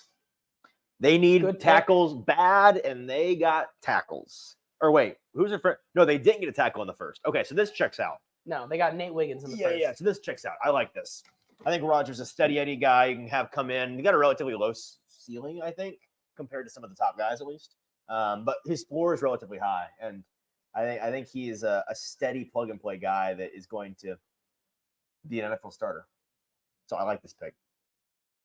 It's got the frame. They're showing some of the tape here. He's not going to win any beauty pageants with the way he plays, but it's No, solid. not That's at just all. the way that he plays. Let's look at the best available here Mhm. because I'm going to be mad at whoever the 49ers are allowed to take here. No, Just whoever it is, I'm sure. whoever it is, like Junior Colson, Peyton Wilson, Austin Booker. Would I be mad at that? Probably not. Junior Colson. If it's Junior Colson, I'm really mad. I'm like really, really mad if they get Junior Colson. Troy Franklin to the KC. Chiefs. Wait, did Casey just move up? I thought they were here. Why would Kansas City be before San Francisco? That's a good question. I don't know. Look at that guy's purple pants in the background. That's a choice. trying to look at their board. Local pro day prospects. Round 1, 2, 3, 4, Chris 5, 6, Jenkins all the way at the top there. on a local visit. Yeah. I don't know why, but Chris Jenkins is up there.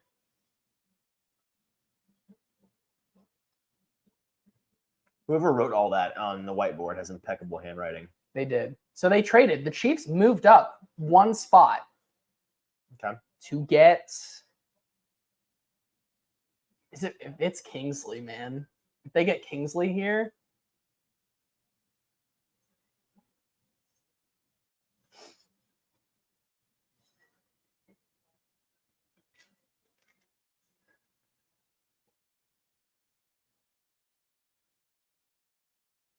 I bet So it is. San Francisco had both picks here. I bet it is Kingsley.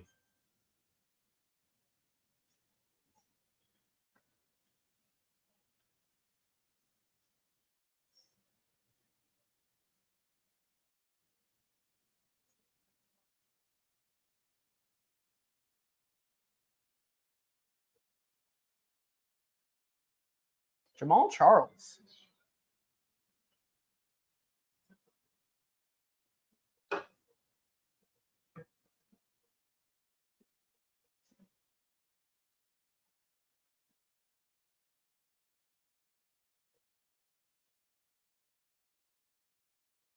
Suamaida. Kingsley. This is a good pick for That's them, such man. a good pick for the Chiefs. So- and I'm very mad that Kingsley goes to. We're not out of the second round, and the best tackles available are down to Christian Jones and You mean Christian Haynes? no, I mean Christian. Isn't it Christian? The Texas tackle. Am I wrong? Is it Christian? Am I No, not- no, you're right. Okay, yeah, You're Christian, right. You're right. Christian Jones and Kieran Kieran. Amagaji. Yeah, And you're then probably and right. then you get to the Javon Fosters of the world. You do. It gets very. I think we've officially. Plug and play tackle listings are coming to a close here. Yep. Logan says he called that pick, but the first round. I did too. I thought he was going to be a first round prospect. A lot of people mocked him as a first round guy. They get him in the second. It's a big deal. Alex says any player you see the Titans maybe wanting to jump back into the mix if they fall into the 80s, Junior Colson is my one and only. I think that's the only guy I can really foresee them wanting to jump back into because it, once again, Hey, here's a point. Sorry, I'll let you finish. But it fills the immediate need. Mhm. And if the Titans wanted to go, say Junior Colson is still there at 85. Mhm. They wanted to trade their 104, 106, whatever it is. 104. 106, I think it is. Okay, whatever it is. 106 and pick swap in the fifth Mhm. with whoever's there, which would probably be like, I don't know, maybe 85-ish would probably be around where the Bengals are or something like that. So you'd probably lose, you'd go up a couple spots there at 106 to like 85. So you'd be going up around 21 spots. You'd be losing maybe 20-ish spots. It would have to be a deal like that, but and you'd probably give them some extra capital as well there, Mhm. maybe one of the sevenths as well. But that's the only guy I can really see. So what? While I don't think Colson's going to fall anywhere near them, I think he's going to be gone pretty soon. What is interesting is we've only had one linebacker off the board still, correct?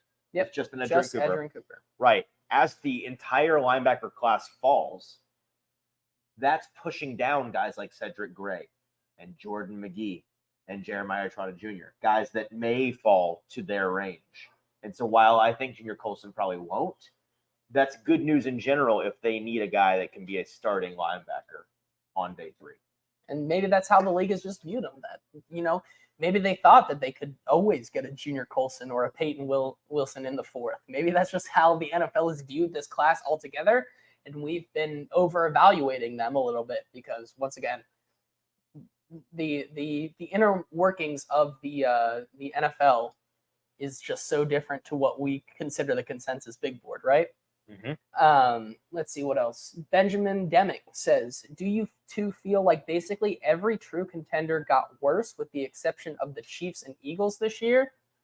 Like through The draft guys so they've far, lost? I guess. It's got to be a free agency question. So every contender got worse. I think the Chiefs are not any worse for They where. said with the exception of the Chiefs and the Eagles. Right. I'm even checking that. Oh, gotcha. The Eagles, okay. So they got better. the Niners, if they keep both those receivers, they've not gotten worse. The Bills have gotten worse. The Bengals, I don't know if the Bengals have necessarily gotten worse. There's a couple guys they may or may not keep, but assuming they keep guys, I don't think they've gotten worse. They lost DJ Reader, but besides that, you really haven't lost anything. You gained another monster of a tackle who is your plan for the next right. You know, Like the Lions have not gotten any worse, I don't believe.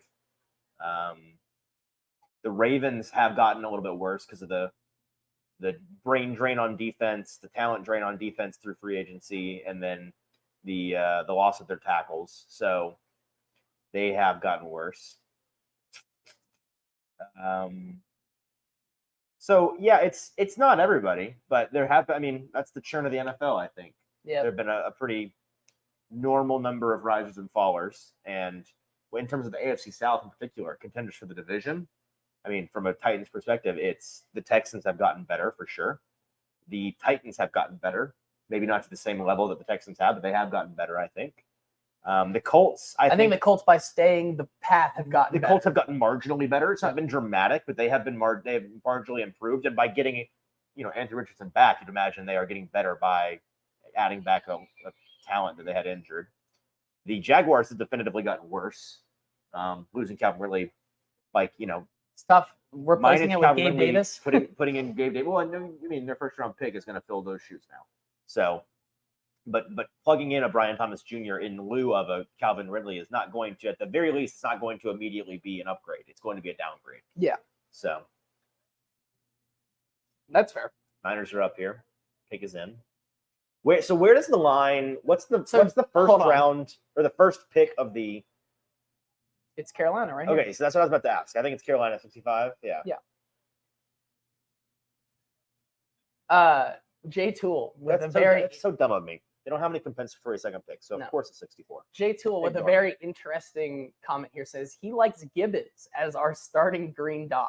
I don't get the hate at all. The tape doesn't justify it, and the PFF grades are really good. I had recognized that, Jay Tool. I think you can do a whole lot better, right? That's the whole point here. I think so.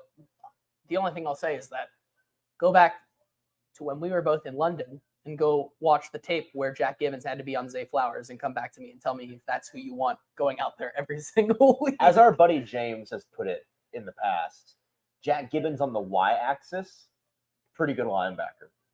Jack Gibbons on the X-axis is a no can do, is a no good. Renardo Green goes. Interesting. Yeah, that was a don't draft candidate for me. What? What is that? Is such that is elite old man behavior. That's I love crazy. that. That's me. I hope I'm that man when I get older. He's stimming right now. I know. He's sitting there making a list of every pick, every school, every team. I love that. What's he gonna do with it? Put it on the shelf and never open it again. Just for the love of the game. It's just for the love of the game. It's for the love of the game. Okay, Yeah. I got it. Cool. It's elite old man behavior. It really is. I'm not crazy about a green personally. Will says rank the AFC South drafts so far. Rank them based on 2 picks each. I would say it goes. Oh, so like in terms of ceiling, I think the Colts have easily the best ceiling of the 2 guys they have so far, and then I'd say Titans, Jags, Texans. The Colts could I really do think the Titans either have the best or the second best draft for the way that I have analyzed these players. So I'd say either Colts, Titans, The Jags. Jets have just traded back up. Okay, interesting. Can you pull up the PFF board? Sure. Hey, you know what? Let's do another ad read real quick because this is a good time. Okay. To get one of these in. We are brought to you today by not a local sponsor, but a friendly sponsor here on the Hot Read podcast, and that is Riverone Leatherworks. If you're familiar with OKC Titan on Twitter, he is the owner and operator and craftsman with Riverone Leatherworks. It's a small leather company. Pull up the thing for me real quick so I can find people about this company. Thank you very much. It's a small business located in Edmond, Oklahoma. I'm taking all my anger out on you for no reason. You do it all the time. Do we need to go to counseling? Yeah. Okay, we'll work on that. It's a small business located in Edmond, Oklahoma. Riverone Leatherworks that makes premium leather goods entirely by hand. Each piece made from premium full grain leather, hand stitched. They specialize in custom pieces and work directly with you on the design, the leather selection, the thread color, every customizable element of your custom leather good is customized. It's custom. They make it all. Wallets, messenger bags, bookmarks, sunglass cases, key fobs, and more. Check them out on Instagram at Riverone_Leatherworks or send them an email at riveroneleatherworks@gmail.com. And Riverone is spelled Rivarone. So river with an A instead of an E, and then O-N-E. Riverone. And they'll to work today on your custom piece. OKC Titan is willing to make whatever he is requested to make out of leather. He might stitch together a canoe for you if you ask real kindly and if you're willing to pony up. Fair prices, high quality craftsmanship. Riverone has sent me some things. They're sending me a sunglasses case that I can't wait to throw my shades into. It's going to be one of the nicest leather products that I own. And I think that you will enjoy whatever you order from Riverone. So check them out on Instagram or via Gmail. Thanks to Riverone for sponsoring tonight's program. Okay. Back to the salute to service here by Roger Goodell and the Jets. And I'm going to You going? quick break. I'll be right back. So I will look at the PFF big board then and see what is still available. So very interesting. 3 top 40 prospects for PFF grading are still on the board here. Troy Franklin, Peyton Wilson, and Adisa Isaac. And then you have guys like Roman Wilson, Jatavian Sanders, and TJ Tampa kind of rounding out that 6 best available guys on this board here. Looking at this board, I don't really, for me personally, I don't see the kind of argument to be made that any of these guys should have gone higher. Like, I understand why all these guys have kind of fallen here. Biggest one, like Spencer Rattler is still on the board for me, which is, I think, a pretty big thing here. Derek saying Roman is still there. Come get him, Ran. I wrote a do not draft Roman Wilson. Using extra capital to move up into the 3rd to get a Roman Wilson, I think would be pretty rich. Getting him in the 4th there, I honestly would be pretty okay with it. I think that he is one of the best slot receivers in this draft. But then again, you already have so many wide receivers on this offense that can really play in the slot. I think for better or for worse, even though they haven't really talked about him, I think Treylon Burks is going to get every single shot in this in training camp to play in the slot. You have Kyle Phillips, who's building on a year where he was relatively healthy. NWI could also be a big guy in the slot there. And then they've even named Mason Kinsey, who's been at a lot of the workouts. So, do they need a wide receiver? No. Should they take one? Maybe. Like if they have a guy they like in this draft, I wouldn't be mad at it. Wow. Okay. I like the pick a lot for the Jets here. So that makes a lethal group, man. Wow. Okay. Yeah, I really like that. You now have Garrett Wilson, Mike Williams, and Malachi Corley. Like you have your 2 big outside guys. You have your Mike Williams is your X, Garrett Wilson playing the Z, and Malachi Corley in the slot there, man. He's just going to be able to yards after the catch like crazy.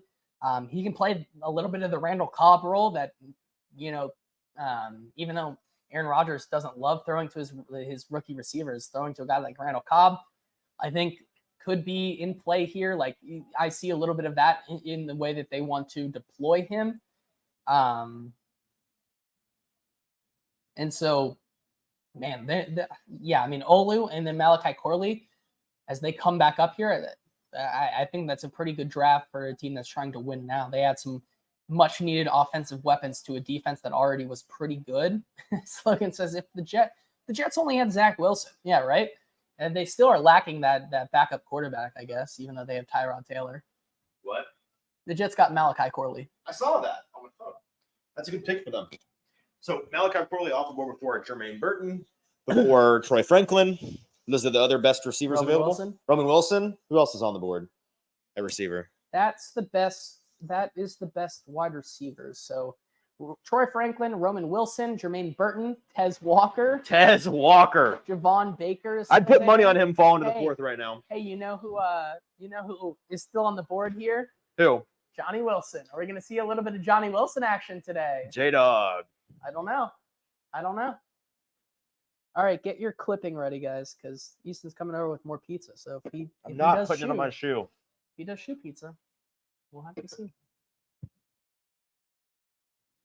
You're getting awfully close there.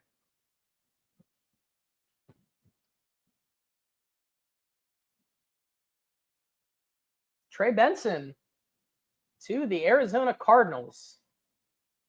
I get the pick. They need a running back. I mean, right now, what is it? It's Amari DiMercado. Oh, James Conner is still there. This is James Conner, who is good at football erasure. This is James Conner erasure. No, it's not. He's very. What? Trey Benson's a good pick. No, it's a I'm good laughing pick for at him. the James Conner erasure. Damn. I'm mad for James Conner now because James Conner is good at football. That sucks. You're mad from a fantasy perspective. I am. That sucks. But good for Trey Benson. I think that's a really good spot for him. You know, he's one of the most elusive running backs in this class. I think he can get up to top speed and run away from those guys. Ran a 4.39 40 at the NFL Combine. He's a guy that pairs well in that offense where you have a Kyler Murray, right? That, you know, is always a threat to run. So having the defenders play just a tiny step back from Trey Benson, allowing him to kick into that next gear and get up to that 4.39 speed. It's a good landing spot for him. Say, unless he went to like a Giants, like I would hate Trey Benson to the Giants. You know, it's a great Giant running back that they can pick up. Blake Corum is a Giant. I think so. That is gianty, and I hate it. Ben says, I want somebody to love me like JT loves James Conner. So true. Good luck. James Conner, just like, you know, Jacob says his NFL comp for Trey Benson is Breece Hall, which I think is a little rich. For who? Trey Benson's comp, according to Jacob, is Breece Hall. I mean, ceiling? Sure. Ceiling. Floor? No. So now we're kicking into high gear here, which is We're cooking a little bit. Which, man, still there's so many people watching us. Thanks, guys. Glad you guys like this.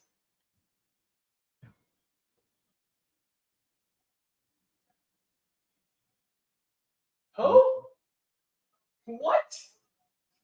Wow. That's crazy. PFF had him rated really highly. Really? He's a guy that I don't even think I watched. He's like my Cole Strange. I watched him very briefly.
Mm-hmm. So the Patriots have picked. Who's the Patriots pick so far? They drafted Kalen Carson a minute ago. For here? They may be about to draft Kalen Carson. Kalen Carson or Kalen King? King, that's the one. They drafted Kalen King. Or maybe Kalen Carson. No, they might have drafted Kalen Carson. I got crumbs all over my shirt.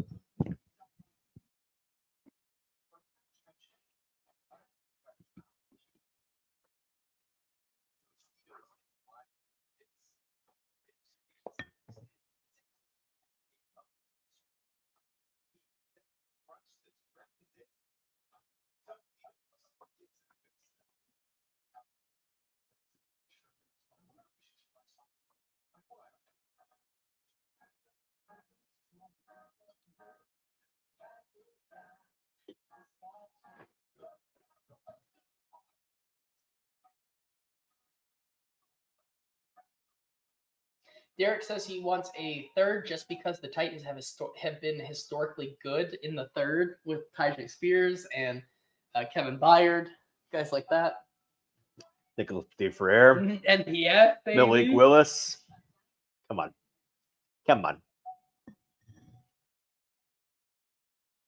Kenneth says the league is telling everyone how they feel about this inside linebacker position. No There's kidding. been maybe one taken. There has been only one taken, There's been and that one. was Edgerrin Cooper. So I think it's good news for the Titans, though. They keep pushing them down. Once the run starts, though, I think it goes. You get a flurry of them.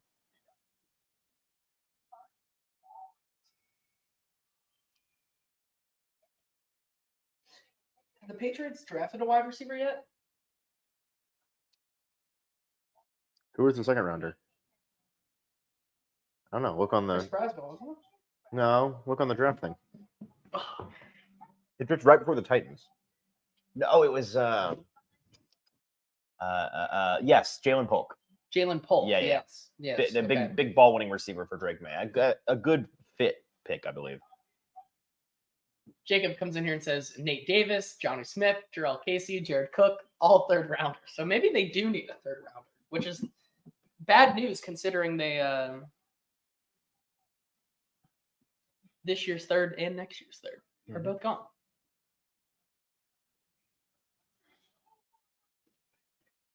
Do you think Mohamed Kamara goes tonight? No.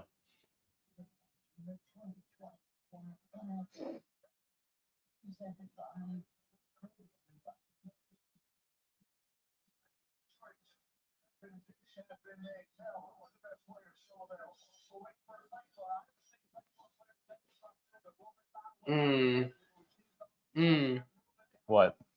I just saw a certain pick past the Patriots here. I think we can just talk about it. Yeah, we can. Junior Colson. Junior Colson goes to the Chargers in the least predictable move ever. Jim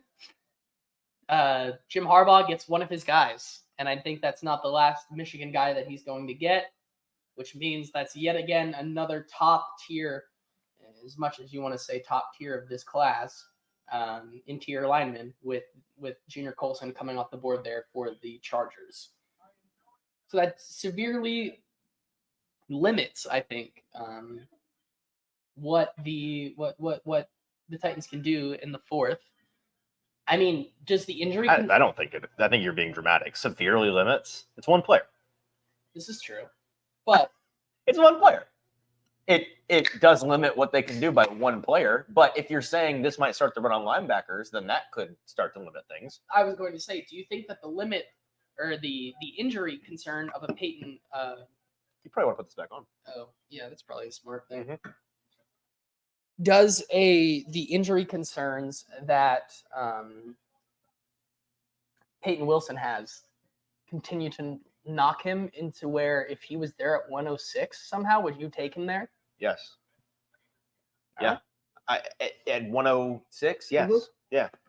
If they're confident in the medicals, I would. All right, so a recap on round two. That it's now that it has finished up here. Round two, 20 defensive players drafted, tied for fourth most ever in round two and the most since 2016. So very strong swing back to defense after a very offensive heavy first round.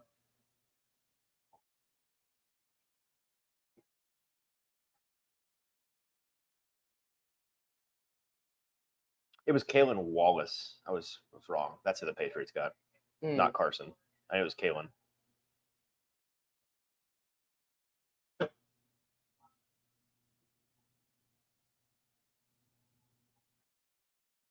Yeah, I don't know about that, big dog. Let's look at Kalen Wallace, shall we? I don't know anything about Kalen Wallace. I'm gonna be honest. I'm gonna keep it a buck. Fair. That's a real. Right, says, sorry, real I'm late, Patriots boys. pick. Family stuff. Did y'all do the River Roan Leatherworks ad yet? We've done 2. 2 times, baby. If you're So- wanting to go like clip it or something, the first one was longer and it was like 10 minutes before the Titans picked, somewhere in there, before the Titans pick, early on. Just scroll on the timeline until you see the River Roan ads and stuff. But yeah, we hit you already. We're gonna get you again. Don't you worry. JT, bringing back that shirt from last year. Yeah, I know. This is like This is his go-to shirt. It's starting to fall apart. it is starting to fall Every apart. time I'm here, I go to his closet and I'm looking at it thinking he's gonna be like the man in the yellow hat from Curious George, where he's just got 19 copies of the same outfit in his I closet. wish. I Or thrifted actually, this. more like Barry from the B movie. Oh yeah, Black and yellow, black and yellow, black and yellow. blue black and yellow. red, blue and red, blue and red, red and blue. Red and blue. Let's mix it up today.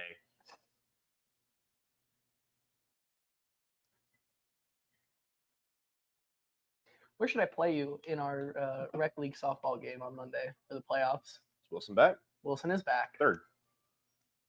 Yeah. Obvious. Easy. That's probably right. Yep. Why wouldn't you? I don't know. Just thinking. Why would you not play your best third baseman at third base? I don't know if I'm gonna call you that. I've thrown more people out from third than any other person on this team Not named me. this season. Yeah, that's fair. So Junior Colson goes here. Also, your name's not me, by the way. So nice try. Idiot. Okay. Junior Colson goes here, which sucks because I think the Chargers get the Good best. pick, in my opinion. Good pick. They get the best linebacker here in the class. Wyatt says, "How many girly beers are we at?" You've been pretty good tonight. I'm just starting number 2. Number 2. We are so chilling like a villain right now, and I'm seeing double cardboard cutouts of Jim Harbaugh's face right now, You're seeing double. and a big hat. Look at, I love a little big hat action. Brian 2 Thomas, big hats. Dude, Brian Thomas, not Brian Thomas. Brian Robinson, that's Jr. the one. Yep. Who are these tackles? The Cardinals are about to take Illinois tackle Isaiah Adams. So I'm familiar with the name, but I didn't watch any Isaiah Adams. I really didn't. All right, let me go to a bold. I'm just gonna,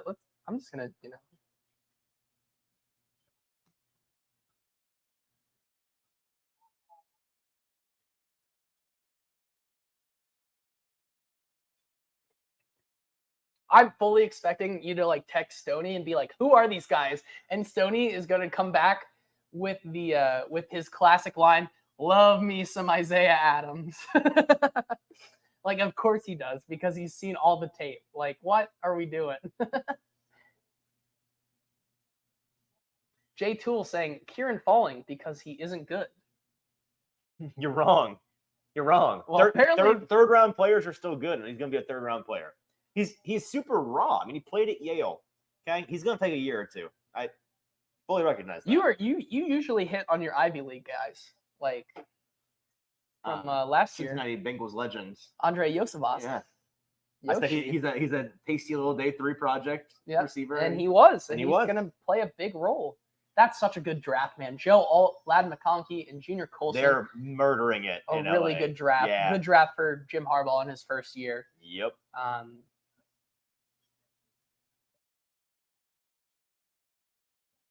Probably somewhere in Brentwood. Yeah, Nashville, Tennessee. It is in Brentwood. Yeah. Should we just start going knocking on doors, asking, Junior, Junior you got in your there? comment? Junior! I mean, I know roughly what the school zone is for Ravenwoods. Like, I know. So you I can know figure where it to out. Look. Yeah, I know where We to can look. start our search and go from there.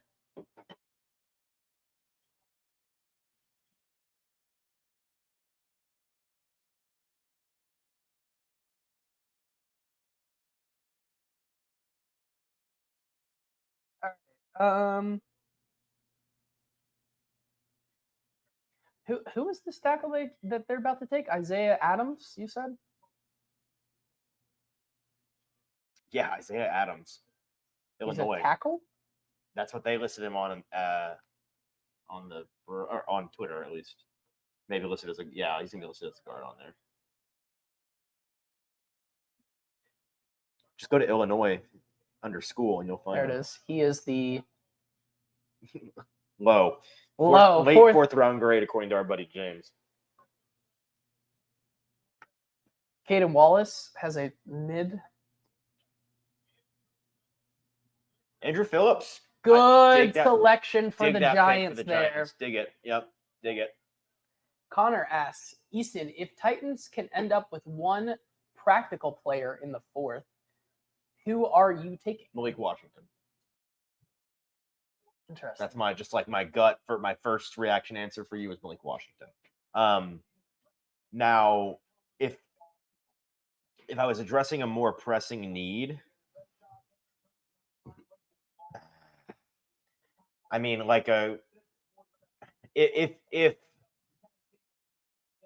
one of the top linebackers falls there, which I'm not, you say practical. I don't know if that's necessarily practical, Connor. But like Cedric Gray, I would not mind at all.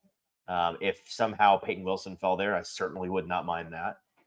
If they like a Jeremiah Trotter Jr. in terms of fit, which I don't think that they will, but they could surprise me in that way if he fell. Let me look at pull up can you go to the PFF board real quick so I can just jog my memory here? Just go to all. So keep scrolling. It's like if Amagaji's there, I like it. You want to get spicy with it from a receiver standpoint, I'd be fine with any of a Burton, Johnny Wilson, Javon Baker, any of those three. But I kind of think we might get a run with those guys here in a minute. Marshawn Lloyd is a guy that visited them, running back, your guy at USC. Wouldn't hate that. Yeah, Interesting.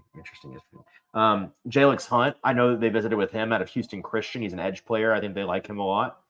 Mine, the one that just pops out to me, Kalen Bullock. Safety. Getting help in the safety game there where him or, Malik Mustafa continues to rise. I wonder how much, considering how their board has been so different to consensus. Did they visit with him or did they go to his pro day? They've been connected to him some way or some other. I think they could be in on a Malik Mustafa in the fourth because we've seen his kind of rise. I don't know if that's a little rich. That's a kind of a reach. Logan asked me how many sons of former players do you want? Well, if you're referencing Brendan Rice, the answer is 0. What about Frank Gore Jr.? Also 0. Who else? There's more in this class. Marvin Harrison Jr. Would I like him? I want to say Cooper Bradley. Carter Bradley. What is his name? Carter. It's Carter. Now you have me messed up. You know why I got Cooper Bradley in the first place? Why? Bradley Cooper. Oh, that's where that's from. Damn. Why are the Cardinals so happy for This is a classic Monty going back to his old ways in Tennessee pick here. You think so? I think so. Maybe they're right. Maybe they know something. Monty knows. What do they know? He knows.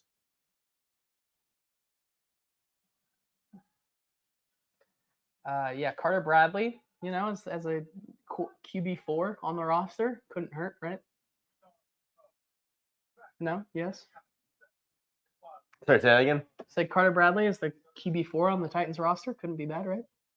Don't need a QB4. Get lost, dude. No. So the answer, who asked that? Logan? No. Yes. I forgot Jeremiah Trotter Jr. He's the only one that I'd be somewhat interested in. Owens. Is Terrell Owens' son in this draft? I don't think so. And who's the Owens in question? Am I dumb? I have no idea. Logan, who are you talking about? Just let him tell us. Okay. If they took Marshawn Lloyd, I would be so confused yet excited. Yeah, I mean, stoked. It's a fun pick. He said Terrell Owens' son is in this draft. What's he play? What's his name? Oh, is he the Texas Tech safety? That Owens? Oh, he's so bad he won't get drafted. Yeah, no, Tyler Owens. I think that's who he's talking about. Tyler Owens out of Texas Tech. That's crazy. I'd mocked him in the 7th because he has good measurables. He's got good genes. He's got good Draft genes. the genes. Draft the genes. That's what they should do, man.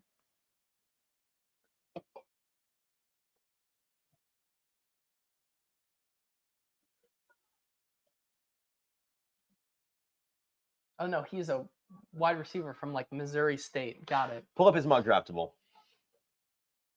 Let's see some measurables in this big dog. How do I? Do you have a first name? I don't, who is this? Just search T.O.'s son. See if it comes up. Yeah, hold on. Let me go into.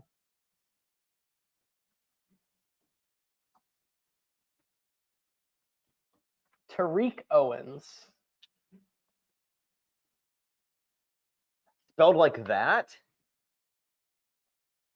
T-E-R-I-Q-U-E. Tiraque? T-E-R-I. You spelled it right. I don't think he has one. Oh no. Oh no. Yeah, no, he's right. All Yeah, right, he so does just not have one. Google the measurements. I did. Yeah. Tiraque Owens. Height, weight, build. 6'3", 193. Good size. He's got his dad's size. 4 tutters last year. He's a deep ball merchant. Look, average 18.9 yards per catch. Yeah, that is pretty bad. that is you're sending him on the go, and that's The Missouri State Bears. How about that?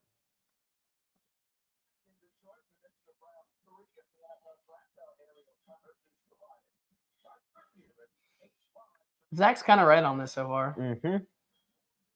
It's a tried and true recipe he's got going there.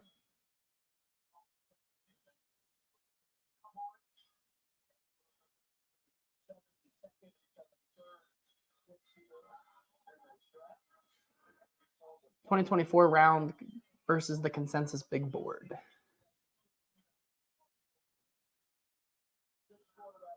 Not surprised that the Titans are considered, based on the consensus board, one of the biggest reaches.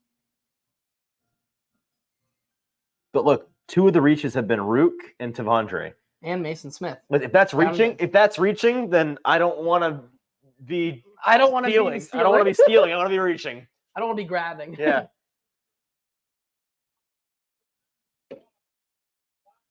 Wow. That's a reach. Speaking of reaches, that's a reach. I don't know about that one, big dog. That's I don't know a about reach that right one. there. I think he was my Don't know linebacker about that 5. one. Don't know about. I think he was my 7 or something. He's a heat-seeking missile. Yeah. Bad in coverage. Really bad in coverage. But watch, they're going to show every snap like, where he's just heat-seeking missile. He's going to track you down. Big for dog. sure. Big dog can move sideline to sideline. He's athletic as Spencer heck. Rattler. He's still on the board. He's athletic, and you don't miss no tackles. Yep, exactly. As Louis Riddick is repeating on the broadcast here, you're not getting the corner on this guy. He's moving sideline to sideline, matching your speed. But you put him on a seam route, you're winning that every time. Yeah, he might get a little lost back there. I'm not gonna lie to you. He might get a little lost. I don't like that pick whatsoever there, especially with Isaiah Wilson on the board. I'd rather take the risk of medicals over him. Isaiah Wilson on the board, you just said? Sorry, Peyton Wilson? Peyton Wilson. Isaiah Wilson. The chat has gotten to me. My brain is rotten. So Cowboys back on. Is this the Blake Corum pick? Is this Blake Corum? No, this is Marshawn Lloyd.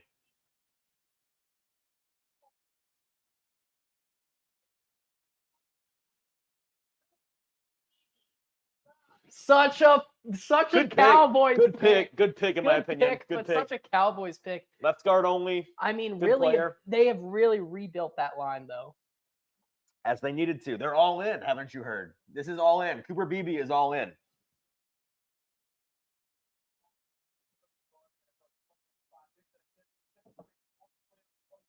I mean, he's a big guy, dude. Like, if you want to talk about JPJ being like built like SpongeBob, he's like Patrick Starr. Like, he's right up there as well. Mm-hmm.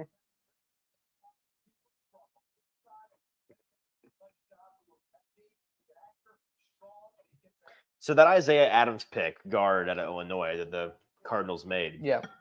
That was part of the trade last year for Will Levis. That was the Titans' 3rd round pick. Okay. So the trade looks like Will Levis and Tajay Spears, and the Cardinals got B.J. Ojulari, Garrett Williams, cornerback out of Syracuse, and Isaiah Adams, guard out of Illinois. Titans won that trade. So far, so good.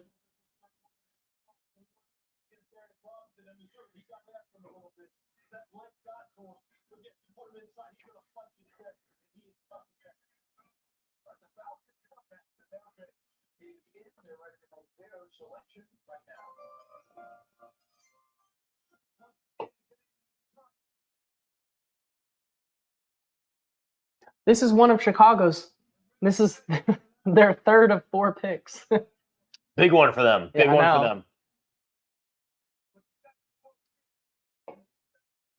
Wait, Jacobs might be onto something after this pick.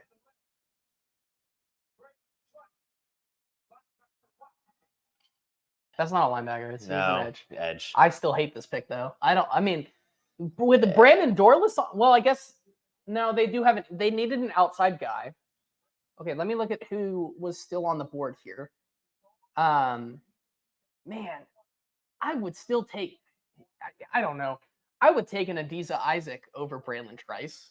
Would you? Yes, I would. So are we sure the Titans are at 106, by the way? Chat, can we confirm? Help me out. I'm lazy. Are the Titans at 106? I mean, I'll just go look. Okay. I'm fairly confident they are 106. Yep, 106. So.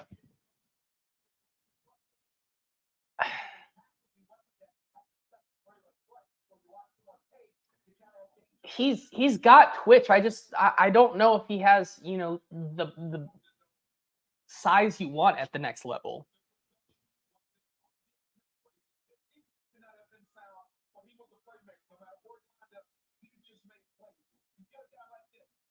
Yeah, so Seattle actually has the second pick in the 4th round, which is interesting.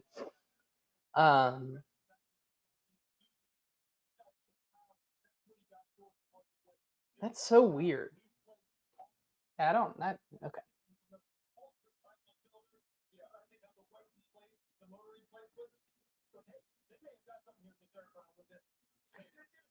I hope they prove me wrong, but like with a guy like Adiza Isaac still on the board, I get that, the pass rush moveset is not great. The fact that he's still on the board, I mean, if he falls to the 4th round, that's another guy that Who? Adiza Isaac. I would I'd say take that for pick. the Titans, I would definitely do. Hell, I would take Troy Franklin in the 4th. I'd be for the fine. Titans. I'd be fine with Troy in the 4th. I'd be fine with What are that. you drinking? What is this one? Starcut cider, Pulsar dry cider fermented with Pinot Noir yeast. So it's a drier, winier cider. That is so girly. It's like a Wednesday wet girl wasted situation, I think. Yeah. Like a weeknight, rich moms, bougie designer bags, drinking wine from the bottle at your local pub and grub situation, That's what this is. Would you rather have Troy Franklin or Mel Kiper as a scout? Wait, what? Oh, like have Mel on your scouting team? Troy Franklin, because I don't love Mel. I think I'll take the guy who probably has a cell phone. Mel's washed. Not probably. Troy has one. Mel doesn't. We know this. This is known. Alex says he likes Pooney at 106. If they get Dominic Pooney at 106, man, I'd be so happy. Pooney watch. I'm on Pooney watch. Wyatt says that drink, sis.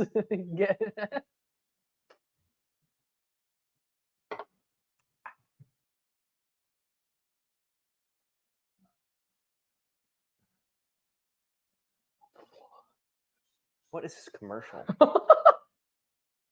ABC 911 is wildin'. Dude, they did one where there was a cruise ship and it was like doing the Titanic. And it was like Sinking? Yeah, and they're like, we gotta call the police. The they Titanic, also known as a sinking ship. Yeah, I don't know. They, Christian Haynes still being on the board here is pretty crazy. Yeah, Pooney would check the Fuchs box. They already got Callahan's guy. Well, guess what? Scott Fuchs very much likes a Dominic Pooney. So like I wouldn't be surprised if they go after him here. You have to wonder, and maybe I'm just throwing this out here. What if come Tuesday, there's a Justin Simmons signing What do you mean? What if? How like pleased are you? No, I was just saying, like, what if they go maybe like a Dominic Pooney and then a wide receiver and a tackle and a random dart throw with the 7th, and they don't take a linebacker at all, and then you see a Justin Simmons signing in the next 3 or 4 days after that. That would answer my questions once again, because I know they're taking the more LA Rams style approach. Well, to that question, I think I'm pretty confident they have a couple of guys, at least one guy or two, contract wise, lined up, like a Justin Simmons. Oh no, I got you. Yeah. Guys, they could bring in post draft veterans they've been waiting on. I don't think it's out of the question to bring in an Andres Pete still. We'll just have to see. Like that price could change on him post draft and him trying to find a landing spot. And he comes in as either security on the left side or eventually just becomes the left tackle to the right tackle of a being the right tackle? JC tackle? Or JC tackle. JC but JC Latham's playing the left side. Right, I know that's what I'm saying. Being ideally a backup left tackle or becoming the left tackle to Latham's right tackle. Is what I'm saying. Okay. But again, I think it'd be a price situation. And they clearly barked up that tree, didn't love what they saw. So hey, is Wyatt still here? Has he been chatting? At 9:03. It's been 3 minutes since. Let's get an ad read in here for our boy. All right, hold on. Let's see who the Bears after the Bears draft here. Their third or fourth pick. Huge pick for the Bears. Who is this? Very loud.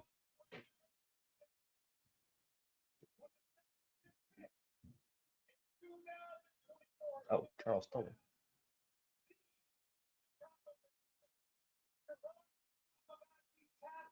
There he is. Kieran Amagaji, 3rd round pick. Good pick. Love that for the Bears. Love it. Love it. They're killing it with this draft. They are. Despite not having that many picks. They are. Okay.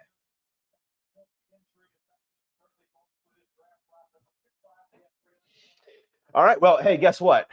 We are brought to you today on the night 2 live stream of the You Take a Bathroom Break. Let me sit center frame here for you. Folks, do you like Fine Leather Works? I do. JT, do you? I do. Huge fan of Fine Leather Works. From sunglass cases to passport cases to key fobs to bookmarks to messenger bags, larger items, custom-made leatherworks. I've got just the small, high-quality, American-made company for you. It's Riverone Leatherworks, owned, operated, resident craftsman with Riverone, OKC Titan. If you're familiar with him on Twitter or around these Titans realms, these Titans streets. OKC Titan, a popular one here on the Hot Read podcast. We love OKC Titan, and his company is Riverone Leatherworks. I'm a big fan of Riverone Leatherworks. Small business. They're located in Edmond, Oklahoma. I'm doing a great ad read here. I'm so sorry. Edmond, Oklahoma. They make premium leather goods entirely by hand. Each piece made from premium full grain leather, hand stitched, specialize in custom pieces. They work directly with you on whatever designer pieces you desire. They make it all. Wallets, messenger bags, bookmarks, sunglasses, case, key fobs, and more. They work with you on the specific design, the leather selection, the thread color, everything you can imagine from a customization standpoint with your leather goods. They're going to make it happen for you. You just have to tell them, point them in the direction you want to go, and they will go and they will satisfy you beyond belief. Riverone Leatherworks can be reached on Instagram at Riverone_Leatherworks or via email at riveroneleatherworks@gmail.com. You spell Riverone, R-I-V-A-R, so river with an A, O-N-E. Riverone_Leatherworks on Instagram or riveroneleatherworks@gmail.com. They'll get started on your custom piece today. All you have to do is reach out and inquire about a price. All right. We'll get back to the draft here, and we appreciate OKC Titan for supporting our draft coverage this evening. So Jonah Elise goes before Adiza Isaac. Is it Jonah Elise or Jonah Ellis? Ellis, maybe? I don't know. I mean, that's my guess. Adiza Isaac, Jonah Elise. Elise. You know? Yeah. Oh. Hawkins says, okay, but JC's nickname being Trench King makes me feel some type of way. It should. That's a mean name.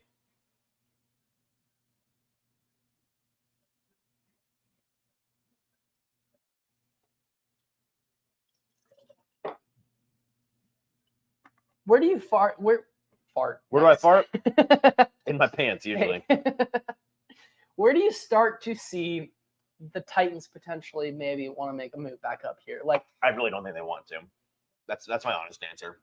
I mean, it's going to take one of their guys falling, right? So it's like if they love a Peyton Wilson and they think he's going to go, then they have to come back up. But based on the way that Rand talked this evening, I don't think they're going to. I really don't. yeah, They don't have future capital to burn. They need to get back on the plus side of things from a capital standpoint, not the negative. And they've been running in the red for a while now. Yep. So you kind of have to take the L on this draft. you just got to bite the bullet and move forward. Jim Plunkett looking 70 years young.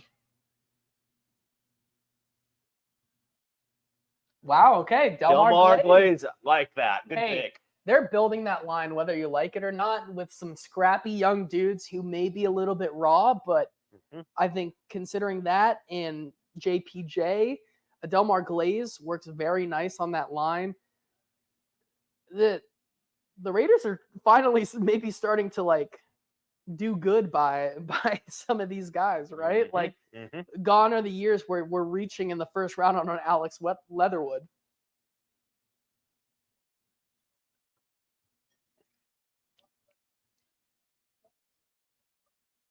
Wow. I didn't even realize that. Cameron Kinshin's still very much on the board. I wonder how far he falls. I know. A little bit surprised by that, to be honest with you. Houston moving up with Philadelphia right here. My brother just asked me, where do I have Spence going? You think he's going tonight still? I don't know, man. You think he's going tonight? That's wild, man. If it was a full smokescreen on Spence. Tough scene. Look at Pierce with the baseball Raiders jersey? baseball jersey and hoodie combo. Interesting. Like he's going to a frat party. I was about to say tonight. one of the boys tonight. Pierce is.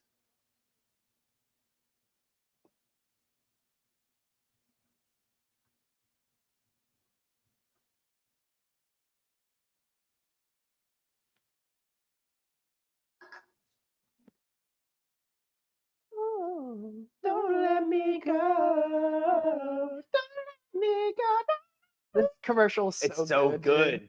It's better than the other. It's better than the one where the plug is asking to like have. People hated that commercial, but I liked it. The socket was asking the plug to be inserted into. Okay, that's what that commercial was. Technically speaking, you're correct. However, chat saying over there. Nothing. They've been quiet. So. All right. Is anybody even still here? Mm-hmm. Is anybody here? Hello? Anybody home? Yes. Who's with us here? Logan said, does JT like Rattler more than Gruden liked Manziel? Yes. It's close. I literally went up to many scouts at the Senior Bowl and said, Spencer Rattler, quarterback one. And I said it. Logan with the What a Pro. I hate the What a Pro Wants commercial. That commercial blows. 16 people still on Broadway right now. Our boys. Yes. Ben says that plug wanted that connection. That's what I'm saying, and that commercial's bad. Technically speaking, you're right. Jacob says, I'm upset by your dirty commercial talk. Marcus says, those harmonics were pretty good, LOL. Well, we are singers. We are both music school dropouts, so. Don't let me go. Tommy Eichenberg still on the board. I'm so glad, Tommy man. Eichenberg. The fact that Dane Brugler had Tommy Eichenberg as the linebacker number 5 is maybe the biggest miss of all time. Linebacker 5? Yeah, Who did? In the Beast. Dane? Yeah. Oh, linebacker Dane. 5. No, on the Dane. Beast. No, Dane. I didn't realize that. That's Would you crazy. Logan, yes, I was, and I was in Ensemble X as well. I was in the top groups at St. X. Ensemble X.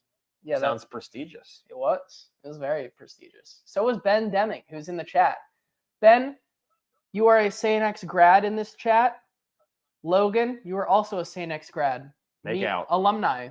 Make out. Kiss. So, I don't know. Power rank the top 3 high school singers you worked with. While we wait for this Texans pick, I guess we have nothing else better to do. You want to see me jiggle again? Jiggle. Juggle. I could jiggle. I'll juggle rather. Oh, Logan, real quick before I rank that, I have to say that Hawkins says he's the sole warrior on 440 now. We thank you for your support. Thank you. Made the switch from Broadway. You're keeping it alive, and we appreciate that. Logan, now I'm to the point where I'm starting to consider myself old because I just got a call from the St. X Phonathon the other day. Yeah, they do a phonathon. Are they looking for money from you? Yeah, they go to the alumni and they're like, hey, can you donate money so that kids can get scholarships to go here?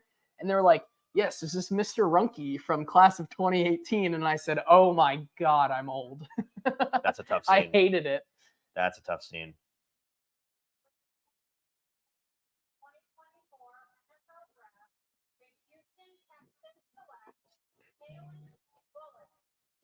They moved up for Kalen Bullock. Interesting. I like Kalen Bullock. I thought he had a really good fit with the Titans. As I said on the show previously, bold of you to take a defender from the University of Southern California. This is true. Because that defense was bad. Logan, honestly, I might use this the next time they call me, Easton. What?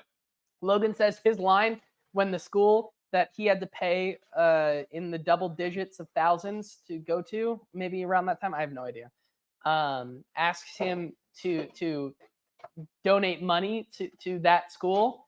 His line was said to call Luke Kuechly. He can pay for his contribution. And that is a bar, and I appreciate that. That is a bar. Because, yes, Luke Kuechly did go to my high school. Does the chat want some ASMR? How about this right here? Indianapolis trading back up here with some of that capital they got earlier. Indy trading up. So the AFC South team's coming up for some thirds. It looks like it. Look at that Houston logo in the background. Oh, I like Kalen Bullock, man, especially with how aggressive they want to be in the run defense this year. Kalen Bullock really fits that role nicely with the Texans. I think that's going to be scary. He's one of the better run defenders. I think. Was Luke really in your class? Nice. Yeah, when I was like, I want to say I was like 13. I went to my neighbor's. So the Colts moved up 3. Who are they trying to jump up 3 to get here?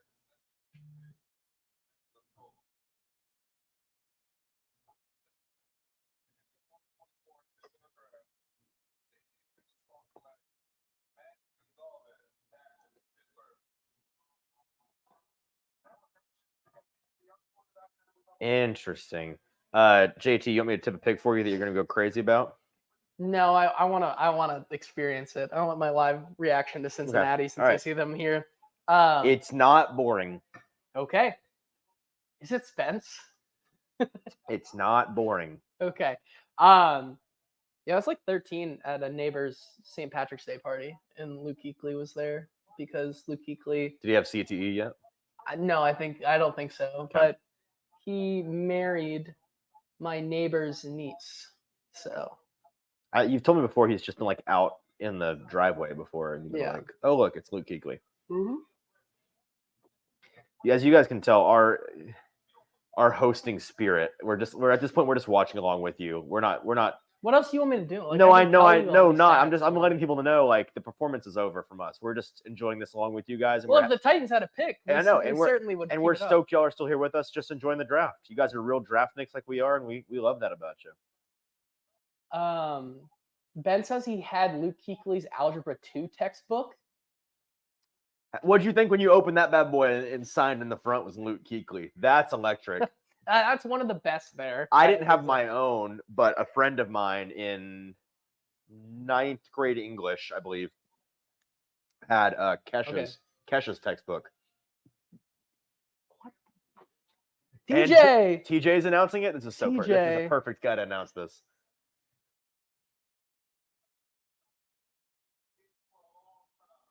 It's a wide receiver. Is it Troy? Oh my God, it's Troy.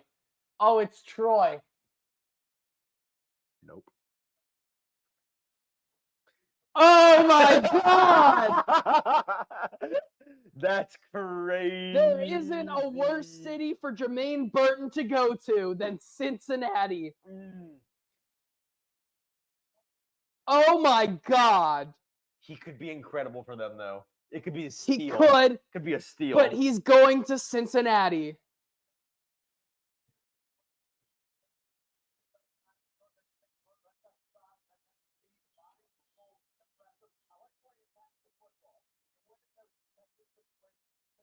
Oh my God.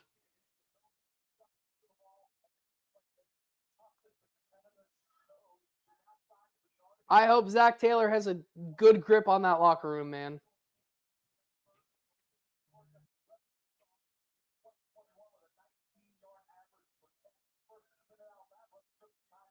That's crazy. Wow.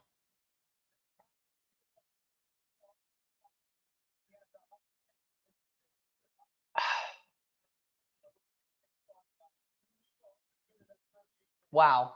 That's wild.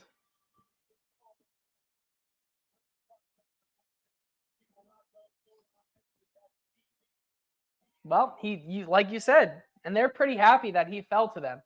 Like you said, you thought that he had like top 5 wide receiver potential upside in this draft, that he'd be a round 1 grade if it wasn't for the character issues. Obviously, the Bengals do not care and historically have not cared about character issues whatsoever, which makes it a very interesting pick there. This meme's getting so out of hand. I saw it. It's getting so out of hand. I kind of love it, honestly. I love it. Wow, that's crazy. Logan says, good thing Mixon is gone. Yeah, no kidding.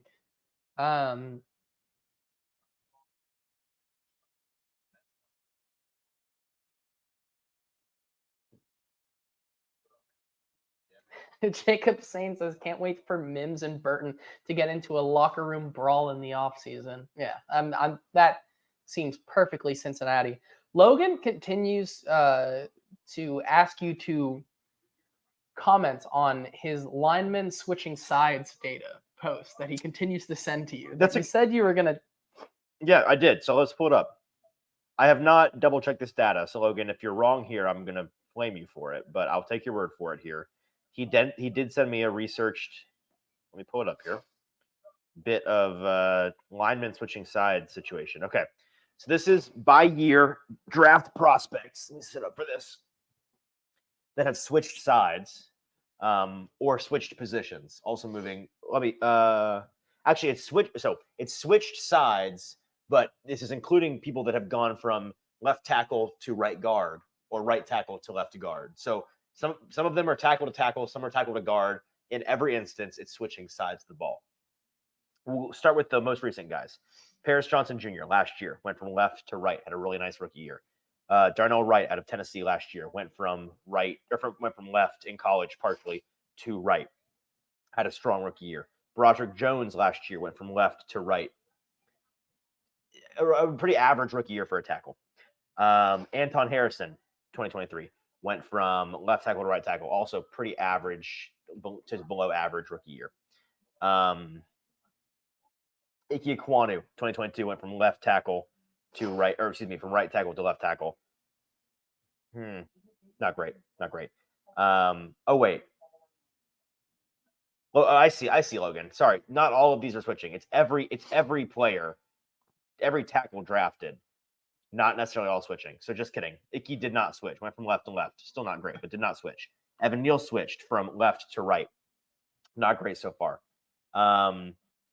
Yes. Charles Cross didn't. Trevor Penning didn't. Tyler Smith did from left tackle to right guard in 2022. He's been a decent start in the NFL. Penei Sewell did. It's been a home run, obviously. Rashawn Slater did. It's been a home run. Alex Leatherwood for the Raiders switched. He's been bad out of Alabama. Christian Darrisaw did not. Tevin Jenkins did not. All right, Liam Eichenberg did not. Walker Little did not. Jackson Carman did. I don't know much about Jackson Carman, to be honest. Sam Cosmi did. It's been rough. Dylan Radins technically did, if you call him a right guard. Ben says Tyler Smith erasure alert. What did I say? I said it's been fine. I said it's been fine, didn't I? It's been fine. Well, we're bringing out a lot of people here. Yeah, is this women's Is flexible that team? Tyler Lockett? No. Kind of looks like him. Like Tyler Lockett looks like a realtor because he does is a realtor. Yeah. That looks like a realtor right there. Oh,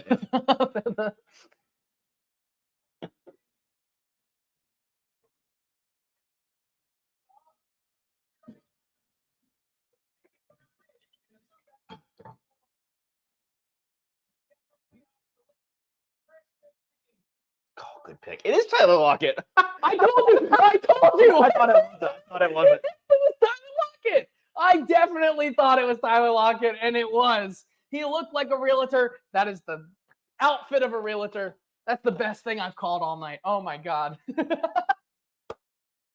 Tyler Lockett, man. I know who Tyler. I know a Tyler Lockett when I see one.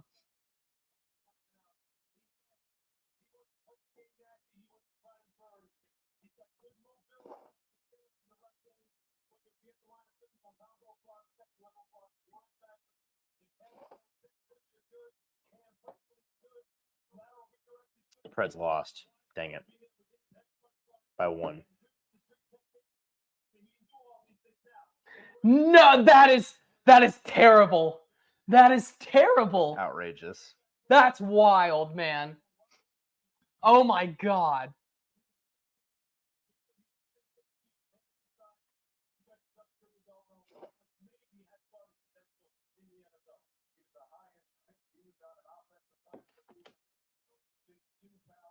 Okay, you got to relax on this one. What do you mean? You got to relax. For a dynasty purpose, sell Okay. Kyron. All right, whatever. Folks, sell Kyron Williams right now. now. Text your buddy and say, do you want Kyron Williams? I will take him for less than nothing.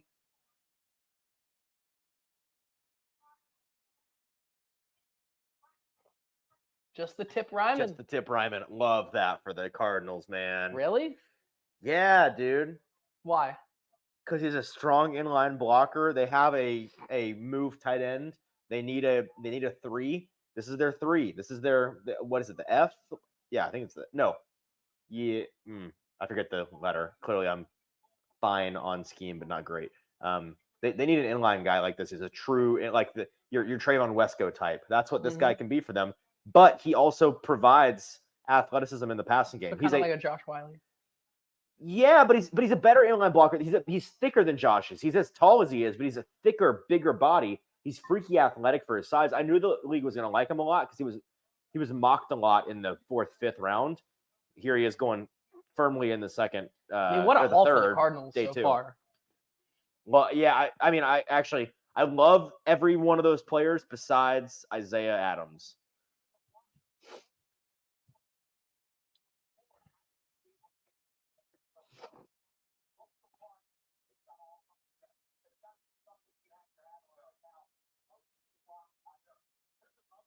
John Connor is getting 0 touches next year. Who's John Connor? I don't know, but he's definitely getting 0 touches. I've never heard of him.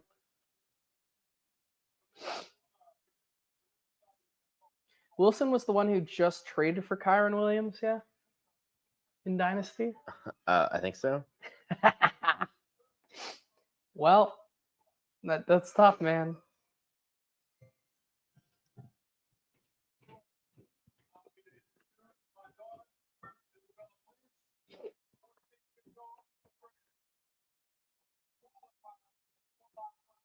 She does not look happy.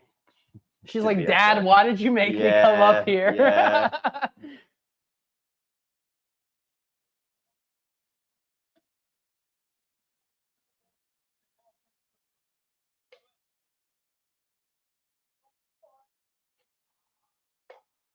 Wow. Just Blake Corum, not Michigan running back.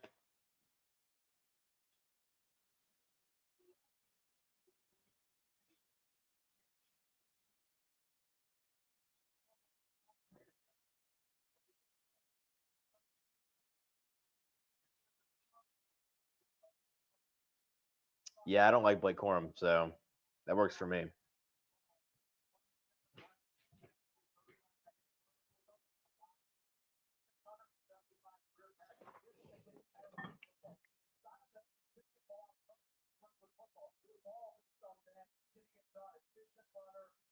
Rip Kyron, man.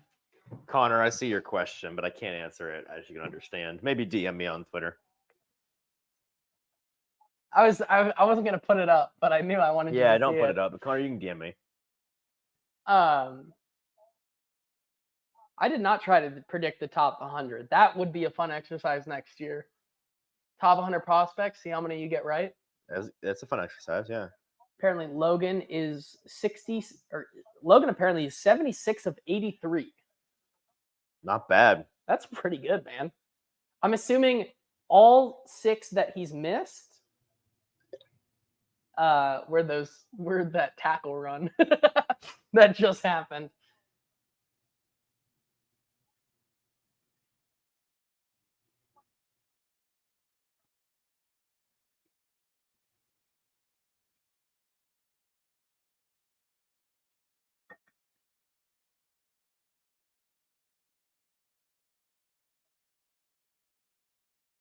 So apparently Logan says he's done it for years, and he said his average is 78%. Not bad. So 78 out of 100. That's pretty damn good.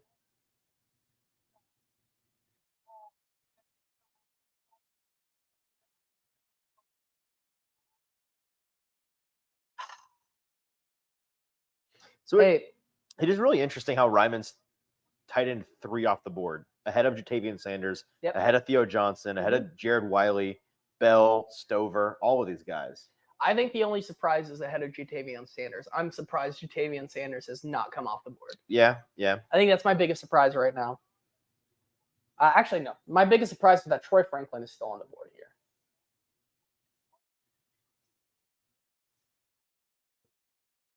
Hey, I will say, I'm pretty damn right on TJ Tampa. I bet I'm being bad. Yep. I'm afraid you are right about how the team see him, but I disagree. I think he's good. If this is Tez Watkins, or Walker. Sorry, Walker. Yep.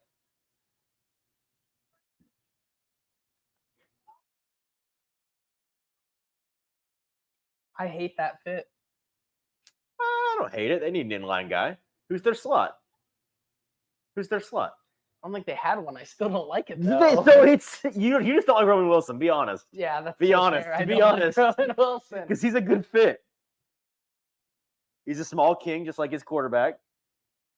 Yeah, well, I mean, think about it. I mean, I guess KJ Hamler was Russell Wilson's guy in the slot. Who was playing slot for the Broncos? It wasn't Judy.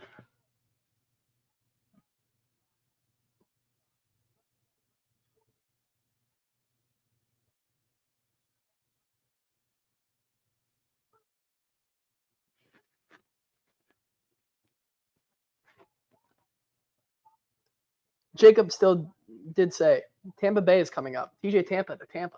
Still very much could happen. And I'm rooting for it. I really hope it happens. I don't hate this pick. You wonder with I guess kind of Deontay Johnson was their slot guy a little bit. Yeah, he played inside outside. So yeah, he's filling a role they lost. The problem is Roman can't play outside. He's just inside. There's no way he can play outside. The Browns with their second pick in this draft. Hey, welcome to the party, the Browns. I know they're gonna finally get up hang in on. here. Sorry, you said the Browns, and they showed this of the Steelers room. I saw the guy in the Steelers hoodie, and I was like, "What's he doing in there?" This is the Browns, the war room. Oh, that brings up a good question that I have to kind of scroll back for. That I remember I saw from Logan.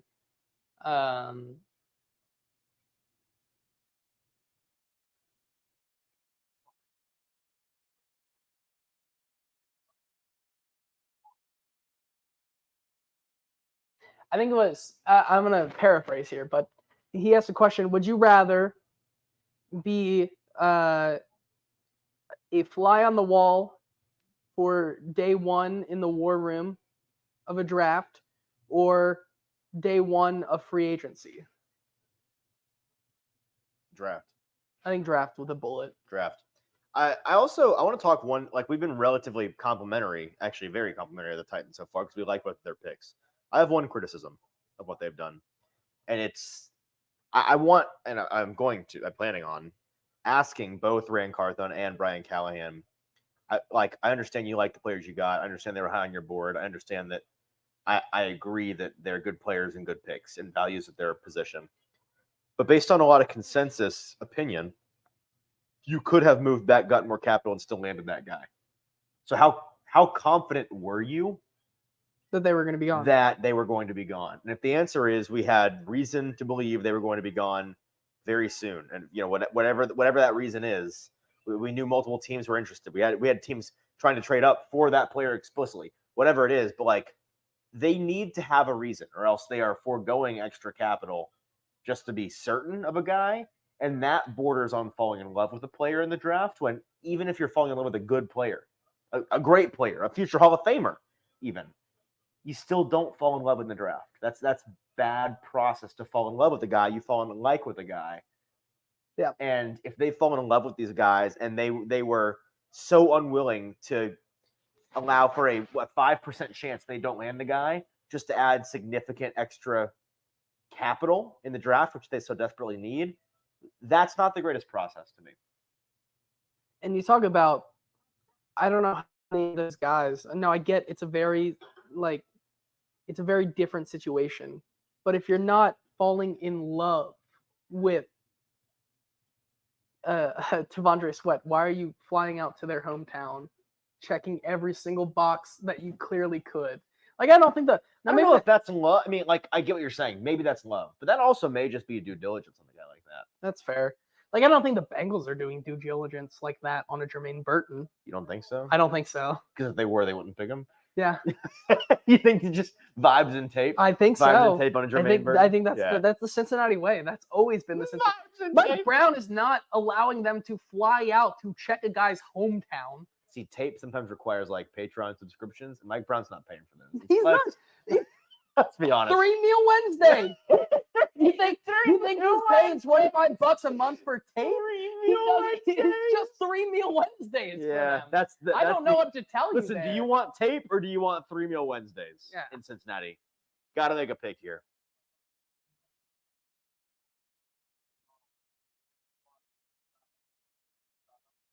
Carl Nassib he's made multiple announcements of picks.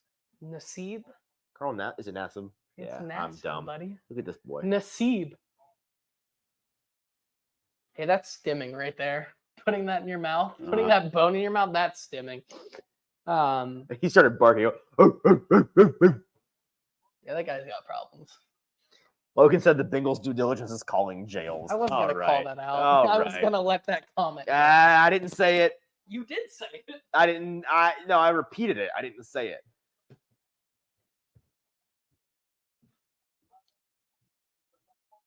What was that? The timestamp. For what? Post-production.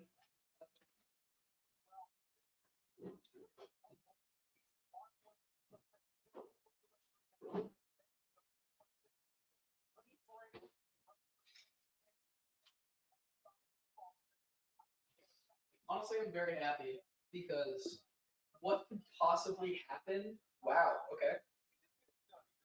San Fran trading up here. What could possibly happen before the hour of 9:30 tomorrow morning, which allows me to sleep in a little bit? What time did you check the times at noon? Thanks, Tim. You think? I didn't check. Hey, Theory. What time does the NFL draft start on Saturday? Okay. Hey, anybody in the chat, help me out. What time does the draft start tomorrow? Because I'm going to be live for it, but I need to know what time. Thanks. We'll get another drink. Oh! What a girl wants. Girl, sorry. What a pro wants. What a pro needs. Did JT drink my last one? I'm going to kill him. Oh, no, I just put it here. ASMR. That sounded very much like this is our Colts. No! Poonie Wash is over! Oh, Guys, pour one out for our buddy Stoney. dude, they just got such a good player. Oh my god. I hate that pick. I hate it. I hate that. I hate that. Oh my god, I hate that. What a good pick for them.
Jacob, you were very much right.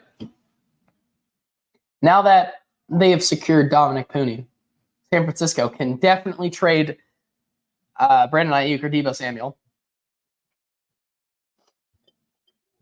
Marcus says ESPN has a broadcast starting at noon. I'm just gonna. Oh shit! I need to look at this.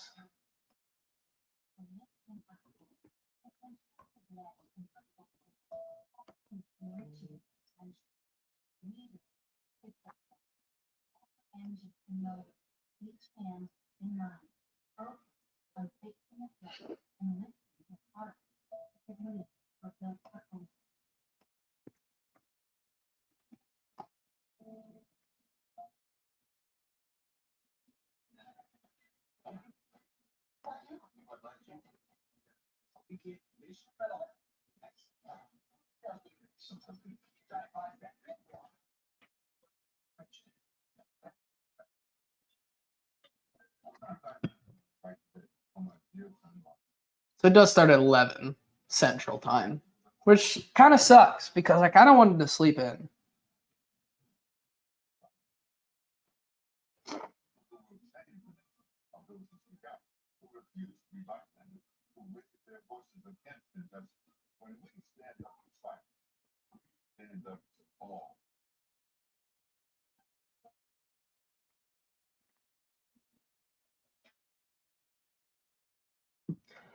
No, I wasn't gonna sleep till noon, but like if it started at noon and like I could sleep in finally till 9:30, that would have been nice. Now I have to get up at my regular time at 7:30 tomorrow, and you know that makes Monday after the recap show of the entire draft on Sunday.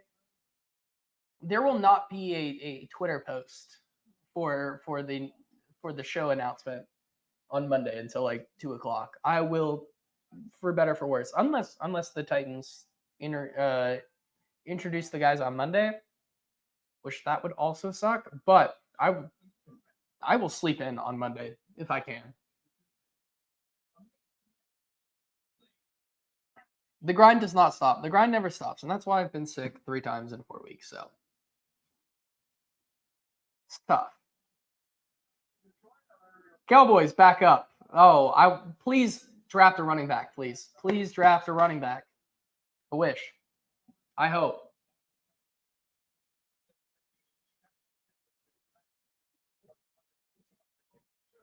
Man, even if they take Troy Franklin here, I feel like that's a steal for the Cowboys.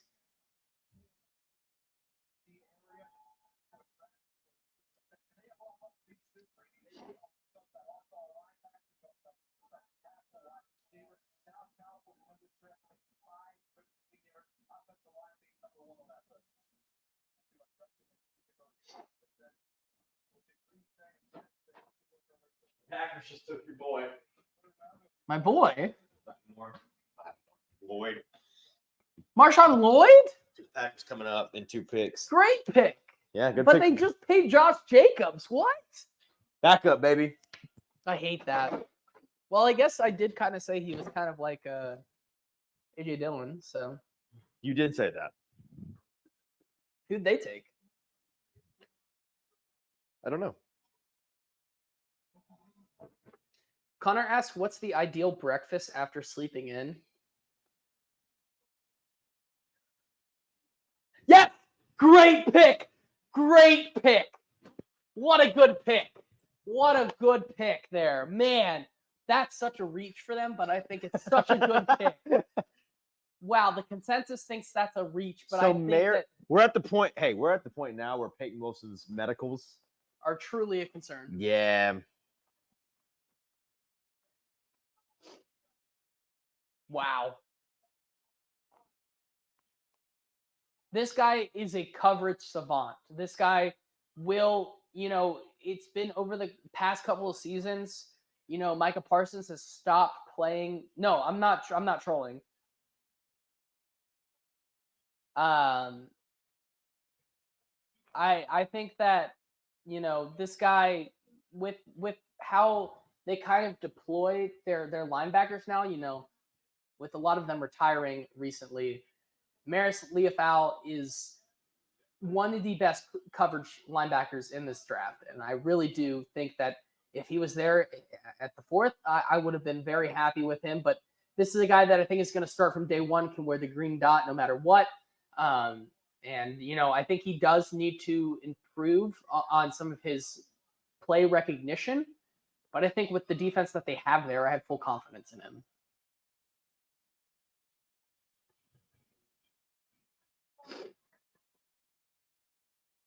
So much Packers booing in Detroit. I love it. And Kenneth says, JT was the first in on Devon Achane. I trust him on running backs. Please do, because, man, this guy in a year or two is going to be legit, man. In a year or two, you say? Well, they just paid Josh Jacobs for no reason. You have to look back. He's a South Carolina boy. I've known about him for a long time now, but he's a guy that I think even in that Caleb Williams offense, he just has the patience and the ability to have field vision to get downfield very effectively. He's one of those running backs that doesn't have the top speed, but because of his build, if he gets up to full speed, it's going to be hard for a team to try to take him down. He's going to play that A.J. Dillon role, even though A.J. Dillon is still there. Like, in his first year or two, I think that's what I he's keep going to forgetting do. Dillon's still there. Who? Dillon. A.J. Dillon. Oh, sorry. I thought you meant like there was like a prospect or something. This guy. How many sipsies we had over there, bud? I didn't know. Like, I keep forgetting if Dillon is still there, like on the board, on the consensus board. Like, I don't know what you're talking about. The Packers. No, A.J. Dillon is still there.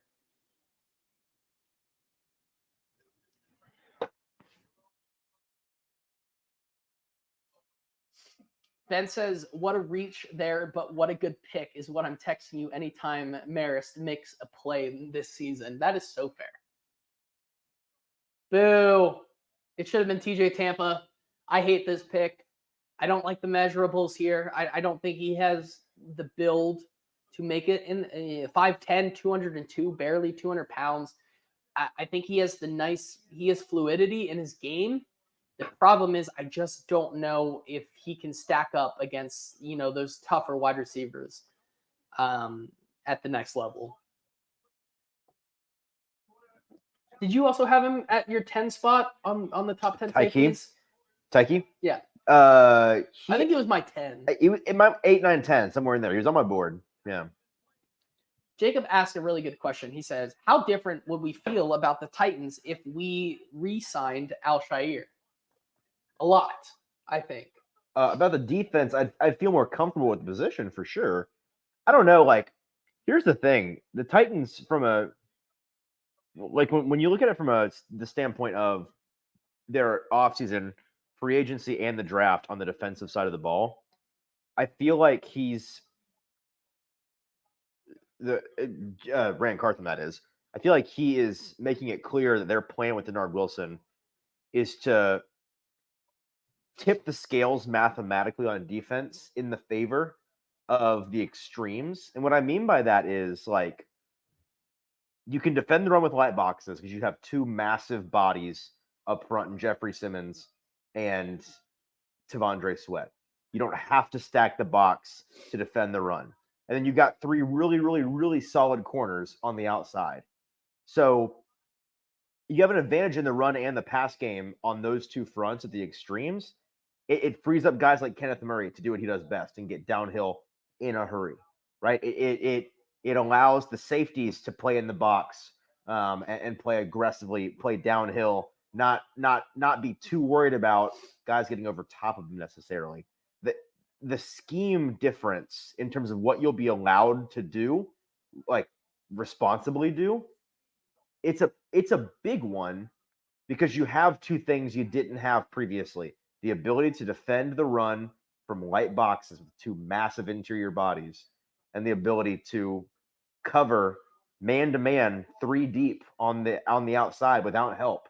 It frees up to the middle, the spine of your defense, your safeties and your linebackers to play downhill, fast, physical, reactive, and aggressive. And that's a big deal. It's a very different defensive look than the Titans have had. Yeah, I think so. Jacob says 5-1-5 defense incoming, where you just have one one guy in the middle. You play nickel every single time. That's like funny. That's how that is. That's funny. And you put, what would that be? So it would realistically be, not even be more. Well, you'd kind of be. It'd have to be like a Tampa 2 style, like a Tampa 2 nickel, like jumbo package kind of, which is something I don't think I would have ever put those. You'd have to make it up and be a new coverage. No, like those 3 words, I don't think I'd ever put together in my life, but I just did because I kind of want to think about it. Because they don't go together. That's why you never put them together. He's cooking. He's cooking, guys. Harold Landry, Jeffrey Simmons, Tavondre Sweat, Sebastian Joseph Day, Arden Key. That's your 5 up front. Kenneth Murray in the middle. Right. Just one guy, single interior defender in that way. Malik Mustafa in the back when they draft him. Not Elijah Molden. Who's the other one? The safety? Yes. Why am I blanking? Amani Hooker. Amani Hooker. Amani Hooker and Malik Mustafa. Roger McCreary in the slot, L'Jarius Sneed, and Cheeto. There you go. Yeah, that would work. I don't think that would not work whatsoever. Tyron Hopper off the board? Who? Linebacker Tyron Hopper to the Packers coming up. Tyron Hopper?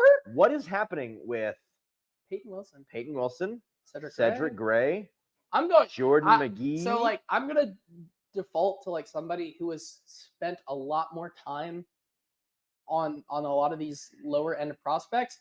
I'm going to James Foster's board to see if Tyron Hopper is even on here. If I was a betting man, he is. He is a 6th round mid 6th grade on the board here. Let's see, but he wrote up about him, so let's see. Average size and athletic traits, below average contact balance, poor success rate as a tackler, lacks stopping power, rigid changing directions, first step explosiveness to win, quick to break on underneath routes, played an advanced coverage role. I guess that's probably why. I certainly did not spend a lot of time on Tyron Hopper, so good for him, I guess, getting picked here at in the top 100. And I mean, I'm gonna go to the PFF board here.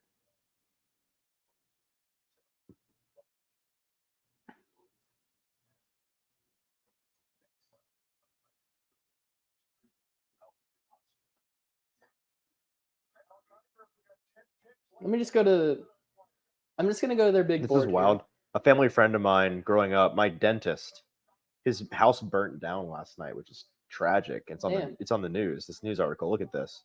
Lithium ion battery caught the house on fire. Wow. They're safe and fine, but the house is ruined, and their dogs died. Oh. Started to bring down the chat. My mom just sent this to me, and I was So like, Tyron Hopper.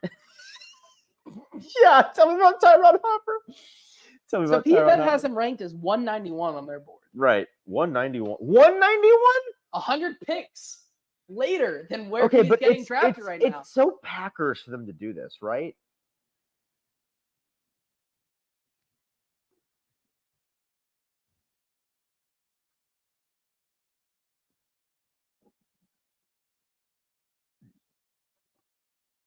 Two linebackers for the Packers. And neither of them. Could you imagine if they could have taken Peyton Wilson and Edgerrin Cooper here? Let's talk Titans a little bit Okay. because they're 15 picks away, right? Yep. Real quick. I made a top list from 30. Who's gone here? Hang on, let me copy this. Copy. Z-Dean says Peyton Wilson's medicals must be really bad. I'm with agree. you. I'm with you, Zidane. Connor says, Easton, you have a front tooth sensitivity. Curious about the SIP strategy, brother. Connor, you must be are new not. here. You must be You new must be around new here here. because we've been counting side sips this entire weekend. Short story, Connor. Not a tooth sensitivity. When I was a baby, or not like a young child, this is the lore. My parents said that I would want to. I've always been somebody that drinks a lot of water, and so I would want to drink out of my sippy cup and watch TV at the same time for efficiency's sake. I'm a very efficient person. I can't watch the TV if my sippy cup's up in my face. So I learned to drink out of the side of my mouth so I could see the TV and drink, and I've just never quit it. I'm 24 years old, and I still drink out of the side of my mouth. He's a child.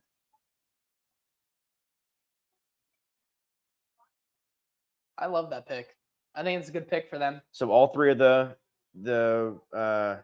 wide receivers out From of Washington. are gone. This guy, I think, could So be who's the gone? steal- Jermaine Burton is gone. Is Yes. Troy Franklin gone? Troy Franklin is still on the board. Roman Wilson's gone. Yep. Javon Baker's still there. Yep. Malik Washington's still there. Yep. Johnny Wilson's still there. Yep. Lloyd is still there. No. Marshawn Lloyd? yeah. No, he's gone. Christian Jones, tackle out of Texas. Logan asks, you're 24? Yes, you are 24. I am 24. 24 and a half. You're 24 and a half? Maybe less than a half. I mean, November. So less than a half. A little bit less. But basically half. Connor says he feels informed. Welcome to Hot Read. Yeah, join. It's a good time. If you're new here, we appreciate you being here, man. We do shows all the time. A lot of good content. It's way more formal than this. I promise, Connor. So you'll like the actual shows better than this. He says I'm not going to say this, but like, we're apparently young. Logan, I feel like I'm too old. Logan, are you like 47 or something? Well, he said he was 09, class of 09, so he's like Luke Kuechly's age. Well, he's not 49. 30. Class of 09, you're 18 and 09. That was 15 years ago. So you're 33, Logan? Somewhere around there. Derek calls us the greatest podcast in Nashville. Thank you, Derek. Derek. Informal works. He says he's 34. I was close. There you go. Old, you fogey.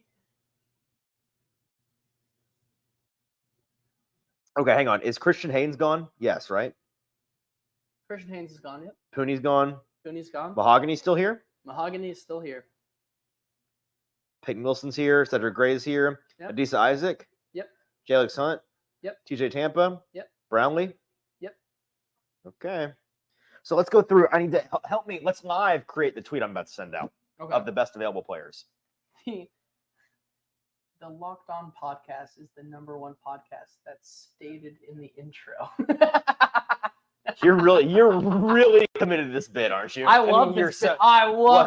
hang on. The point that was made was we're the best podcast in Nashville, and the Tighten Up, or excuse me, the Locked On podcast is not from Nashville nor anywhere near Nashville. It's actually in Cincinnati. It's actually in the dog shit state of Ohio. Pardon wow, my French. we are getting off the rails. Well, again. I only breached that boundary for the state of Ohio, which is in fact what I said it was. So, anyways, okay. Alrighty. All right, best available. Here we go. For the Titans, top 3 guys, yes. Jatavian Sanders, I'm going to throw in there just because it feels like stealing at this point if you got Jatavian Sanders. Yep.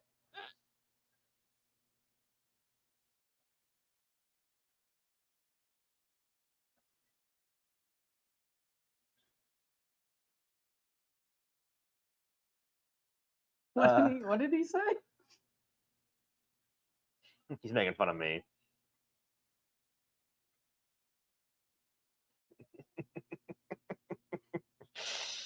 Zach Lyon's giving me a hard time. Okay. David Sanders, TJ Tampa. Do you want to throw Jaden Hicks in there? I don't. Yeah. You do? Okay.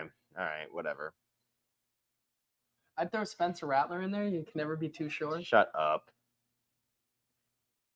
Dude, he's Javon not going to go in Baker. the first 3 rounds, and I'm so sad. Oh, my Ray God. Davis. Austin Booker. I'll throw him in there, yeah. Trotter. I'm not going to throw him in there. Not a good fit for the Titans. You need Booker? Yeah, I would say Booker's a better fit than Trotter is, yeah.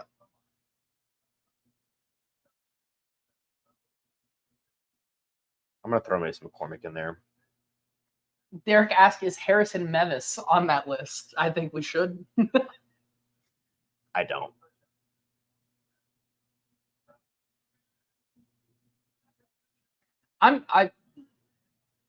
Titania, I'm gonna go back and listen to that video. I have not listened to that video yet.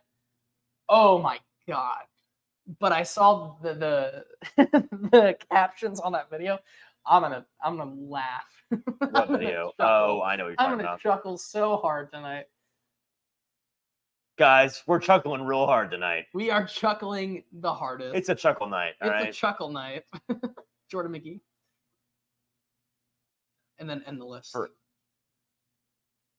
For a 4th-round pick from McGee? Dude, Yeah. some random linebacker just went. Like, Jordan McGee should be on this, like, right now. I'm going to shoot this off when they have 10 picks to go. Or actually, I'll shoot it off at the end of the draft here. End of the evening. Well, how do you know? Maybe they come back up. Maybe Or- we have to look alive. Here we go. Oh! Special teams, special plays, special Special players. teams. Special play. Special play. Where did he not have? He's been out here once before tonight. Oh, was he? I wasn't paying attention. Mm-hmm. He said the Steelers suck. Yeah. Good bit. What are your thoughts on Lefosio at 106? No, I'm out. No, really? Okay. It's too rich. It's too rich for me. It's too rich. Look at his name. Adisa Isaac off the Look- board. look at Okay. Okay. that might be the steal of the draft there, man. It's a great pick. It's a Yeah. great pick for a team that just gets richer. Look at the comment from Titania.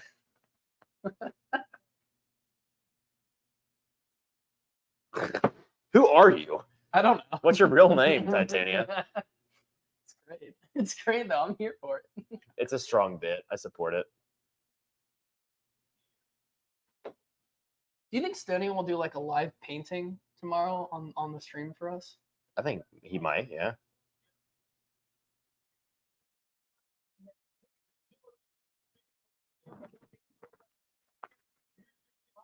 Logan keeps asking you to check your text. Like he wants you to check your text so bad.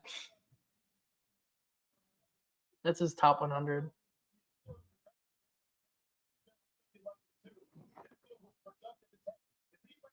I can't look at that tweet yet because I'm making a tweet, so I'll get to it later.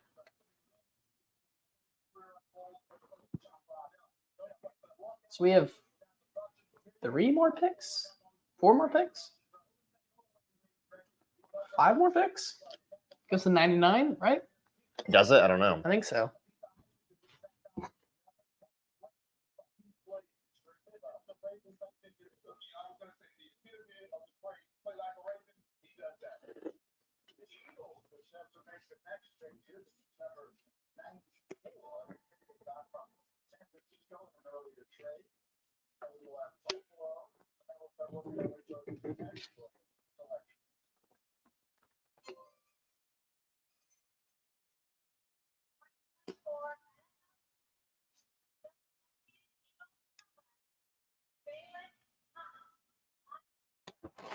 I hate the Eagles. I hate the Eagles, man. They just get more and more good players. That sucks.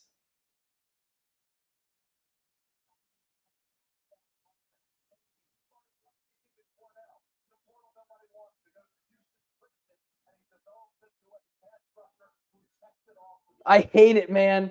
I hate the Eagles, man. I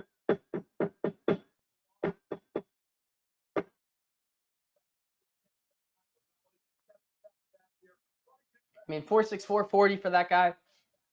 Not the fastest in the world, not the slowest. He's somewhere in the middle. But is that, man, I liked him a lot.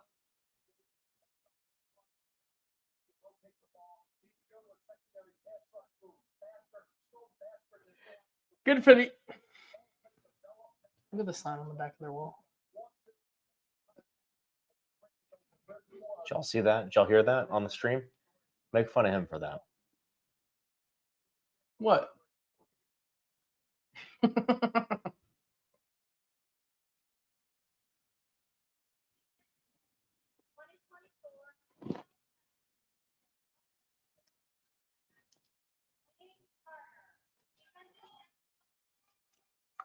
It's not a sexy pick. I can do. But I'm okay with it. It's not a sexy pick at all. And before the Bengals come back up.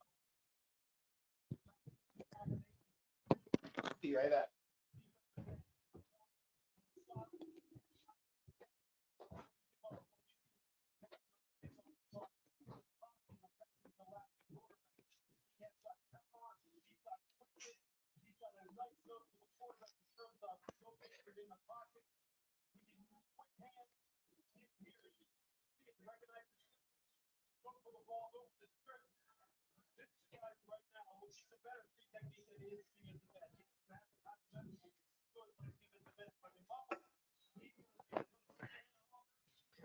Riveting show we've got here, guys.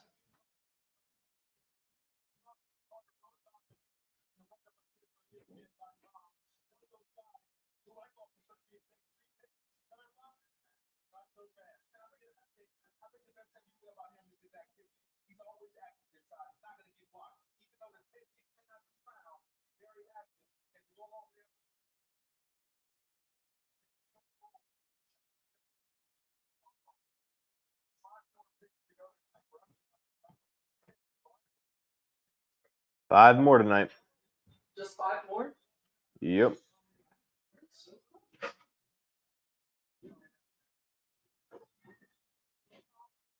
And then we have to do this for 4 more times tomorrow. Is this Night Moves by Bob Seger? I don't know. Working on night moves. I don't know. Working on night moves.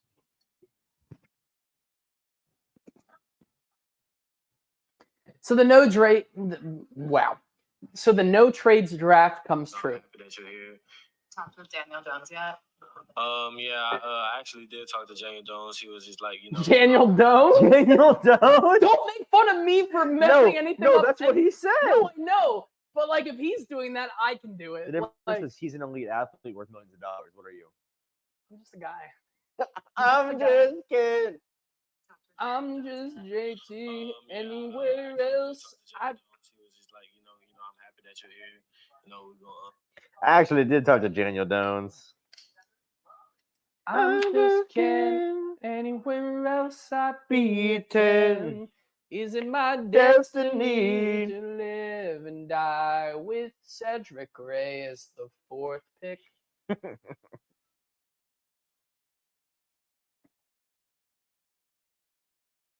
Rap Sheet apparently reporting that Peyton Wilson has the Tyjae Spears condition of one of his knees has no ACL.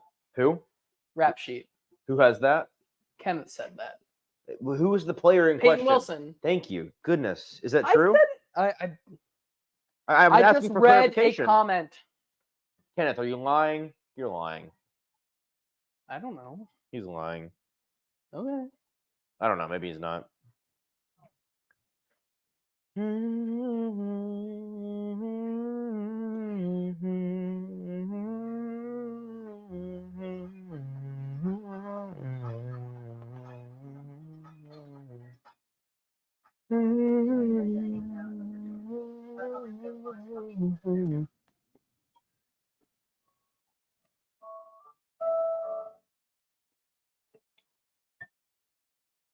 Apparently, Joey is also chiming in saying Rap reported it on an NFL stream.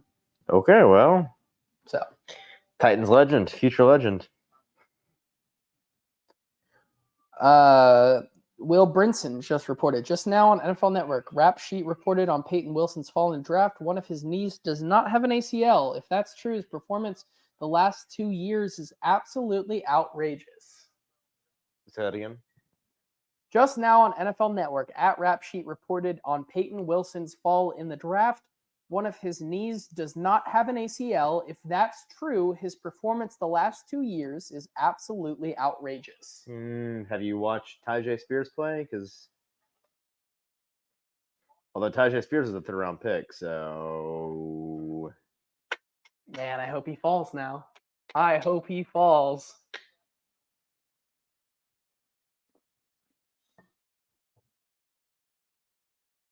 Unless he goes right here, and that would suck.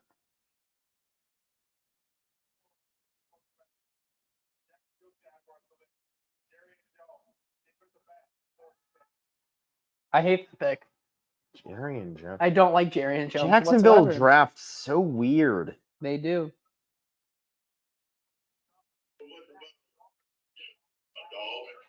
don't know much about him. I just know a dog. I don't know much about him. I just know he's a dog. I want to be the tackles in the game. How would you want people to describe you as a player and what you bring to the team? Right. I'm gonna bring everything to the team. I'm bring give him my all, you know. But me personally, I like Devondre a lot. He seems fun. I can't wait to meet this guy. At the beginning here, this is what he was asked, do you know anything about Jeffrey Simmons? Is what he said. How people to describe you as a player? A dog. I don't know much about him. I just know he's a dog. He a dog. I don't know much about him. I just know he's a dog. That's such a good bit. Kenneth says his integrity will not be questioned by a side sipper. You are a side sipper. You're such a side sipper. That feels like a slur. That's what that feels like. You side That sipper. feels like a slur. That feels outrageous to me. Hey, man, I don't know what to tell you. Kenneth, I love you, but get lost, brother. Get lost. All right, who are the Bengals taking? Come on, Cincy. Troy Franklin. Come on, TJ, give me something good. McKinley Jackson. I love me You in dealing the top 100 though. I have to continue to remember that this is the top 100.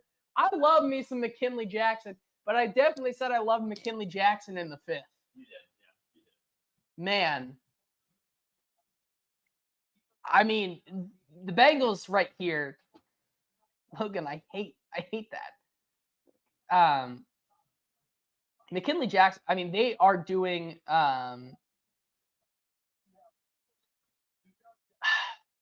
they are betting on the athleticism of these picks and hoping that they can really transform some of this into some guys who can actually play with the technique and the skill that is needed at the next level. You look at a Chris Jenkins and you look at a McKinley Jackson there, two guys who I think have the athletic traits to succeed at the next level.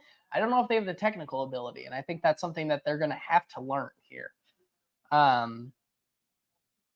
J-Tool says that the late rounds are empty this year, underclassmen staying for NIL money.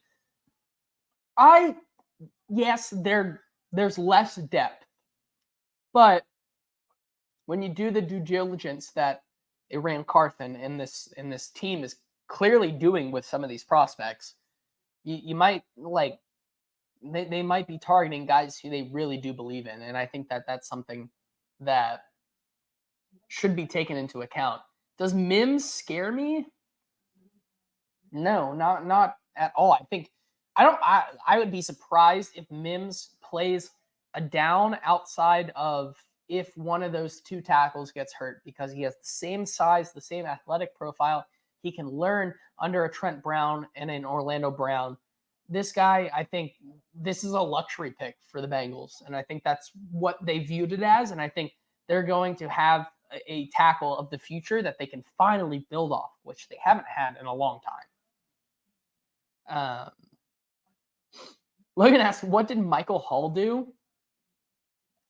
What did Michael Hall do? He kind of profited off everything from his teammates who are all top 50 defensive prospects and are better than him. I think that's definitely something I saw on tape, but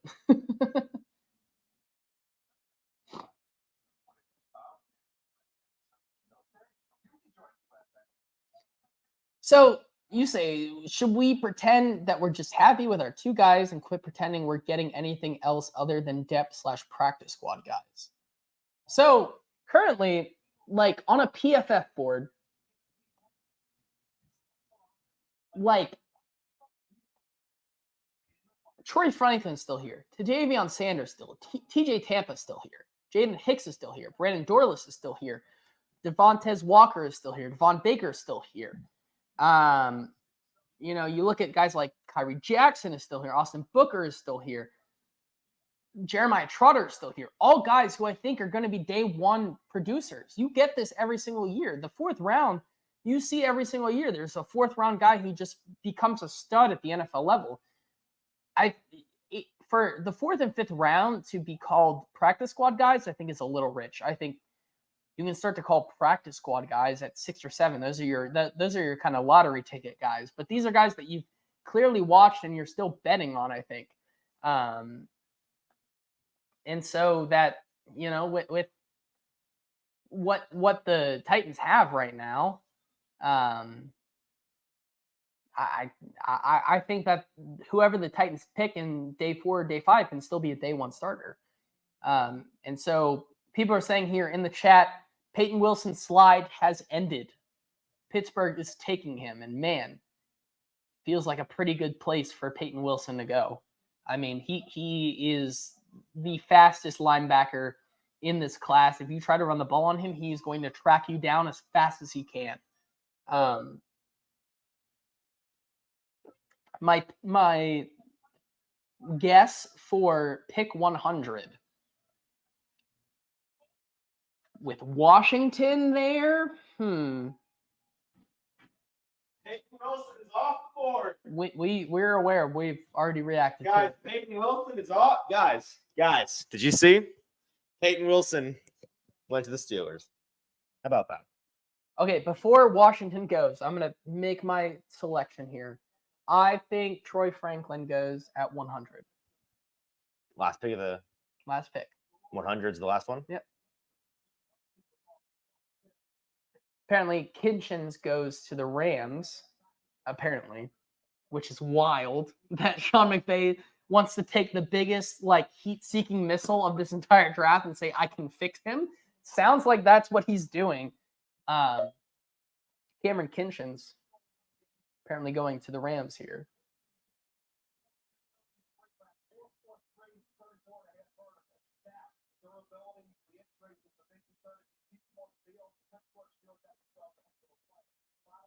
Unless he's lying. I don't know. I haven't seen anything yet that Kitchens. Oh, yep, no. Wow. Okay, yeah. Kitchens to the Rams here. So that is the 99th pick. Cameron Kitchens to the Rams. So let me update my board here. The Titans. Troy's still here. Troy is still here. Baker's still here. Javon. Malik Washington's still here. Yep. Johnny Wilson. Yep. Jatavian Sanders. Yes. Christian Jones. Yes. Christian Mahogany. He's not gone. Yes, he's still here. Mason McCormick. Yep. Well, hold on. Peyton Wilson is gone. Mason McCormick's still here. Cedric Gray. Still here. Jordan McGee. Still here. Austin Booker. Still here. TJ Tampa. Still here. Brownlee. Still here. Jaden Hicks. Still here. Malik Mustafa. Still here.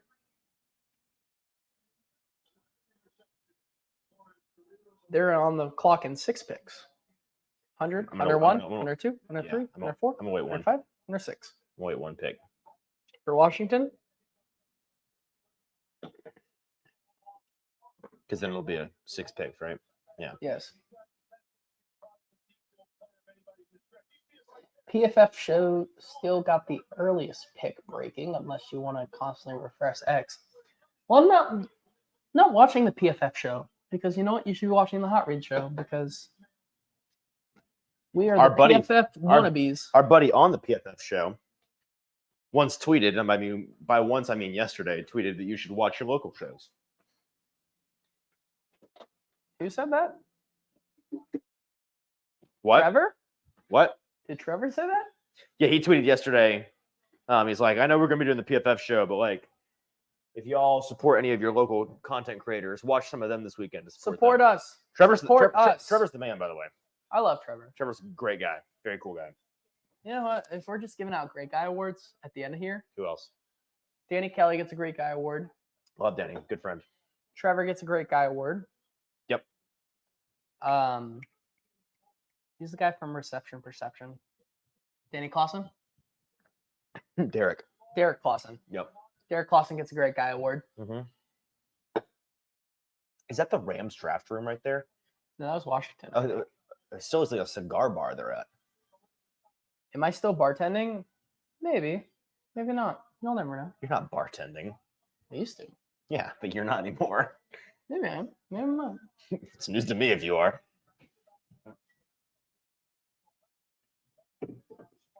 Logan asks, how many friends of the podcast are actually friends? Danny Kelly's actually a friend. I actually text Danny on a regular basis. Sam is actually a friend. We're in Nashville together. We're the same age. We talk and hang out. Nick Suss is a friend. Nick Suss is a friend. Kaharski is close. Hey, He's like a strong acquaintance, Paul is. if anybody wants us to make a Patreon, pay $5 and we'll go on with all of our stories on a Patreon. We have a lot of Paul stories. Like I here's will the make level of that, yeah. here's the level of friend I am with Paul. Luke McCaffrey. Okay. Good for Luke. Good for Luke. Here's the level of friend Paul is for me. He may not be a bona fide friend, but if I asked him if he could drive me to the airport, he would say yes. Interesting. Who else? Mike Herndon is actually a friend. Zach and Sony are obviously very good friends. We talk to Zach and Sony like every day. James is a friend. James is actually a friend. Yep. Who are friends of the pod that aren't actually like friends? Like Sean McAvoy, we love Sean. I don't talk to him a ton. I don't know. Sean He's is like an an- absolute chiller, though. Yeah, I know. Like I want to be friends with Sean. I Outside want of, to hold be. on, just like We for are not perspective, friends with him because we don't want to be. It's just we don't talk to him a ton, but like we want to be friends with Sean. But like Sean was on the show on Tuesday, and then we spent an hour afterwards just in the back, Shooting the breeze. just Yeah. after the show, just Talking talking. shop. Like, So he's close. Like he's a chiller. yeah. Sean's the man. Who like Kenneth says Troy Franklin is officially a 4th rounder, which or later. I was right. Austin Gale's wide receiver 6, by the way. Or 7. Austin Gale, kind of friend of the show. I consider Austin a friendly person. So like I text Austin like once a month probably, and we chat a little bit. So it's borderline with Austin. Graver and Mello, they're just so far. I talk to Melo a lot, but it's like all business typically. So like it's not that I don't want to be friends with those guys. They're just they live far away and they do a different show, and so. How many horsemen have you met in person? Is that the question? That's what Logan just said. We've met Paul? 2. Jacob? Right, Paul and Jay. Oh, have I met Monin? No, I've met Monin's acquaintances. We're gonna meet Monin. So 2, But 3 soon. pending a 3rd. Yeah. Now we're getting to questions that I can't answer on air. I can't answer this. Titania, you got a decent rate. You got a decent read on it there. J-Tool, decent read. Decent read. Join our Patreon that we're gonna set up and we'll give you the tea, I guess. $100 a month per person. No. The most exclusive Nashville sports media insider information. All the gossip. Some of it fake. You'll never know. Yeah, we'll just make stuff up like TMZ. we'll be the Nashville media TMZ. That would be terrible. I would hate that. So that's the end of the draft there. We're done. Let's get out of here. Hey, guys, if you tuned in today or yesterday or for all of it, if you tuned in for all of it, DM us so we can like send you a cookie in the mail or something because that's awesome. Logan, shut up. Don't talk about cookies in the mail. We really do appreciate you guys tuning in for this. We had like 3,500 of you guys over 2 days tune in, which is really, really astonishing. It's crazy for our show. That's crazy. Yeah, it's crazy that so many folks want to tune in and enjoy this with us. We appreciate you guys consuming our content pre-draft, post-draft, during the draft. We do it because you guys listen. If you didn't listen, we wouldn't do it. So we'll be back Hawkins again. says he'll be here at 11 a.m. tomorrow sharp when the draft starts. Hawkins, is that when it starts? 11 tomorrow? 11, Is yeah. that confirmation? Okay. I forgot to tell you. Thank you. Okay, Yeah. so we know for sure. Okay, so 11 tomorrow. Me, JT, Logan Zach, says they Stoney. will send you a cookie. Thank you, Logan. I'll pay you for that later. Derek says he'll take chocolate chip. So. Okay, Derek. You were here both of you guys were here all night, both nights. Me, JT, Stoney, Zach will be reacting live via a more traditional Zoom, not quite in-person situation tomorrow, starting at 11 Central Standard Time. It sounds like reacting to rounds 4, 5, 6, and 7. In which And the Titans are going to pick very much early. 4 times. So be there early, be there often. Wow, that's double the amount of times they've picked already. That's crazy. So many picks with less players. Double the amount of content tomorrow. All right. Until then, for producer JT, I'm your host, Easton Freeze. We will talk to you on Saturday.